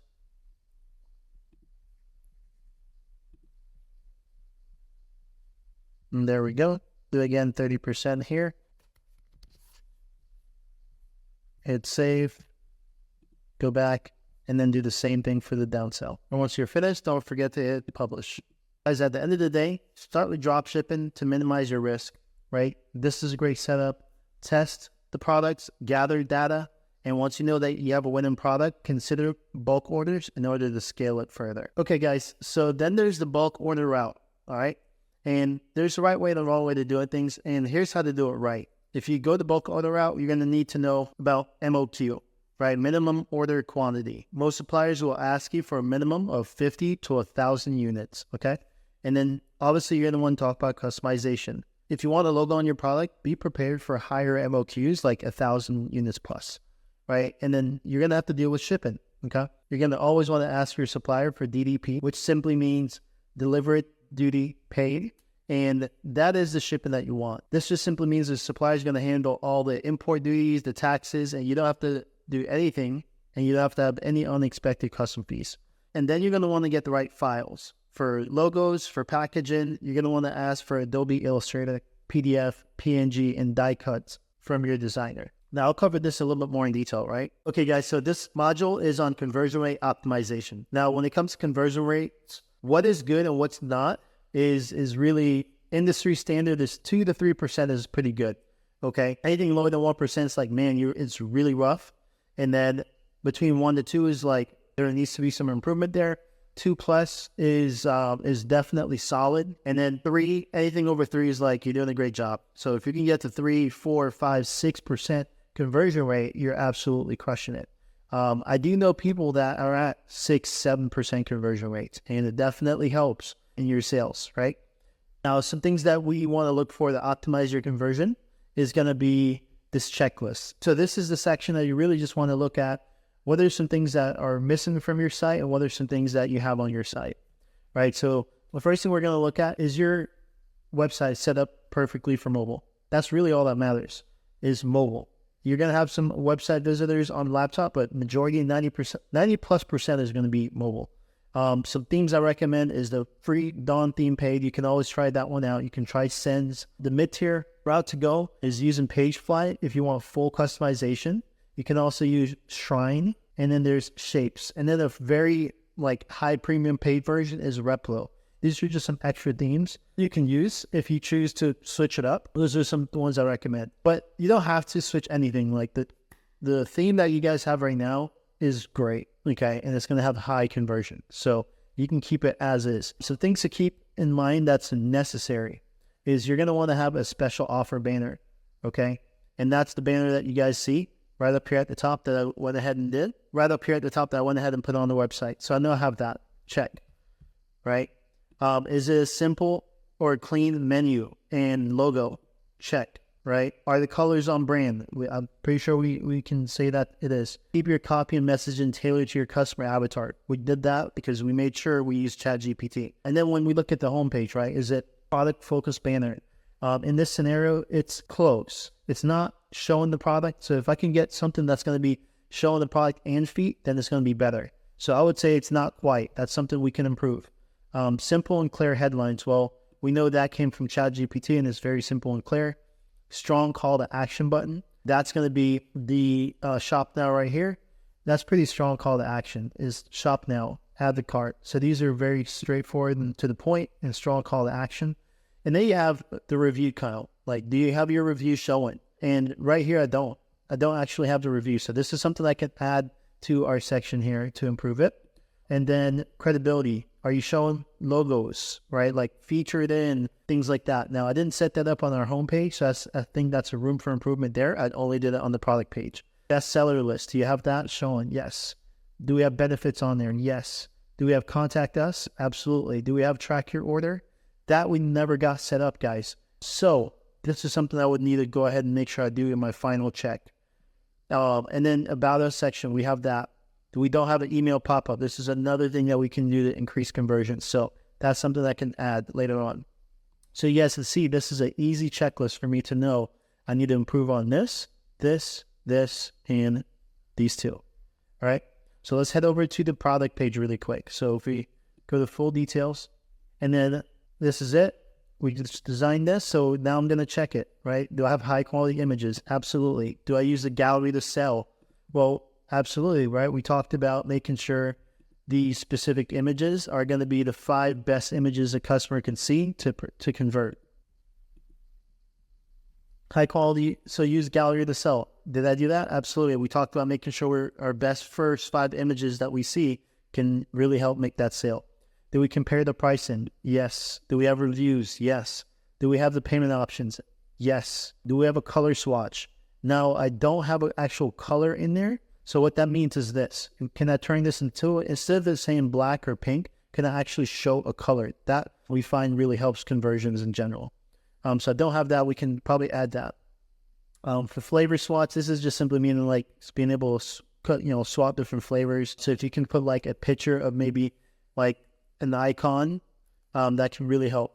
But everything being above the fold is what we want to make sure happens, right? So if what's above the fold mean? So if we search how this looks on mobile, okay, is it optimized where everything's above the fold? So right here, anything below this is going to be below the fold. Anything above this is above the fold. So if I scroll, now it's going to be below the fold. So we want to try and squeeze as many things in this above the fold section to really optimize for conversions. So ideally, I can actually even move this part down and just have only the icons right up here, and then this color swatch, and then the add to cart button as high as possible. So that's an example of what I mean by above the fold. So is that optimized? I think we can improve on that. Strong offer. This is the most important part of the page, right? And I'm pretty sure you guys can see we have a pretty strong offer, right? And it's making sure we get the 2 free gifts, and which is up here.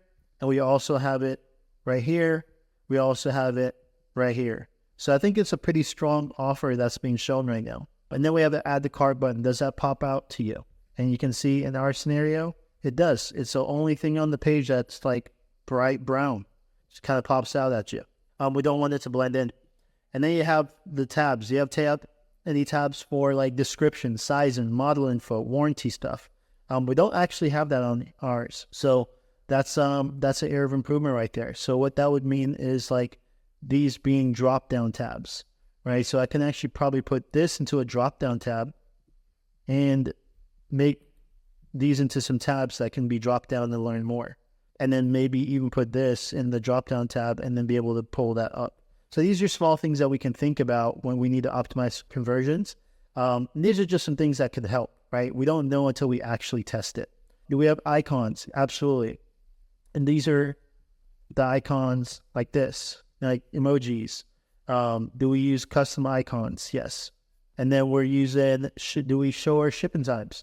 In this scenario, I don't actually have my shipping times shown. On my $1 million brand, we actually set up shipping times. So that's something I can actually add on here, and I can probably put it like right here, okay? So that's not on there, but it's something I can add. Does your cart slide out and not go to the cart page? And it slides out, which is this one. That's up cart that we set up. So we know it slides out, and that's good to go. Does your up slide cart have offers? Yes, right? We set that up with this. So we know that have offers on there. Do you have a how to use? We don't actually have a how to use. So this is something I can add. Do you show benefits? Yes. Do we have frequently asked questions? Yes. Do we do full reviews with pictures? Yes. So did I upload good reviews? That's going to be a big one. And you can obviously see I have a ton of pictures on mine. I was able to get a ton downloaded on my reviews. So we have that. The bundles, upsell bundles. Do we have something like that? Yes. Do we have a footer with menus? Yes, we do. Do we have a special offer for bulk order or subscriptions? We don't have that yet. So that's something we can improve. And then do we have payment badges shown? And yes, we do. We have that in the cart, right? So that's what these are right here. So when I go through my conversion sheet optimization right here, conversion rate optimization sheet, this is the checklist of things I can improve on. So I can always come back and look at this when I want to improve upon my conversion rate. This is a great resource. So hopefully this is extremely helpful for you guys. Utilize this document, utilize this checklist, and I'll see you in the next one. All right, guys. Welcome to How to Create Winning Creatives. Now, this is where we dig into the core of what makes your brand successful in 2024 and beyond, because 80% of your advertising success is going to come from your creatives, and only 20% is going to actually come from the technical skills that you have in the ads manager. So you've got to master this. Let's go ahead and dive in. So when we talk about ad creatives, there's 3 main types. There's videos, pictures, and carousels. Now, let me tell you, videos is where you get the biggest return on investment, especially for platforms like TikTok and Facebook. Video ads are going to give you the most control over your engagement and analytics. Now, here's what's really cool. You really only have to pay attention to one platform. You only have to pay attention to making ads for TikTok, because with TikTok nowadays, it's the cake of attention span. And what works generally here on TikTok will work over on all the other platforms like Meta, Facebook, Instagram, Google, Pinterest, and YouTube Shorts. And it's crazy. We found that to be the case. Now, let's get something straight, guys.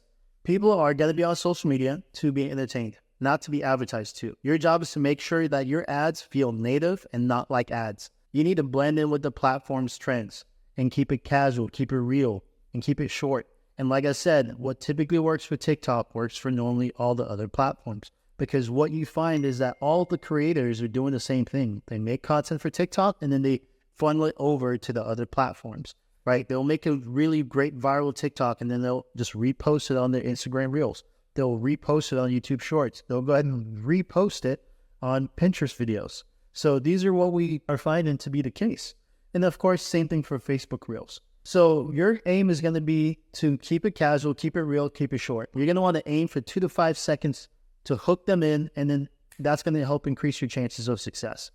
All right. So in terms of like the focus, you want to think content over production.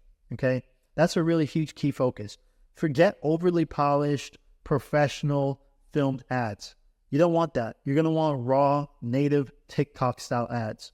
So using trending effects like stitches, we know that goes viral, right? When you see someone stitch or other viral video, that's a really good one. Comment replies. People love watching comment reply videos. Green screen videos, right? When they do a overlay of something in the background and they're able to talk through and about that process of that video. Duets, that's a big one, right? That allows for engagement. So these are all things that really help. And of course, making sure that you're using trending sounds. That's a big one in the algorithm. So this is the stuff that's going to make your video ads feel like genuine, organic TikTok posts. And it does not feel like a corporate ad. And like I said, guys, content is king.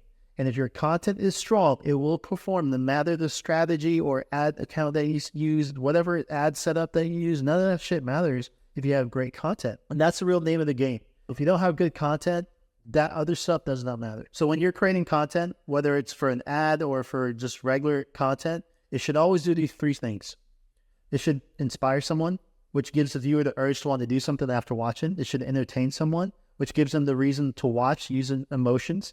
And then it should educate someone, which provides the viewer with new or valuable information. So here's one of my go-to winning ad formulas, okay? It's going to start first with the hook. Grab attention within just the first few seconds, right? Your first 2 seconds are crucial. After that, we're going to want to follow it up with some benefits of what that product solves, right? So what's the research for the product? What does it actually solve? Those are the benefits. After that, you're going to go ahead and do a demo of the product, right? Quickly show how the product works.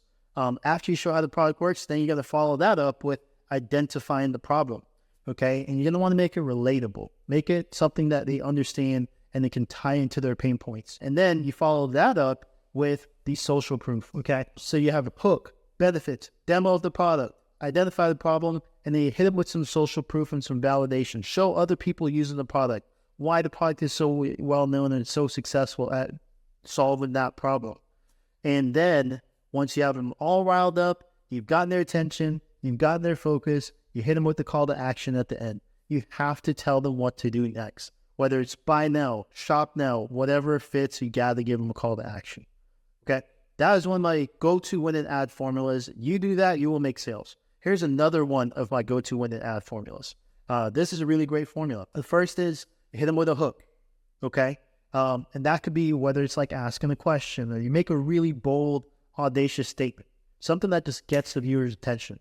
After that, you're going to follow up with proof. Okay, validate whatever claim that you made or that question that you asked in the beginning. Give them some proof. Okay, and then after that, you're going to follow it up by actually introducing the product then. And then after you introduce the product, then you hit them with the benefits, right? Show how it solves a problem. Okay. And what's really cool is that you can now start to hit on some of your unique selling propositions. So how is the product positioned in the market? What makes it unique? Okay. So you've hit them with the hook. You've hit them with some proof. You hit them with some benefits. You've shown them your unique selling position and proposition. And what's really cool is now all you have to do is just hit them with a call to action, right? And with this one, I like to highlight the sale, right? Is there a sale going on? Do we have a limited time offer? Why do they need to act now? So those are 2 of my winning ad formulas. You can use just those 2 formulas and get to your first $100,000 in sales, just off those 2 formulas alone, okay? So let's go ahead and dissect a few really good ads so I can illustrate what this looks like. Okay, guys, so check this out. This is the first one I want to show you, is Beard Club. There are some crazy tricks to keep your beard healthy.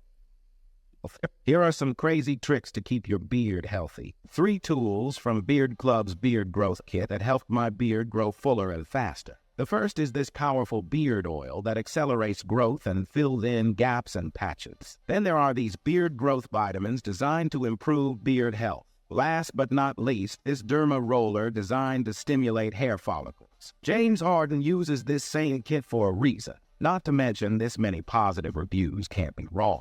Click through now to claim the discount before the sale ends. So what made that a good ad, right? So you can see it had over 1 million impressions, and they were running this for quite some time. All right. So obviously that hook in the beginning is a visual hook. They use a visual hook and bold statement to get you to stop scrolling. Here are some crazy tricks to keep your beard healthy. That was 3 seconds in, 2 seconds in. Here are some crazy tricks to keep your beard healthy. And I don't know what the hell that was visually, but that got me to stop scrolling. 3 tools from Beard Club's Beard Growth Kit that helped my beard grow fuller and faster. And then they introduce the product, right? So 3 tools that help your beard grow faster. And of course, it's the product that they're already selling, right? So they go straight into it. And now they start to list out the benefits. This powerful beard oil that accelerates growth and fills in gaps and patches. So they promoted one product, accelerates beard growth and fills in patches. And there are these beard growth vitamins designed to improve beard health. Last but not least, so vitamins to improve beard health. This derma roller designed to stimulate hair follicles. James Harden. And then a derma roller to stimulate beard follicles, right? So keep in mind, they've now done a hook to start the video. And that hook got us visually to stop. And then they made a bold statement. And then from there, they did a product introduction. And then they listed out 3 products that make them a unique spot in the market. And those 3 products, they also listed the benefits that their target consumer actually is probably struggling with. And now you can see here, they're wrapping it up with some social proof. And I'm sure the call to action, right? Harden uses this same kit for a reason. Not to mention, this many positive reviews can't be wrong. Beardman, James Harden. Obviously, they got that sponsorship, and that's a big one. But if you don't have, something like that, you can still have a successful ad just by using social proof. Maybe you're plugging in many different users of the Beard Club, and then of course they use the call to action here at the end. Use code BeardTalk25 for 25% off. Click through now to claim the discount before the sale ends. So they got a visual call to action on the screen. They use code for 25% off. And then, of course, they said, click here. And they use the verbal call to action. So that's a really good app. Okay, guys, this is another really good one. It's nice and quick. And it's actually a comment reply. So you can see they did a native comment reply here. I dropped 2 pant sizes using this, plus 30 minutes of this equals a free model of work. If you don't see any results, they will send you a refund. And I think they're having a sale right now, so make sure you grab one before they sell out. Okay, so started it with a hook that is a bold statement. I dropped 2 pant sizes using this, plus... So that was 2 seconds in. I dropped 2 pant sizes using this. And that's a pretty bold statement. So if you're someone that is their target customer, you're thinking, damn, how do I do that? So you stick around. And then they hit you with some social proof, not social proof. And then they hit you with some proof. 30 minutes of this equals a free model of work. If you don't see any results, they will... And then there you go. After the claim of proof, then they hit you with a risk reversal, right? So if you don't see results, you get a refund. And I think they're having a sale right now, so make sure you grab one before they sell out. And there you go. And then they finish off with a call to action. So that's a quick 15-second video, and it's effective. So that's just, you saw 30 minutes. All right, guys, check this one out. Anyone else have a problem with their internet? I've been searching for something, and I found the Fine Faster. I had to get it. They have it in blue and they have it in pink, but I naturally got pink. Told you I was going to start my journey early this year, and I have. And I have my seat sweat on, and it's fabulous. It is working. I'm sorry. I sit in between us thighs here. and work it out. It has really good resistance on here. Wow. They have it in pink and in blue. I've linked it down below if you want to start your journey already and get these from being mushy to being better. Okay, so let's dissect that one really quick, right? So it starts with a Anyone else have a problem with their inner thigh? starts with a hook. Does anyone else have a problem with their inner thigh? Relatable right away. So if that's your target customer, they're sticking along. I've been searching for something and I found the thigh pasture. I had to get it. They have it in blue and they have it in pink, but I naturally got pink. So I've been searching, right? So hitting the pain point right away. Told you I was going to start my journey early this year, and I have. And I have my sweet sweat on, and it's fabulous. It's lucky and sweaty. I said it. Okay, so you can see she started with a hook. She started with something relatable right away. And now she's showing the product demonstration. In between our thighs here, and work it out. It has really good resistance on here. So some product benefits, obviously the resistance, and then the ease to be able to just use it just by sitting at home. Wow. They have it in pink and in blue. I've linked it down below if you want to start your journey already and get these from being mushy to being better. And that's the call to action, right? If you want to get it from being mushy to being better, link down below. And there you go. Okay, so let's dive into one of the most critical parts of creating a viral ad, the hook, right? So that first impression is what sets the tone for your video. And remember, people on social media are there for entertainment, right? They're going to scroll fast, so you need to stop them in their tracks. So a way to do that, so the job of the hook is just to grab attention and to stop the scroll. Whether it's something eye-catching that you guys saw, the first ad I showed you, right? The beard thing, that was just eye-catching. I had no clue what he was saying, but that caught my eye. And then whether it's like something problem-solving, like you're asking a question, just like that last one. Hey, the thigh gap question. Or have you been ever searching? And then it's a question that's more relatable. So that's a really good way to stop the hook. So you need to identify the problem in their lives right off the bat that you can solve. And some ways to explore that is by exploring different hooks. Okay. So let's talk about some hooks that really help. The first one is like an effective problem solution hook, right? You're focusing right away on the problem that they hate, and then you can offer the solution, right? So I dropped 2 pant sizes. So what's that hook? Okay. So clearly someone that's either focused on the weight loss is going to really resonate with that hook. Okay. Another example would be something like, are you sick of saggy muscles? You could fix it with this 30-minute hack.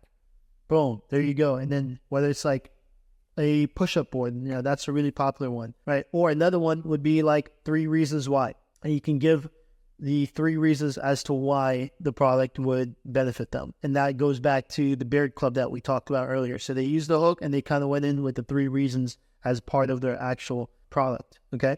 And then you have, this is your sign. That's another really good one, right? Hey, this is your sign to stop procrastinating and work out. Or this is your sign to get the viral blank, fill in the blank. And maybe your product has already been viral. So that's a really great hook to just tie in and then go into the actual benefits to the product. Okay. Some other really good ones are like emphasize the life hacks. People love hacks because they solve a problem. And is able to add some value while being educational, right? Obviously, you can't go wrong with the TikTok maybe buy it hack. That always taps into the fact that there's products on TikTok that go viral, and that really taps into that. People love buying from TikTok for some reason, and obviously that's a big one.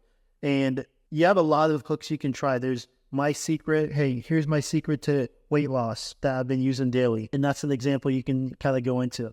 So whatever you can do to just be creative. And the goal, again, of the hook is to connect to the customer's problem, entice them to keep watching, or make it something visual that plays a huge role into it that just stops them from scrolling, okay? And what's really good with those visual hooks is when you guys see, like, for example, check this one out, right? These are good visual hooks, right? If you've ever seen one of these, it's always one of those, like, weird video starts that actually just turns right into a transition, right? And these are kind of like some viral hooks. And if you can position one of these to be in the hook for a product video that works for your brand, it works too, right? So I'm not sure if you guys have seen one of these, but check this out, right? And It's so refreshing down here. It's a springboard to slide out. Come test drive the vehicle today. there you go. So they use it in that scenario. But guys, at the end of the day, whatever stops a customer from scrolling is a hook. and you can be creative, have fun with it. But that's the art of creating hooks, is you have fun, figure out what works for your brain, and stop the scroll, okay? Because again, that's the point of the hook, is to just get them to stop scrolling and then go right into your video, okay? One thing that really helps is understanding 3 key elements that create a good hook. So the first is you want to start with the end in mind, right? What is your goal with that hook?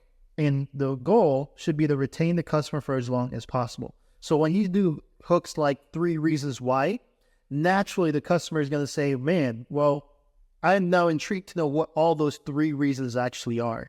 Okay, and then you can go into the video. Another one is the big controversial statements. Another one is like speaking from the character's point of view, right? And you can use AI voices for this. AI voiceovers are really helpful in this scenario. But I want you to understand hooks are where your ad starts, but they're also where your ads can fail. And if your hook doesn't stop the scroll, it doesn't really matter how great the rest of your ad is. So take the time to like craft a perfect hook, make it relatable, make it bold, make it eye-catching, and you'll see way more engagement and higher conversions in your ads. Along with what I've covered with you so far, another really good hook idea is tapping onto viral videos that already have good hooks. And I'll give you another example here. Check this one out. So check this hook out. 8.5, 3.2 girth. Number of people I see in my office drinking like 3 extra large cups of coffee a day and then still Right off the bat, that hook just stops you, and it's already a viral hook. You have to understand, like, this video probably already went viral on its own, and all they did was piggyback off the viral success this creator had, right? So, boom. 8.5, 3.2 girth. And then there you go. So that was about a 5-second hook, and then they go into their actual product, okay? And their product is probably like nothing nothing related to that hook. But I'm sure they're doing well off their conversions. So again, why do I continue to talk about the hook? Because the hook is all that matters. Okay. Yes, you need to have some kind of framework for the rest of the video, but none of that matters if you don't have a good hook. And we want to make sure we stop that scroll. So let me give you 5 other proven ad frameworks that are going to work after you stop the scroll. Okay. So now we know how important that first 5 to 3 seconds are. More like 2 to 3 seconds, okay? You want to aim it to be like a 2 to 3 second hook. If you have to go 5 like that last one was, they obviously went 5 because in that scenario, like it just needed to be, because it was already a viral video, and that was the part that made it viral.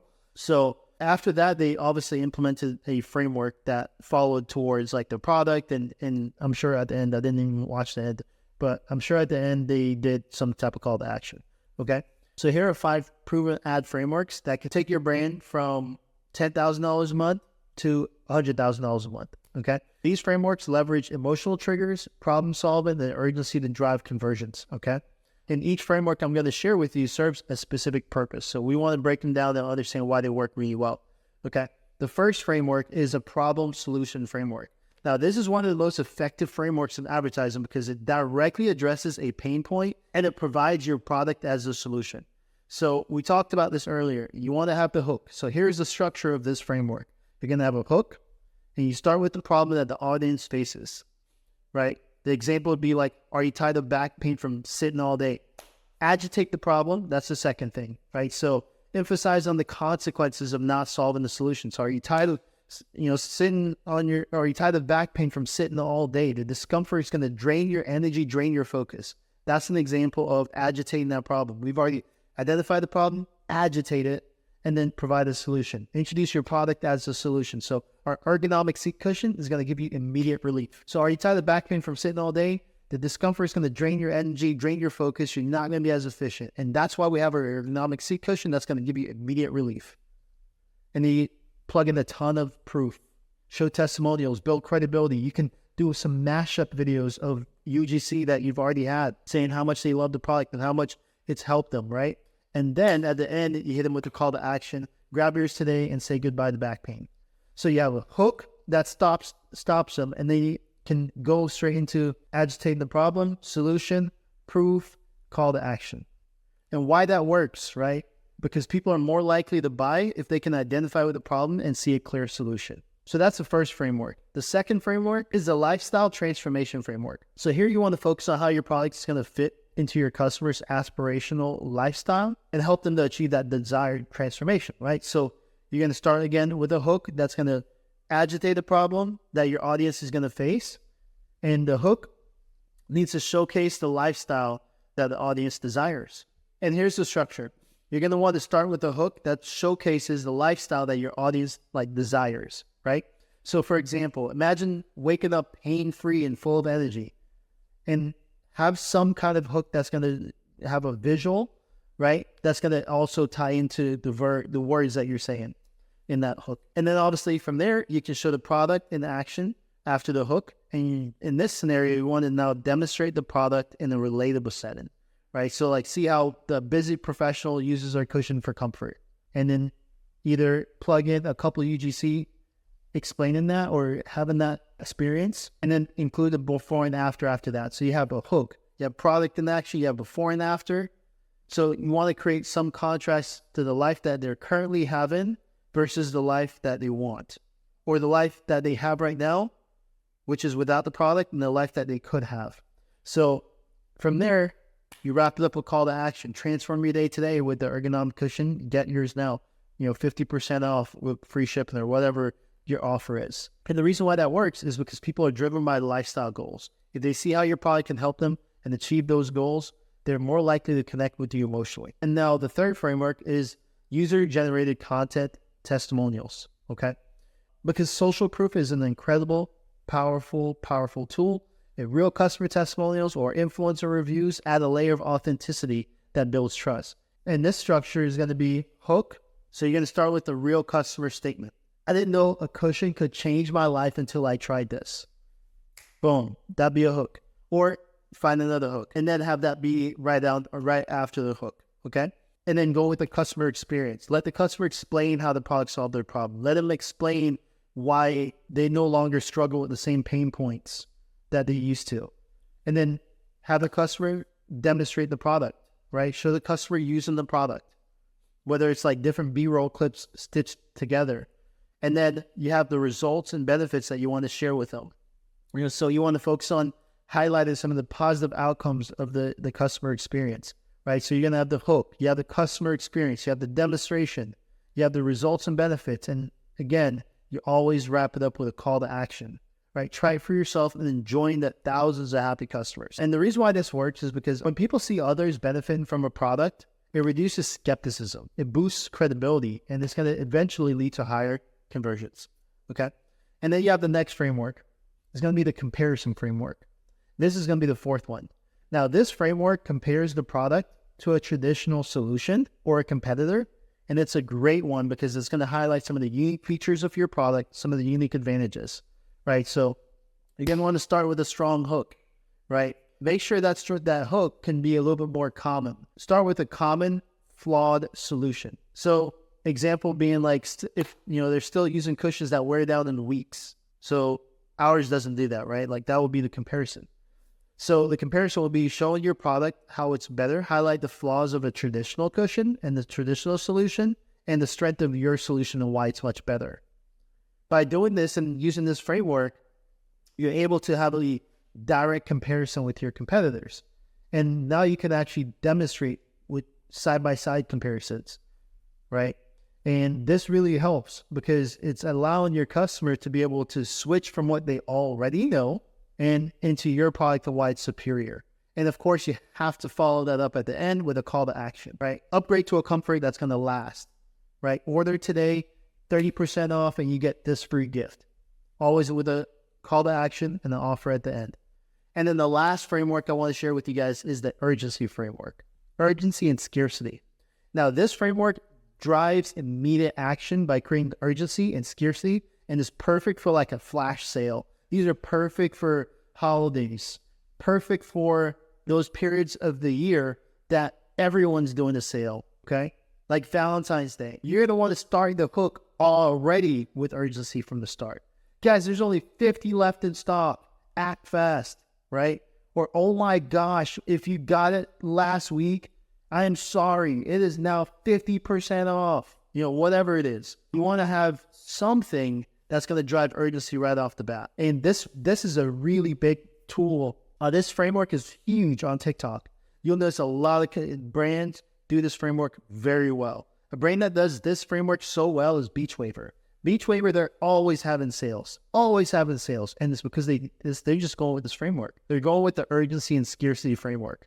Okay? Like Beach Waver is always on sale for 50% off. Oh my God. Like now it's $40. Last week it was 80, right? And they're always doing the urgency right off the bat.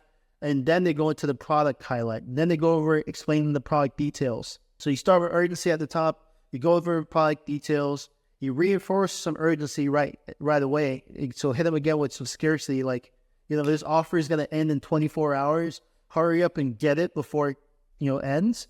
And then show some reviews, show some clips, show some B-roll of other customers using the product. Or other customers even receiving or unboxing their packages.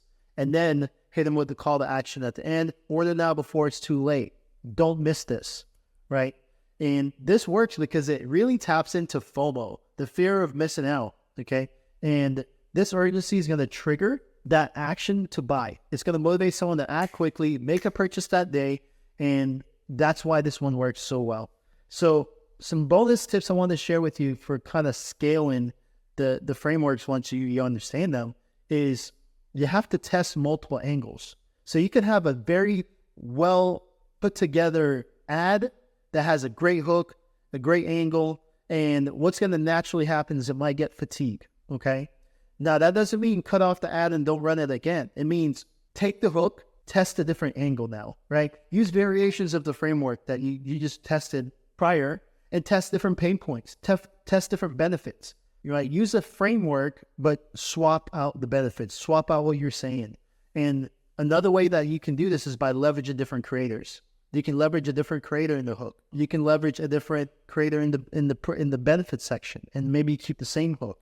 So these are all ways that you can scale by using content. And I really love the idea of leveraging influencers because you have to understand, guys, they add a level of authenticity. If it's your customer's favorite influencer, that's automatically going to make them buy. Where they may have not bought from someone else's video, doing that same exact video that they saw in the ad, but then they see their favorite influencer do it, and then they're like, okay, sold. All right. So that's why I kind of like to switch up all the viral and successful angles just with different creators. Same angle, same video. You don't even have to change the framework. Hell, you can just say, recreate the same exact thing, different person, and it's going to work. So those are some ways to kind of to scale a video that's already working is don't change the video if it's working. Just change the creator and continue pumping out different creators, same video, right? So there's that aspect of it as well. And another way to do it, another way to scale, and this is a huge bonus tip, is use the data that you have on TikTok. Use the data that you have on Facebook ads, right? Look at your metrics and see which frameworks perform better than others. Now, this is obviously more advanced. Once you start to track your results, you can pull it back and go, okay, this framework, we can use this one over and over and over, and look at their ROAS, look at their click-through rate. This is like absolutely crushing it. And then you can actually double down and scale those ads into more, right? So I'm not like coming from the aspect of just let's guess what works. Let's look at the data. Does the data say what works? And it does. So let's go ahead and take that proven concept and run with it. So if you've noticed now, the last part of every ad, the last step of every ad creative has been the call to action. You have to have a call to action. And this is the very last step that a lot of advertisers, very huge, like very well-known brands that have marketing teams still miss this step for some reason. And it's 1000% hurting them. And every video needs to end by giving the customer an action step, something that's actionable. It doesn't even have to be blown up. It just needs to be something that is going to help them take action. Whether it's, hey, shop now with a link in the bio. Shop now this weekend for 30% off. Okay. If you're selling an eye massager, you can say something like, no more cranky mornings, get yours today. Right. But this is something you can be creative with. You could keep it to the point where it's like, hey, 30% off this weekend only, or, don't wait until Memorial Day, get yours today. something to that effect, like that. Don't wait till the summer. That's a big one, right? So if you're selling something that's like kind of positioned where they want to make sure that they're looking their best before the summer, you can position that in your call to action, right? Get it now before the summer gets here. Another one is obviously like, hey, the sale ends in 24 hours. Get yours today before we sell out. So creatives can make or break your product. And I see it all the time. As much time as you spend finding the product to make sure that it's a great product, you need to spend just as much time creating hooks, creating videos, and allowing yourself to see success. Because your videos are going to attract your customer to purchase more than your products do, right? Your products are going to be great. You pick the right ones. Make sure you put in the time and work on the videos, the creatives. This is really the key to success in 2024, right? Just as much time as you spend. Put in the same effort, even have the same type of organization, okay? And you're going to crush it. So that is how you scale through creatives, guys. That is how you create viral creatives. And I'll see you in the next one. All right, guys, let's go ahead and dive into marketing for customer acquisition. Now, there's marketing and then there's customer acquisition. All right. So marketing versus customer acquisition. Let's talk about it because marketing is very broad. And what we want to master is the e-commerce side of things. And that is to build strong customer acquisition strategy. As a new brand under $50 million in revenue, the main goal is simple. Get new customers and build brand awareness to drive sales. We need to build profit before we can really do much, right? In marketing, there's a term. CPA stands for cost per acquisition or cost per action. It can sometimes be referred to as CAC, okay? Your customer acquisition cost. And it's all about how much money you spend in order to get a customer. So how much money was spent and how many customers were gained. That is the simplest term of what that means. So how much did you spend? How much did you gain? And that's going to tell you your CPA amount. And that is how much you're spending per acquisition. And the reason why we want to know this is because there's two main approaches to landing customers. It's organic and it's paid. In this module, you're going to learn the basics of customer acquisition, how to lower your costs, and how to leverage your loyal customers. So you'll learn how to drive traffic to your store and how to get the best customer acquisition cost. Okay? And with that being said, you do need to understand the e-commerce funnel. Okay? So you're going to want to drive traffic to your store, and that's the top of the funnel. From the top of the funnel, those people just now know you exist, right? They got to know you exist for you to be able to make sales. So you're driving traffic to your store, and that's the top. On average, though, by the time you get down to the bottom, on average, an e-commerce store converts 3% of all the traffic that comes to the top.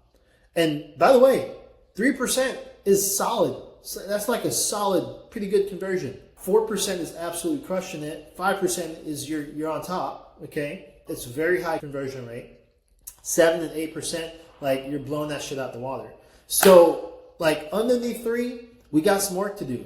And the larger the brand gets, by the way, the lower the conversion rate starts to go. So that's why we want to really start working on this right off the bat and understand what really drives the needle. And the better the store setup, the better the conversions, the more sales you'll make and the more money you'll make. So let's talk about organic marketing. This typically has a 0 CPA cost, right? Why? Because it's organic. So you want to start by making sure your brand's social media align with the brand that they see on the website.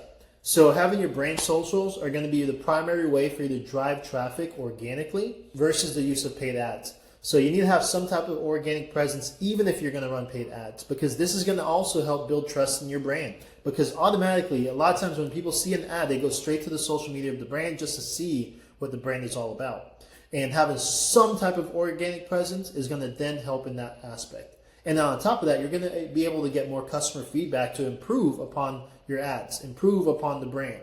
So even if you're just only going to run ads, get your organic social media set up properly. That way you build trust. That way you can get customer feedback, and that way you can improve and scale.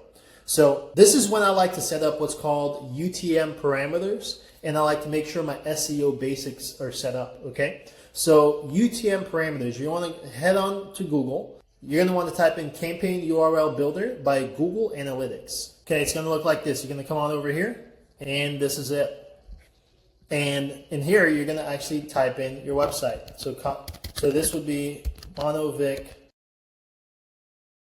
monovic.com, and it's going to start here.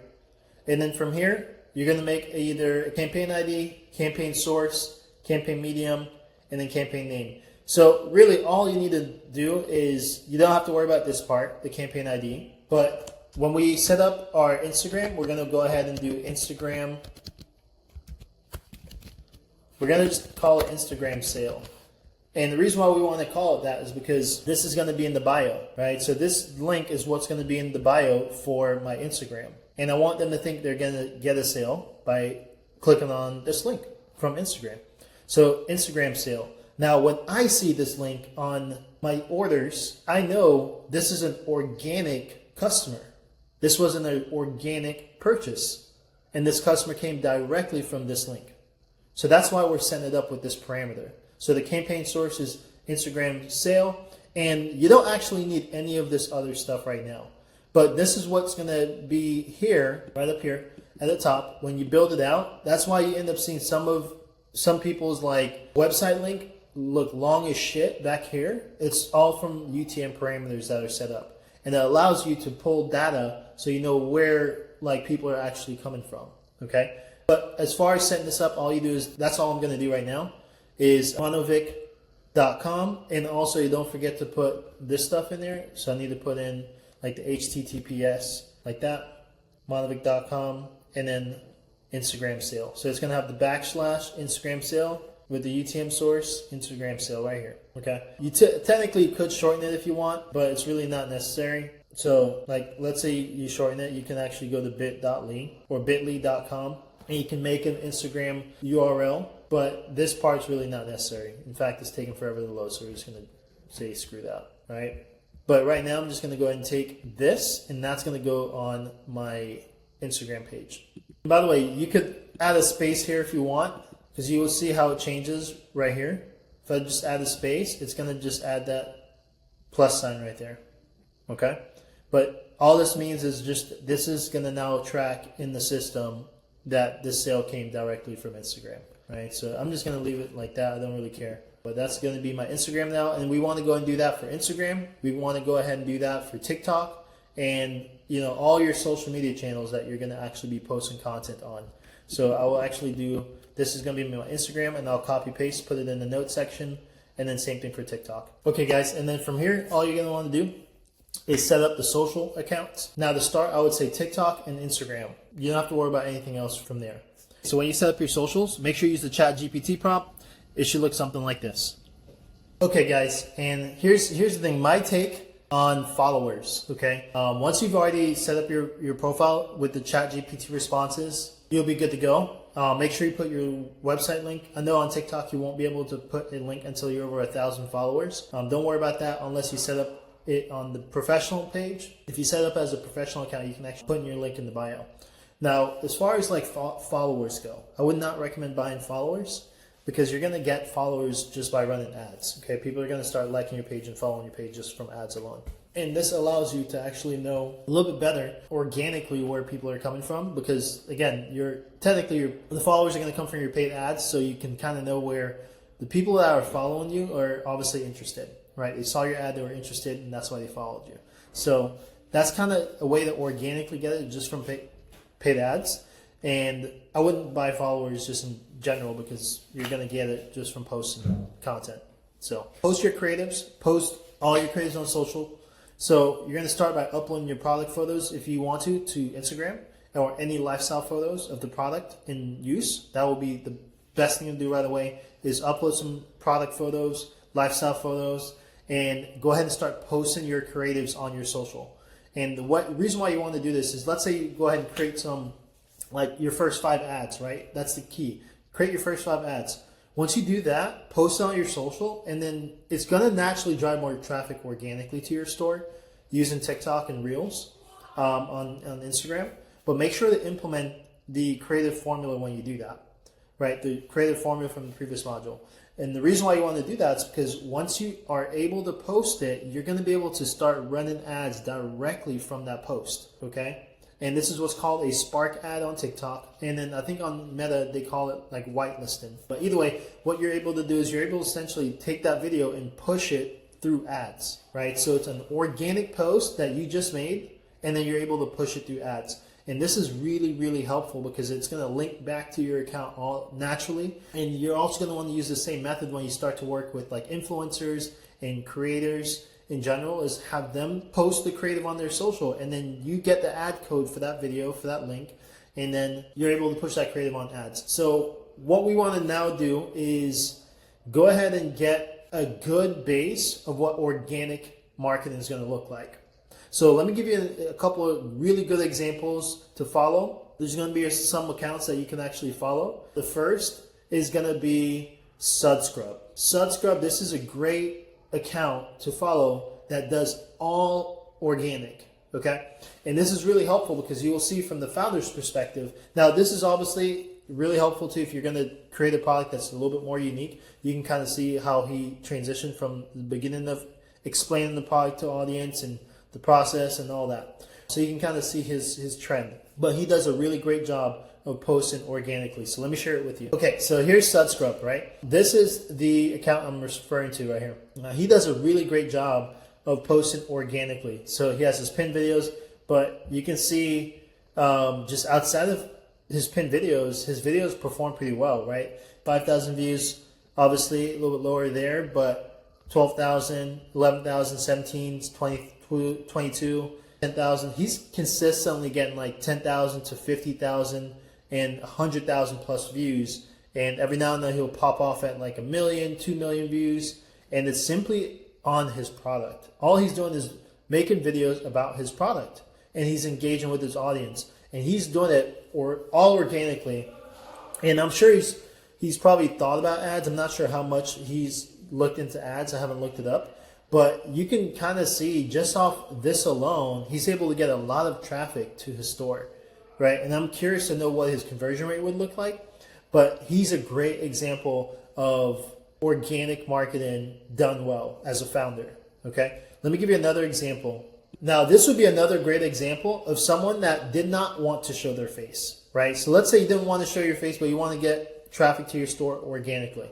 Well, this is the way to do it because he is blowing the freak up. Look at this, 70 million views, 50 million views, 31 million views. Just from these pinned videos alone, that is millions of views to a store, okay? And even if the conversion rate is 1%, if we do the math on that, right, even if he has a 1% conversion rate of 70 million views, let's go and do the math off that. And let's just call it, we'll assume that it's like a $50 product. I think it's a little bit more than that. So if we're going to go off of 1%, that is 700,000 orders, okay, just from that one video.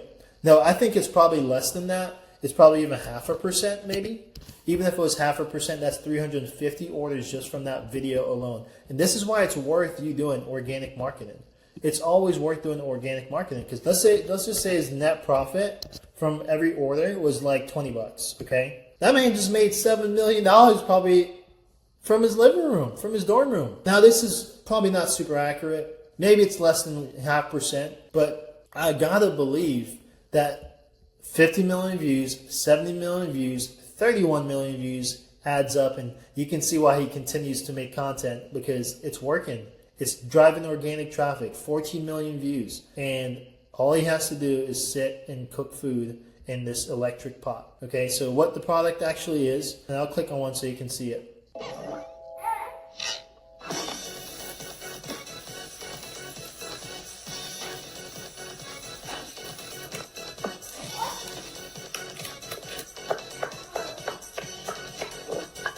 Daddy, don't you Squidward. Yes, I admit it, SpongeBob. I love Krabby Patties. Okay, so obviously that one is a little bit different, but in his case, he's not even worrying about like, link in bio or anything. It's natural that people come up to his link in bio from posting organically. What you want to do is take a look at some of the videos that are performing well and why, right? So let's look at the hook on this one. That's a hook. I've seen this already. That went viral, and he's going to go ahead and do it in the bedroom.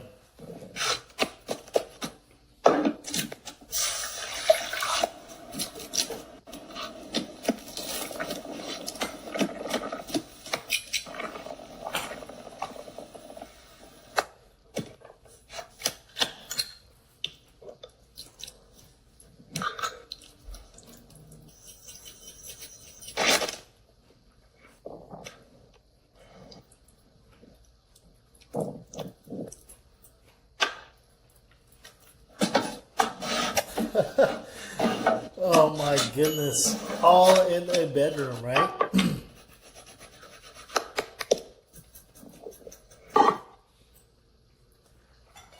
Okay, so I'll stop it right there. So pretty good. And at this point, what he's probably doing with this page is looking up different cooking ideas to do and then just doing it in the bedroom. And that's really, really helping this page grow. And at 3.4 million followers, all done organically, there has been no ad costs and straight profits. So a lot of money to be made through organic marketing. Okay, so here's another product that came up on my feed. And you'll see that this is a love blanket. It's being marketed as a love blanket, but it's a waterproof blanket. And his way of marketing this waterproof blanket is to couples, right? So check this out. Put your head on my shoulder.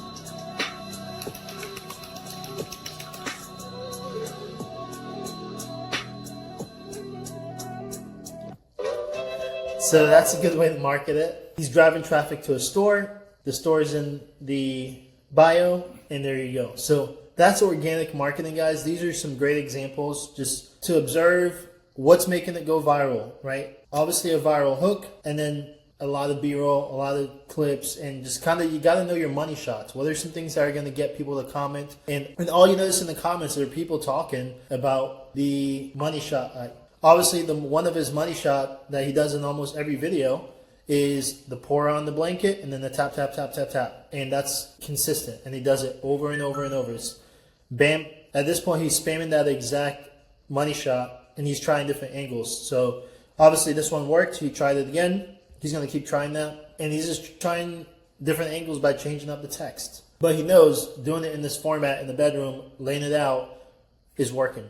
Okay, here's another one. Same concept, right? He's found same concept, right? Obviously, going off what Lazy Noodle Pot did, dark bedroom, made this product being the focus point of the video.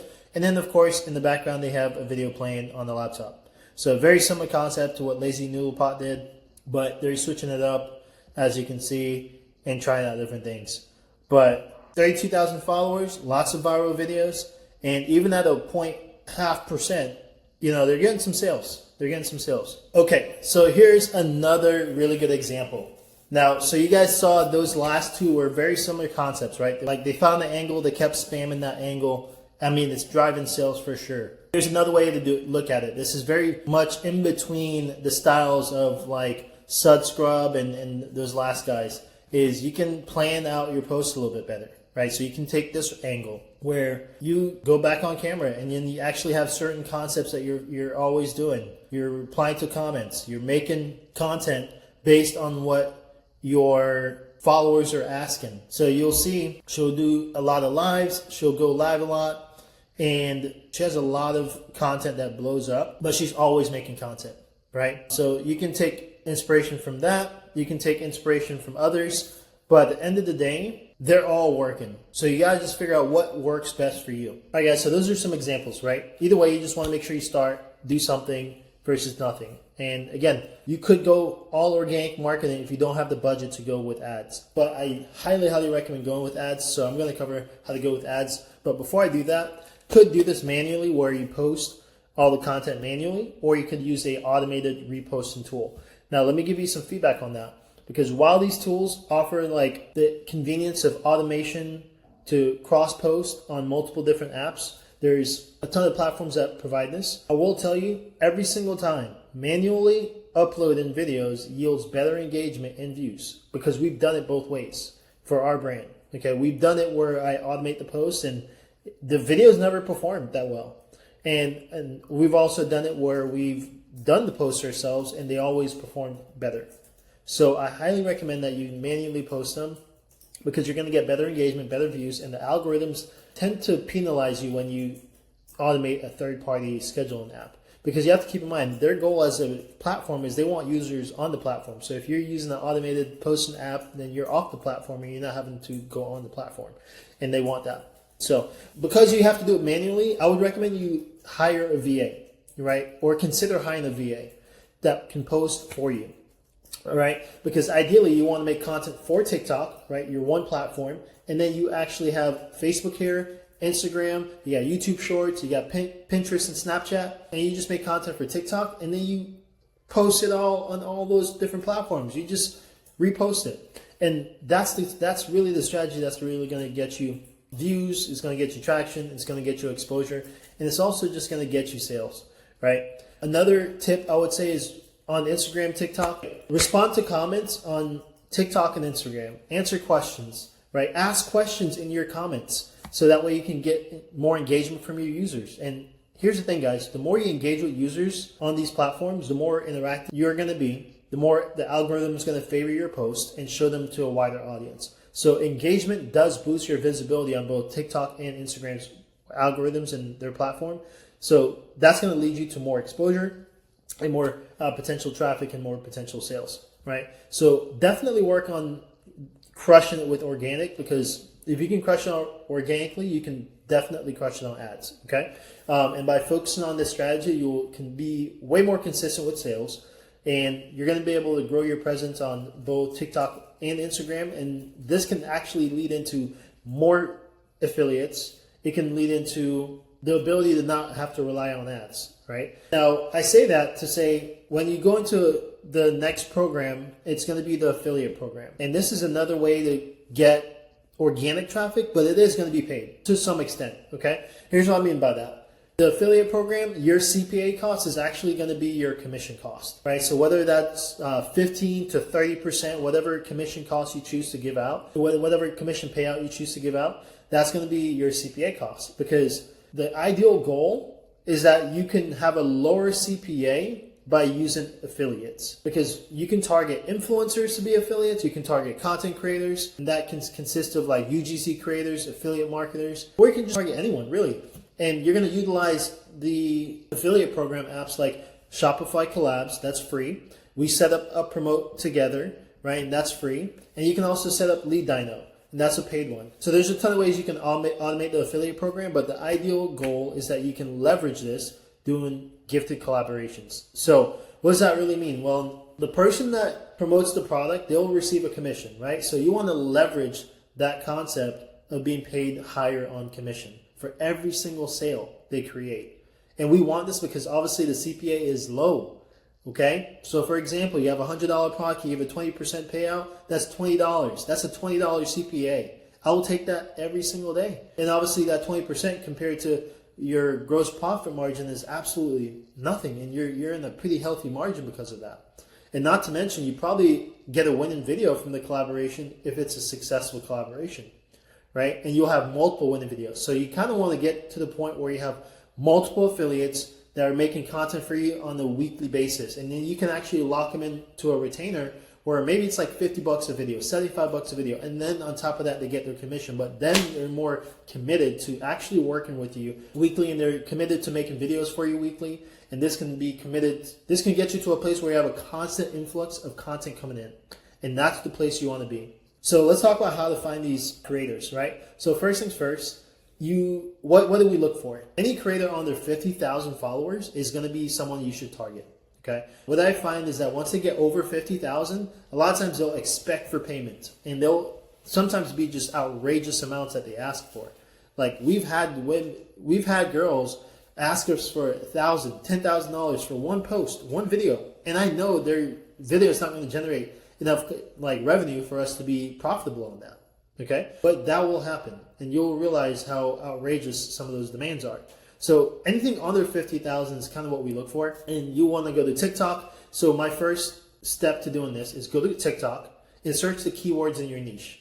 Okay, what you're going to find is you're going to find creators that pop up, and again, anyone under 50,000, grab their email, add them to a spreadsheet. I'm going to share with you the templates I use to reach out to creators, but that's the first thing you're going to want to do. Get them on a spreadsheet. Do the same exact thing now on Instagram, okay? Go to your niche through the keywords, and then just search. Keep going through. And what I find too is you can do this on TikTok, you can do this on Instagram, and you can also do this on YouTube. And YouTube is one of those that I love that a little bit more, because when we all know YouTube is like a search engine, right? And once someone starts to search for your product, because what's going to happen is you're going to get so much traction that people are going to start searching for your product, and you're going to see your name popping up on Google. And what you're going to want is when they go on YouTube, you're going to want your name popping up on there too. And when you can get creators that are making products or videos and reviews or whatever with your product, that's going to pop up and that's going to stay there forever. And that's going to build with your brand. And we love that. Okay. So anything on there like 5,000, 10,000 subscribers is probably going to be good too. A lot of times they don't expect like to get paid for a post, and they will be willing to do it for free. Okay. Gifted collaboration, where again, you gift them the product and then they gift you back content in return. Okay. So with that being said, use a Google spreadsheet to organize everything. Upload it. Once you already have it organized, you're going to want to upload it to what we call a CRM. Okay. A CRM is going to be just essentially an automated process to email all the creators at once. And the one I like to use is a really popular one that works really well. It's reply.io. There's another one called Monday, but I really like reply.io. This is going to allow you to reach out to all the creators at once, and then you can automate this process. Okay? And you can actually use a template. And I will share with you the entire template I use to contact creators, as well as how to negotiate with them. Because we want a ton of content for free. Okay? That is the goal. So that being said, let me give you a couple other tips to finding creators. Number one is go to the brands that are in your niche and look at all the creators that they are following. A lot of times they'll actually follow the creators that they've already collaborated with. And that's a list of creators you can now collaborate with, right? So go to the brands in your niche and take the creators that they've collaborated with on their feed as well. That's another way. So the people that they follow, the people that are on their feed, and then also find the hashtags in your niche. So like on Instagram, on TikTok, and just grab creators from there as well. Now, one thing that you can do that I mentioned before is you can hire a VA. You can hire a VA for $5 on Fiverr. I would probably do it on Upwork, to be honest. Send them a video of you doing the exact method that I just explained, right? You send them a video of you doing that for the training and have them do it and start this method for you. And then you will have a running list of creators that you can always contact on a weekly and monthly basis, right? And this can be a strategy that you take and you run with, okay? So that's awesome. Now, let me give you a couple of platforms that I also like to use to find creators. Now, this is going to be how you find more of the micro influencers, the UGC content creators. And they're not necessarily like the best creators, but you can get some really good content if you give them guidance, all right? But the first one is going to be Brands Meet Creators. That's going to be the first platform, Brands Meet Creators. And then the next platform is going to be Influee. So INFLUEE. And that's the second platform. The third is going to be Influencity. So Influencity. So INFLUENCITY. And then the next one is going to be Join Brands. Join Brands. Okay? And then the last one is Billo. BILLO. These are all the platforms I like to use to find creators. And this is going to be a really great way to do it, because what's going to happen is that you're going to have some creators that you are able to send the product to, but a lot of times this is going to be like the lower cost creators, right? You'll pay maybe $50, $75 to get a video. And what you want to do is make sure you continue having contact with them outside the platform, okay? And then have them sign up for your affiliate program. That way you can help them get a unique code and a unique link that they can attach on their video or in their bio. And what's going to be cool is that we can now run ads with their video that's posted from their page. And this is going to be like TikTok Shop, where you see videos that have the product tagged. What happens is when someone buys from that video, it actually pays the commission out to the creator, and then obviously you make the sale as the brand. And what you're able to do is you're able to run ads on that video. We've done this, okay? So essentially what you're wanting to be able to do is set that up outside of TikTok Shop. And you want to be able to set that up in an affiliate program that you actually have full control over. And we want that, okay? Because then you're going to be able to get commissions paid out. It's very similar to TikTok Shop, but then you're going to be able to own that content, and you can really push it on ads as long as you want, and it's not going to be in the hands of TikTok Shop, all right? Another strategy you can do is through YouTube. There's another website you can use. It's called channelcrawler.com. You can find creators really easily on their like 5K subs pretty easily.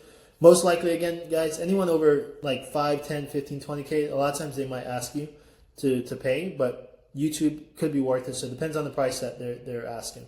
All right. So that is how you do it organically, guys. Now let me talk about how to do it paid. Okay, so now that you know that all of those examples are good examples, all you need to do is just start making content, okay? So one thing you can do to help give you an idea of what style of content to make is go ahead and look up some of the brands that are already in your niche, that are already doing well, and then look up their viral content. Look up their most popular content and then just recreate those pieces of content. That's the first step you can do to actually start getting traction, right? Is recreate the viral content, because clearly it's viral for a reason, right? It's working, and you can already start making some changes and alterations to that viral content. So start by recreating the viral content, and then you can make alterations as you go. And as far as posting goes, right? So you can post it manually, or you can actually get it automated. Now, here's what I recommend. While there's definitely tools that offer that automation across like all the different platforms, manual uploading yields way better engagement and views. And the algorithm tends to like penalize you if you actually use automated third-party scheduling apps.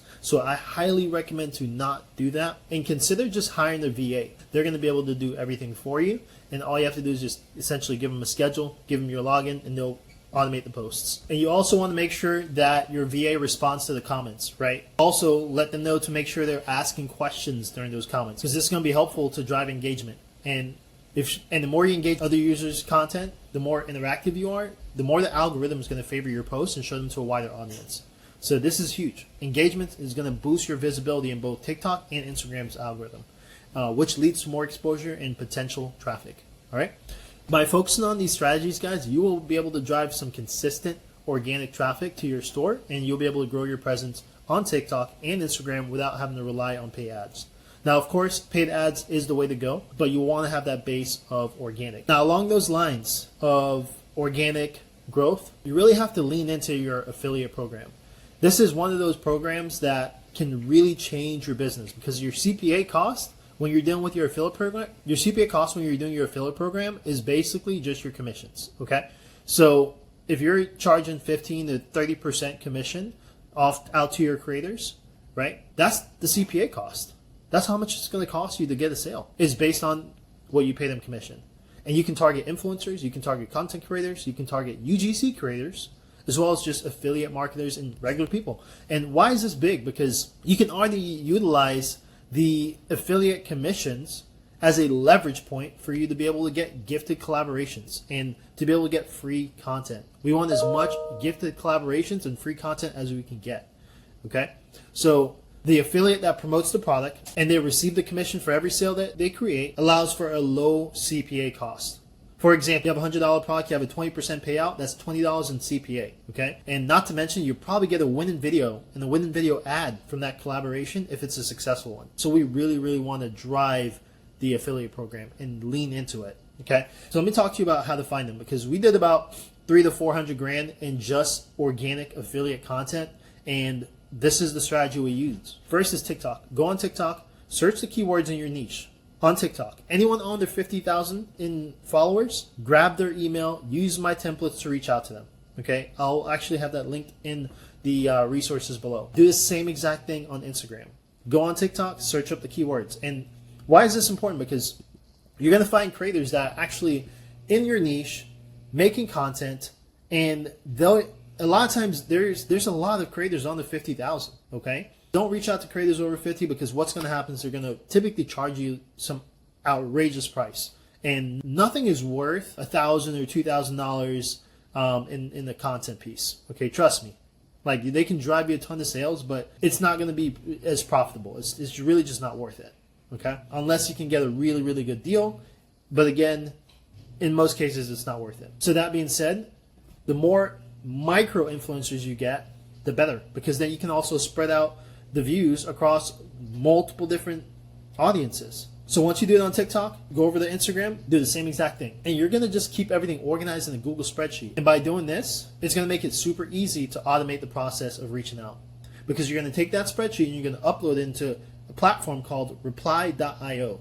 Now, this is what's called a CRM. And it's going to allow you to send out automated emails to every single one of these influencers. okay, in every single one of these content creators. And by doing this, you're able to have a process that's going to allow for constant content coming in every single week, every single month. And that is the place you want to be. You want to put your brand in a place that you're consistently getting new content in, that you can create new pieces of content, new pieces of ad creatives, and really move the needle with content. Okay? Another way to actually get creators, go to the brands in your niche.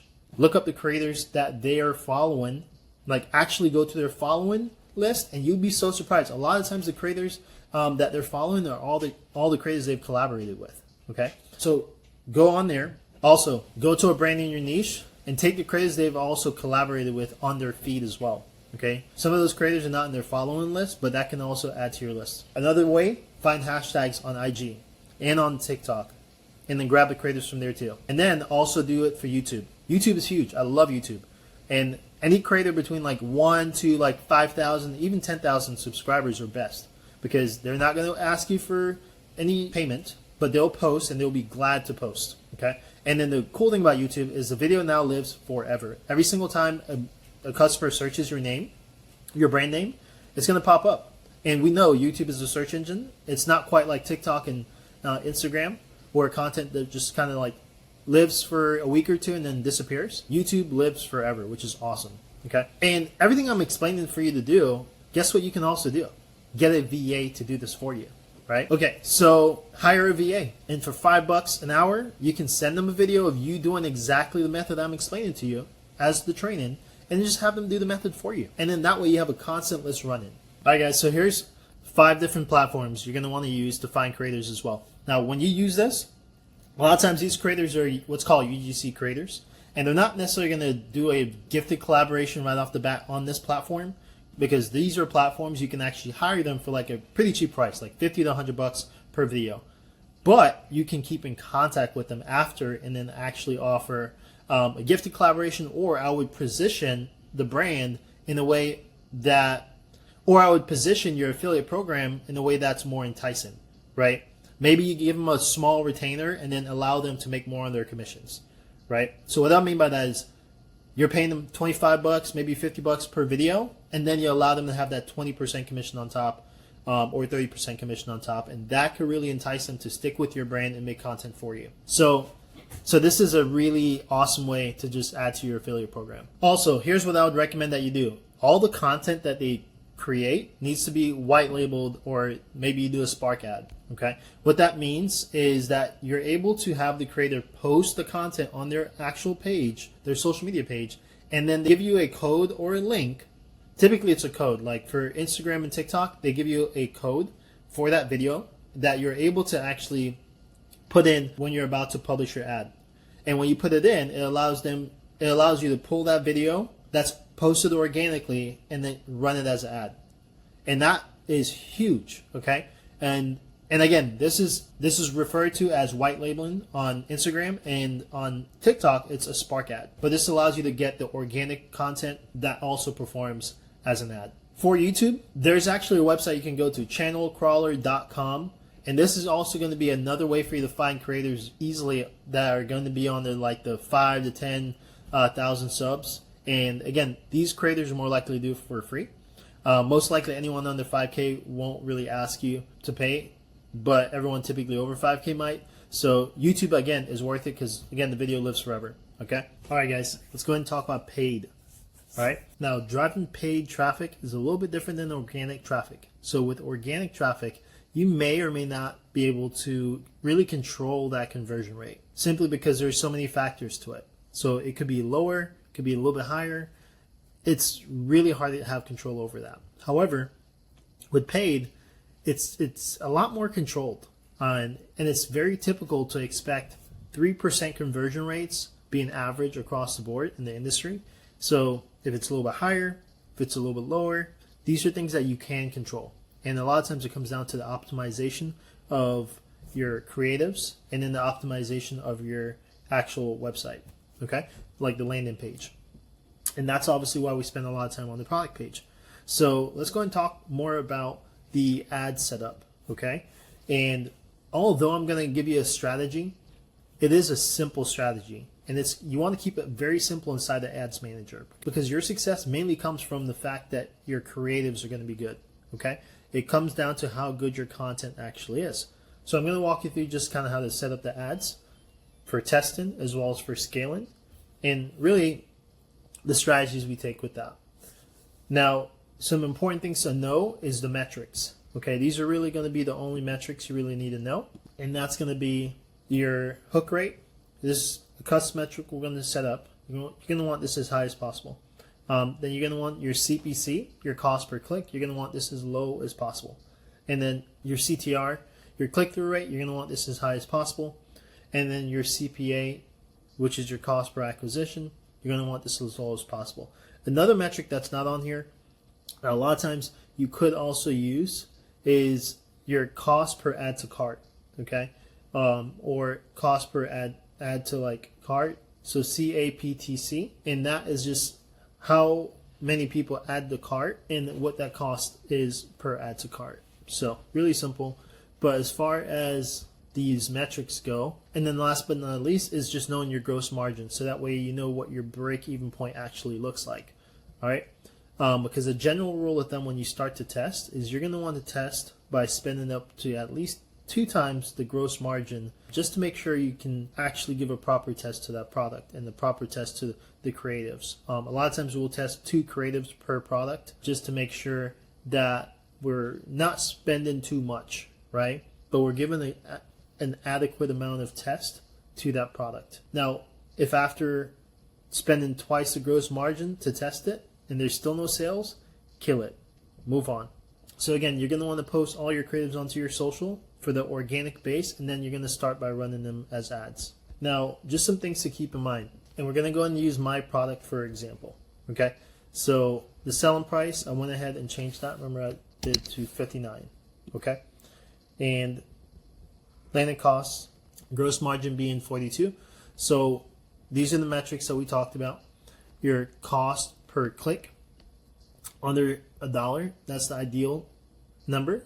And this we can cover, and this just simply means how good your creatives are. So if it's over $1, it means that your creatives are not as good as it needs to be. They need to be better. So you're going to want to edit your creatives and make them better. Your click-through rate is how many people go from watching your ad to clicking through it and actually going to the website.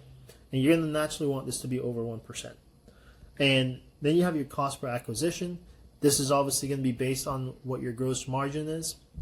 But initially, right, we want to at least aim for this. So we're going to want that cost per acquisition to be around that $25 mark. So that way we can stay in a healthy margin of 30%. And then your return on ad spend, you're going to want this as high as possible. So in this scenario, my ROAS that I want to at least have is a minimum of 1.38. So if I go below that, I am no longer profitable. If I can stay above that, we want to stay as high as possible, right? So if we can get a 2, 3, or 4 ROAS, the better. So as I'm running ads, what I'm going to want to pay attention to is also this number right here, the cost per add to cart.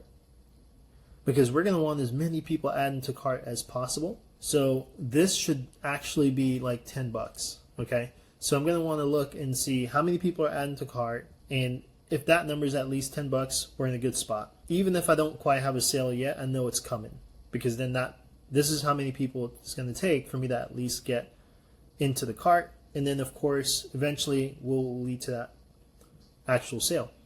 So this is a good indicator to know I'm in the right spot. Is this cost per add to cart, right? So when I actually go to start running ads, these are the numbers I'm looking for. I want to get that $25 per sale, and I want to get to add to carts to about $10. If it's less than this, or excuse me, if it's more than this, it means that my creatives need some work, right? So these are really the 2 numbers you want to really pay attention to right here. And of course, these are just metrics to make sure that your performance is not bad either, okay, in terms of like ad performance. So what's the metric I said for testing, right? Twice the gross margin. So when I actually go to test ads, I want to run it up to at least $85 per creative, okay? And I'll probably spend maybe at most $200 to $300 trying to test this product. if I spend up to 3 and not having any profits, I am going to kill it and move on to the next product. But in terms of like the ad, I won't spend more than $85 on the ad, because then if I do, I'm extremely unprofitable, right? But up to $85 is how much margin I have to spend to where I can test it effectively, at least adequately. All right, so one of the things I like to make sure I do is I always like to have a daily ad spend strategy. I don't just like to put money behind it. I just want to have a strategy I can stick to. So one of the strategies I like is 75% of the spend is going to go on to the winning ads, and then 25% of the spend is going to go on testing new creatives. Because I always want to test new creatives. I always want to add more creatives to the funnel. Like I said, this is kind of like my general rule of thumb, right? So if I'm spending $100, for example, and I'll just use this example. If my $100 ad spend is going to be split between 75% winners and 25% new testing, it's going to look more like this. $100, $75 goes this way, $25 goes that way, and it's going to come down to that every single time. And what's a winning creative, right? Well, it's going to have to go through a testing phase in order to be viewed as a winner.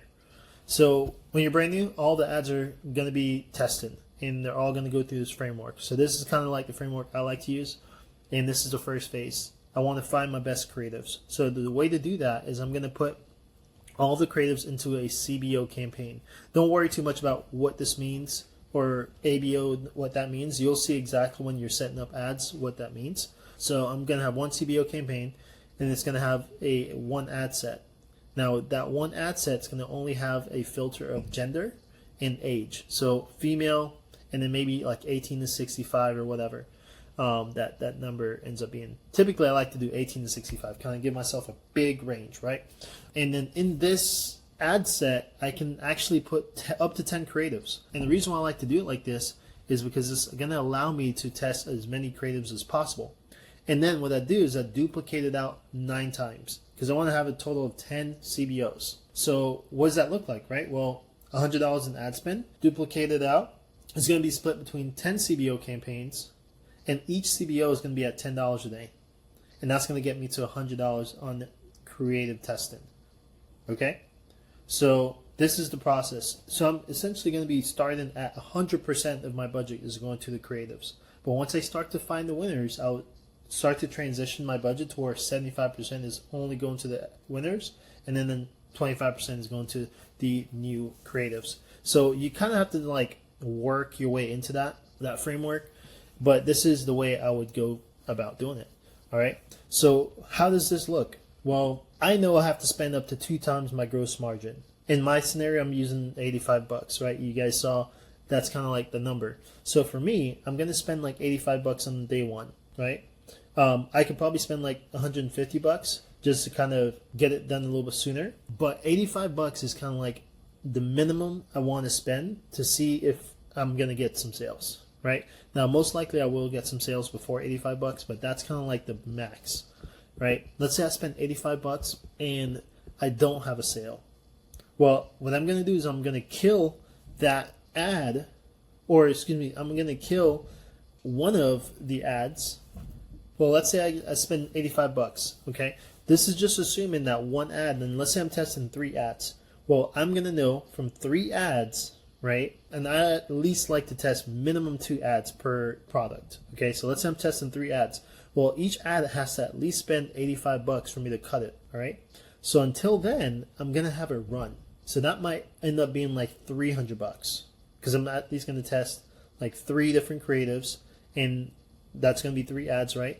And they're all gonna at least spend about $85 in order for me to cut it. Now, if it does spend $85 and it hasn't made a sale, I'm definitely going to cut it and then look back. How can I make that creative better? Because most likely it was the creative being the reason of not getting the sale. Most likely the creative was the reason of why it wasn't a sale, right? So it's chances are something I can work on with that creative, okay? Especially if it's been proven to be viral on other platforms. That's another thing too. So if it's proven to be viral on other platforms, chances are you just need to tweak it a little bit, right? Now, let's say on day one I make some sales. Well, all I have to now do is just increase my CBO budget by like 20%, right?